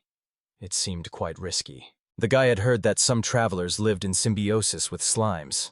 They received energy from any organic matter and could stay in dungeons for several days at a time. However, this was quite dangerous, although it sometimes gave a person extraordinary abilities. Deep in his thoughts, he realized that in his situation all risks were minimized, and the probability of unforeseen events was practically zero. His task was to carry out the integration procedure carefully, in order to achieve a successful combination of the human organism with a unique being. The excited boy leaned towards his little friend and cautiously asked if he could hear his voice. Then he added that if the slime could hear him and move, then let it eat his right eye, remember his body, and ask to reside in it, working for him. The creator of the shuffling looked at his suffering friend with a pain in his heart.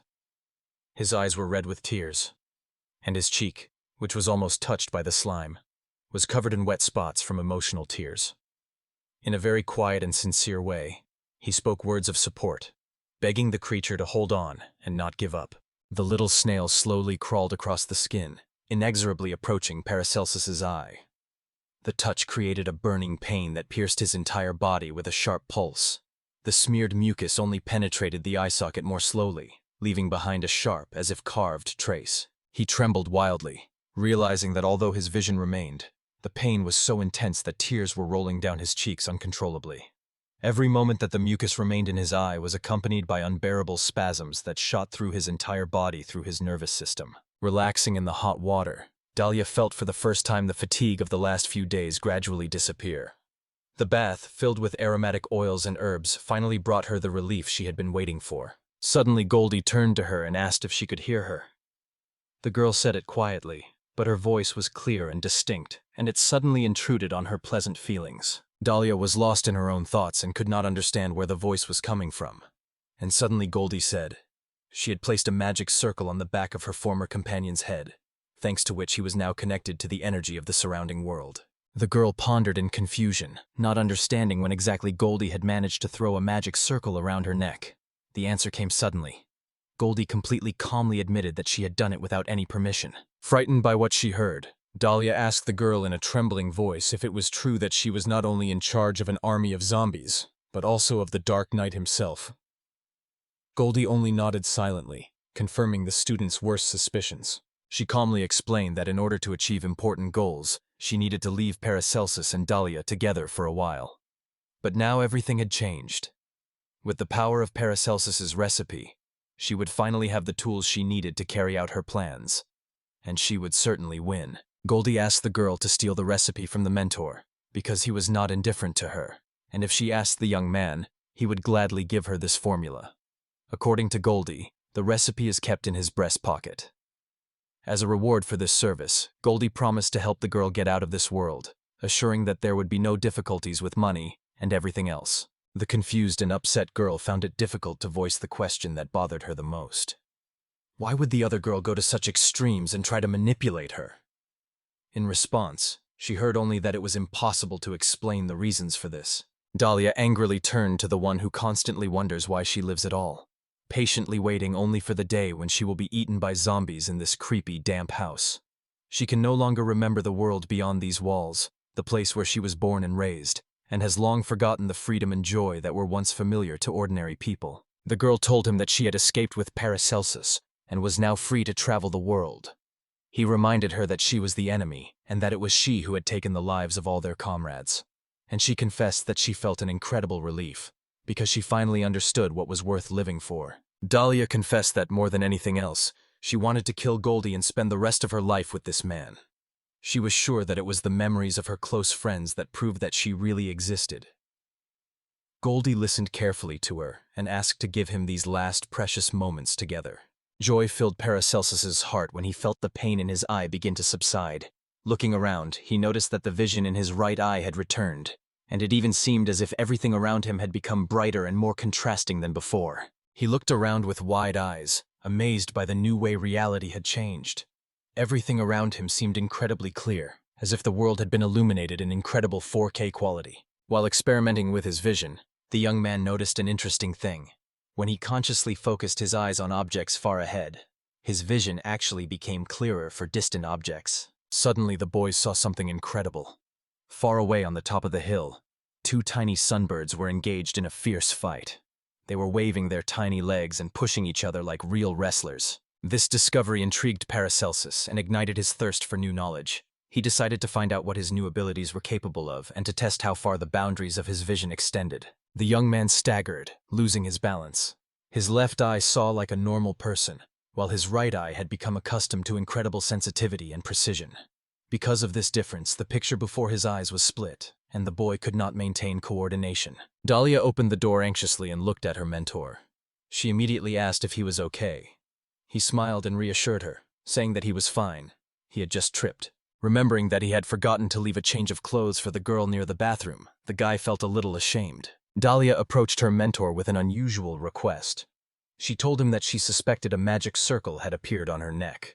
The girl asked him to carefully examine the suspicious place and erase the magic sign if it was really there.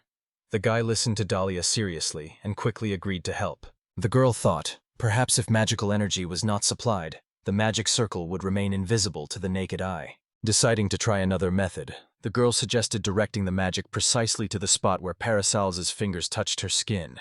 The young man, somewhat embarrassed, agreed. He found it both funny and unusual. Blushing slightly, he cautiously approached the girl. Having understood this new feature of his vision, the boy decided to put it to the test. He activated the magnification in his right eye and focused on the hidden part of the magic circle, trying to see the details. Continuing his investigation, he suddenly noticed a clear round mark on his companion's neck, resembling a seal. The girl was stunned. She had not yet used magical energy at all. The events that were taking place seemed incomprehensible and mysterious, causing her a lot of questions and bewilderment. She asked the boy if he could see the magic coming from her palm. The boy nodded and confirmed that he could see the glow too. The girl suggested that perhaps the bath had restored her magical powers to the point that she no longer even noticed how subconsciously she was using magic. Paracelsus understood that thanks to the Shoggoth's eye, he could see things that the ordinary eye would never notice. However, fearing that Goldie would overhear their conversation, he decided not to say anything about this ability of his. Meanwhile, Dahlia asked him to draw a circle with a seal on a piece of paper, noting that the type of seal depends on how exactly you plan to get rid of the curse. Leaving the girl in the house, the young man carefully climbed onto the roof, carefully choosing places for support and checking their reliability each time. Looking to the side, he heard the voice of his companion and her quiet warning to be careful. As he climbed higher, he realized that it was best to practice alchemy in a safe place. An alchemy workshop would be ideal, but it was unlikely to be found here.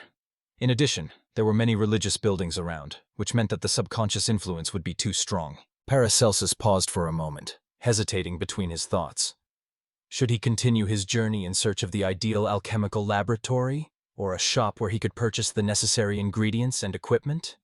Another idea flashed through his mind: to visit the castle that stood on the top of the mountain. Suddenly, the young man announced that he had noticed people in the castle window.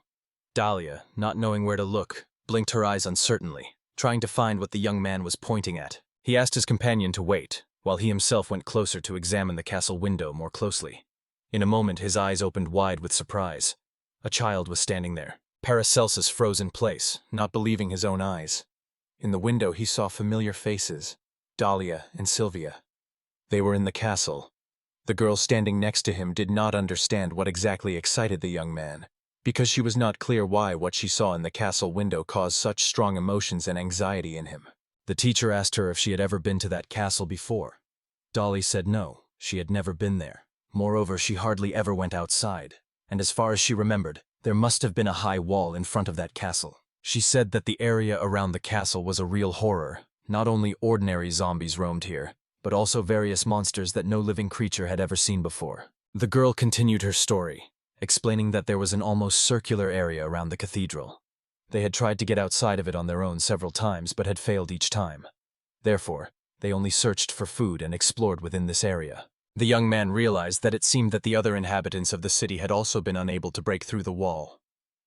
Then he thought that it would be worth looking for people like him in other corners of the mirror world to understand how big this problem was. Paracelsus explained that he wanted to inspect the buildings outside the fortress. After weighing the pros and cons, he decided that he would probably go there alone. But Dahlia, not wanting to leave her mentor, strongly objected. She exclaimed that she would definitely go with him. A few hours later, the boy was surprised to learn that people also lived behind the fortress walls. Among them, he saw his friend Sylvia and other residents of the community. The young man wanted to share extremely important information with Dahlia, but after some thought, he asked for time to think it over and organize his thoughts.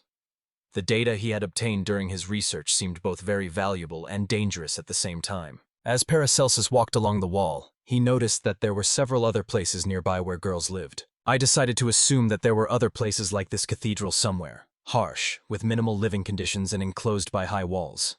If such settlements were scattered throughout the country, there would be countless of them. The very idea of so many people made me feel confused. It turns out that another amazing surprise awaits the children. A new, incredible ability awakens in them. He began to list Goldie's abilities, which he had already learned about. She could control the dead, walk through mirrors. Moreover, it turned out that this woman was able to create copies of people. The young man suggested that there could have been other owners of such abilities before him, whom the woman simply chose and appropriated their powers. Paracelsus could not understand why she did such things, and decided that the woman had accumulated a lot of resentment towards these people. That was why she kept them in this terrible place, where zombies had already become something familiar and commonplace. The young man shuddered at the very thought that zombies could become a normal part of everyday life. He wondered if it was possible that the famous power to control zombies was not a separate skill, but rather a personal trait of Goldie's linked to her innate magic. It seemed incredible to him. Hundreds, perhaps thousands of people who sincerely despised or hated forbidden magic were gradually weakening its power through their subconscious condemnation. Besides, there are no people in the mirror world, so magic can be used without restrictions. He wondered, what if we create many creatures for whom forbidden magic is a normal thing? Then, on the contrary, the subconscious pressure will only strengthen this magic. This theory explains how Goldie, being just one person, can command an entire zombie army. In the world of reflections, her necromancy becomes much stronger. Paracelsus, peering intently at his companion, cautiously noted that Goldie appeared to possess forbidden magic. The conversation lasted a long time, but it was important to him that she listened to him to the end. He explained to her that in this world, forbidden magic was not only not forbidden, it was also strengthened here. Dahlia, who knew more about magic than he did, took this news calmly and confidently.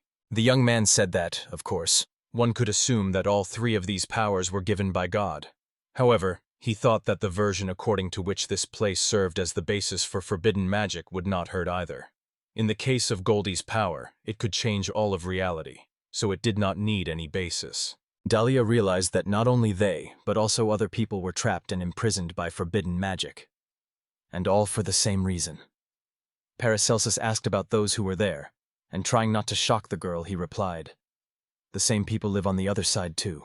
The student, with concern in her voice, asked if she had understood correctly that there was another version of herself somewhere, perhaps even many such versions, all existing in parallel with her. The mentor confirmed her guess and explained that he considered this idea to be the most reasonable and logical. The girl thoughtfully noted that there were blurred places in her memory, missed events, and moments that were difficult to explain. She shared her thoughts. When she imagined that she might be someone's copy, she suddenly realized how harmoniously everything in her life fit together into a whole mosaic.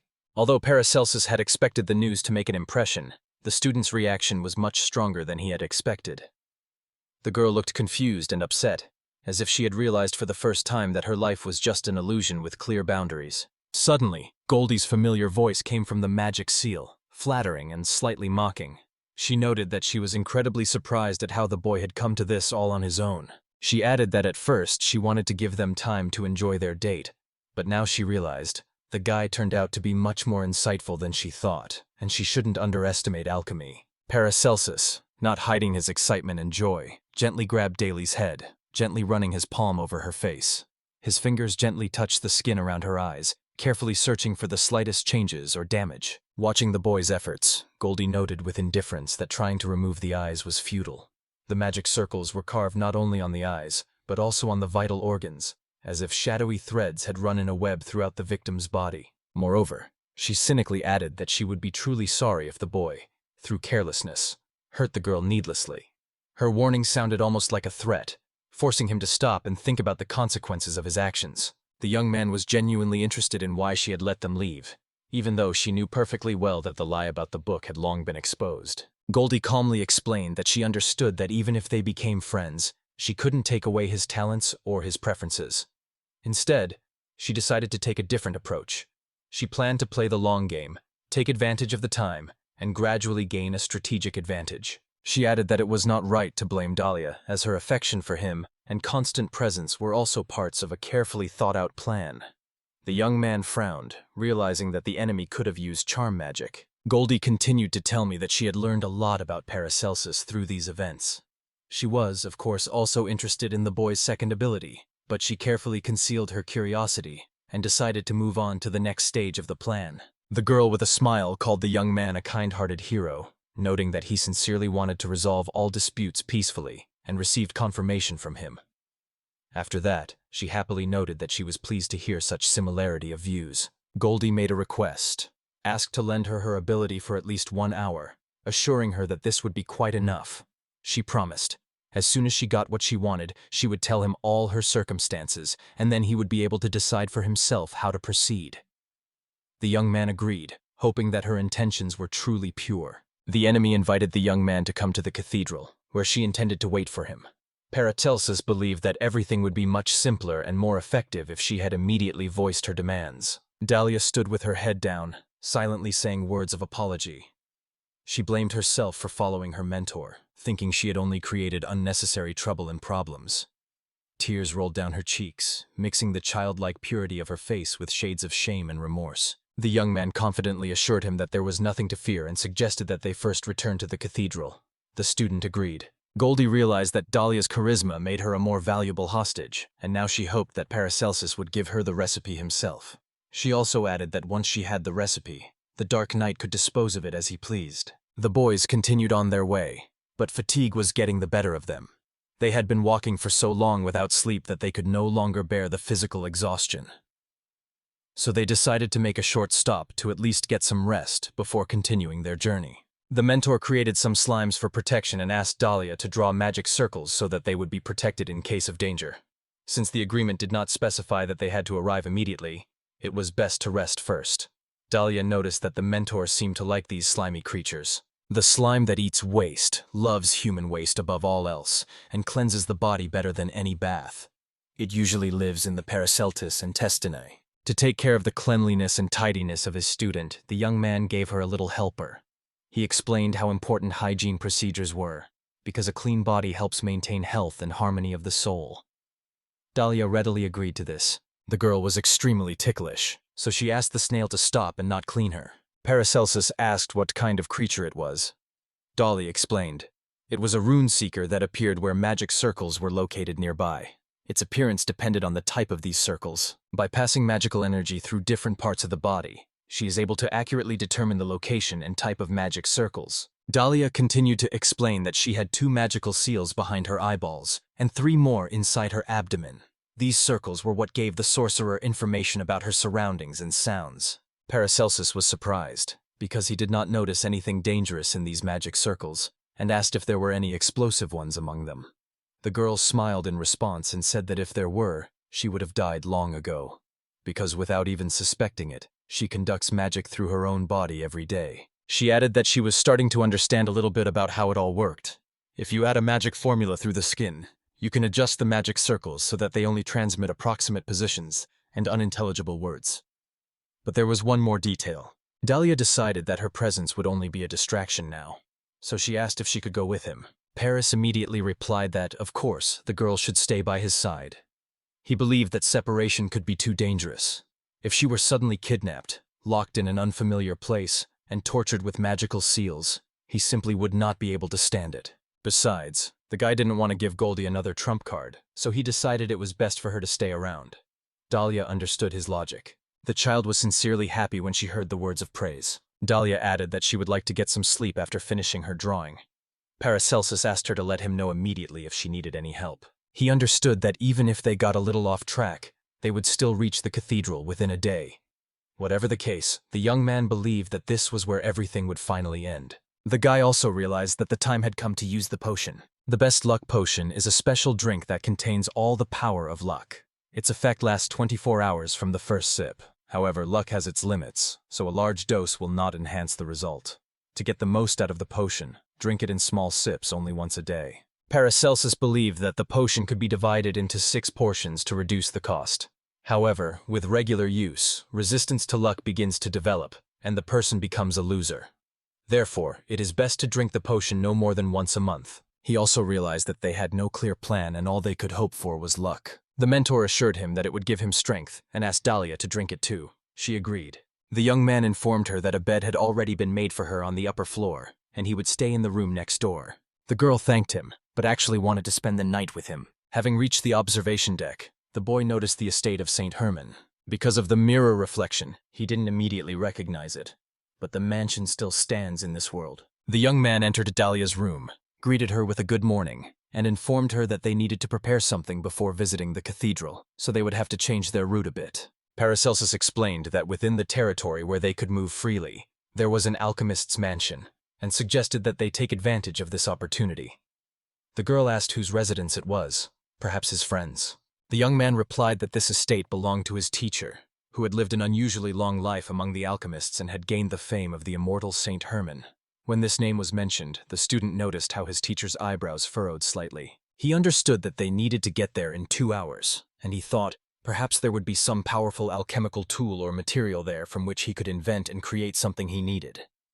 The guy was about to set off. The young man also noticed that the zombies stood at the same distance from each other. When the zombies started chasing people, or when they were killed, this order was broken. The guy concluded, if you look at whether the line of zombies was broken, you can guess that there are people somewhere nearby. Suddenly, Paracelsus noticed something strange. The ranks of zombies had been broken. He immediately wondered if there was anyone else in that direction. Opening the door of the nearest building, the young man saw Sylvia inside, who was surprised to recognize them. Knight was glad that they were alive, and asked Dahlia to help with her witchcraft. The girl immediately ran to her. Sylvia thanked the girl sincerely and sighed with relief, thinking that she was destined to find herself in trouble. But this happiness passed her by. Sylvia said that the Dark Knight was a real beast. He not only possessed extraordinary strength, but was also a true swordsman. His level far exceeded her own, but despite her defeat, she felt real satisfaction and even joy. The girl realized that they would have to face the Dark Knight, and asked to be given another chance. She wanted to test herself in a fair duel with him, wanting to come face to face with him. Paracelsus told her absolutely everything about what had happened. Sylvia understood. Goldie was behind all this, and they themselves were just copies. It was hard to believe, but everything was coming together. She knew almost nothing about the world outside this place. Knight thanked Dahlia for her help and asked the boys to do their best. They asked if she would come with them. Sylvia suggested that they were probably going to stay somewhere and apologized that she wouldn't be able to join them. The girl asked the young man not to regret it later. Paracelsus said that it was time for them to leave, and the girl agreed. Meanwhile, on the estate of St. Herman, there were 2 alchemical workshops. The first was used by the owner himself, and the second was worked by his student. St. Herman himself, although he belonged to a closed circle of alchemists, was famous for his special suspicion. Above all, he was afraid that his recipes would fall into the wrong hands. Paracelsus saw that there was nothing interesting in the second workshop, and decided to check the first one. Dahlia was convinced that a teacher should share knowledge with his students, so she was upset that the boy was not even allowed to look at the workplace. But he just shrugged and explained that he was not revealing anything to them. On the contrary, their task was to seek the truth in everything on their own. It seemed that he only wanted to get a workforce, and he was not going to teach. The young man also could not understand what could be stolen from a hermit sitting in a closed workshop, so, apologizing to the teacher for the intrusion, he carefully examined the old but fully furnished room. Paracelsus began to look around him carefully, looking for something useful, and warned the others that there might be traps here. Dahlia turned to him, too. She showed him the magic circles on the wall. The young man understood that it was a secret safe, visible only to those who were allowed in. It turned out that there had been a mistake. The protection had been mirrored and turned off, and they were lucky. In addition, there were 3 keyholes on this circle. The teacher really did not want anyone to notice this. Paracelsus turned to Selena and suddenly realized how lucky he was. The slime, who received a name, became smarter and loved to solve puzzles that arose in communication. He was able to solve even the most difficult tasks. The young man was glad that his friend had already opened and got the scientific notes. Despite the slight inconvenience, he decided to familiarize himself with their contents. Dolly noticed that this book did not reflect the text. The young man suggested that perhaps the book had originally been mirrored. It would be nice to find techniques similar to the sealing with forbidden magic. Then he read that late-night gatherings worsened concentration, so it was better to go to bed before 10 o'clock at night. Regarding nutrition, it is important to maintain a balance between vegetables, meat, and cereals. Overeating is not worth it in any case. On the contrary, it is better to try to eat as many different vegetables as possible. This is good for the body. After reading these tips, the guy decided that these were general recommendations for taking care of his health. Dahlia asked if it was possible to live that long if she followed these rules. Paracelsus replied that there were rumors that her people had created living water that granted immortality. However, it is unlikely that advice alone could grant 200 years of life. And then he remembered the words that had once been said to him. The boy simply wanted to know more recipes, but if you just memorize the method of preparation and repeat it, even a dog can handle it. The teacher added, the real truth must be sought much deeper. The old man said that there are no easy ways. Only persistent repetition of the basics, barely noticeable to the eye, leads to success. It is the accumulated experience that brings a person closer to the truth hidden in everything that exists. Then he asked Paracelsus to perform daily routine work for him. The young man remembered how his mentor had warned him that if he refused to share his knowledge, he would fail the alchemist exam. The teacher didn't care. Even routine work was useful to him. He gave orders only when it brought him personal benefit. The young man's face contorted, and Dahlia noticed new wrinkles appearing on his skin. The boy realized that no matter what, he needed to find something like living water, or at least something similar. But Paracelsus never found anything. It seems that he conducted a lot of research to discover the secret of rejuvenation, but all his searches ended in failure. He also recalled that St. Herman had made many incidental discoveries in his search for living water. Herman had worked tirelessly, and the young man was certain that something truly valuable would remain after his efforts. Suddenly, he noticed part of the recipe for the Philosopher's Stone, and it was at this moment that a new, unexpected revelation dawned on him. He noticed a liquid that dissolves everything around it and turns it into its original substance. This is a universal solvent, a real find. Thanks to it, they will probably be able to cure cocoa. Dahlia asked curiously if he had found anything useful there. Paracelsus smiled and replied that he had, but that this knowledge did not apply to their situation. However, he had no time to finish when the sound of an ancient cane echoed in the room. The older man asked the boy if he was really sure that everything was as he needed it to be. St. Herman didn't know what tricks he was using, but he lacked the skills to pass the exam.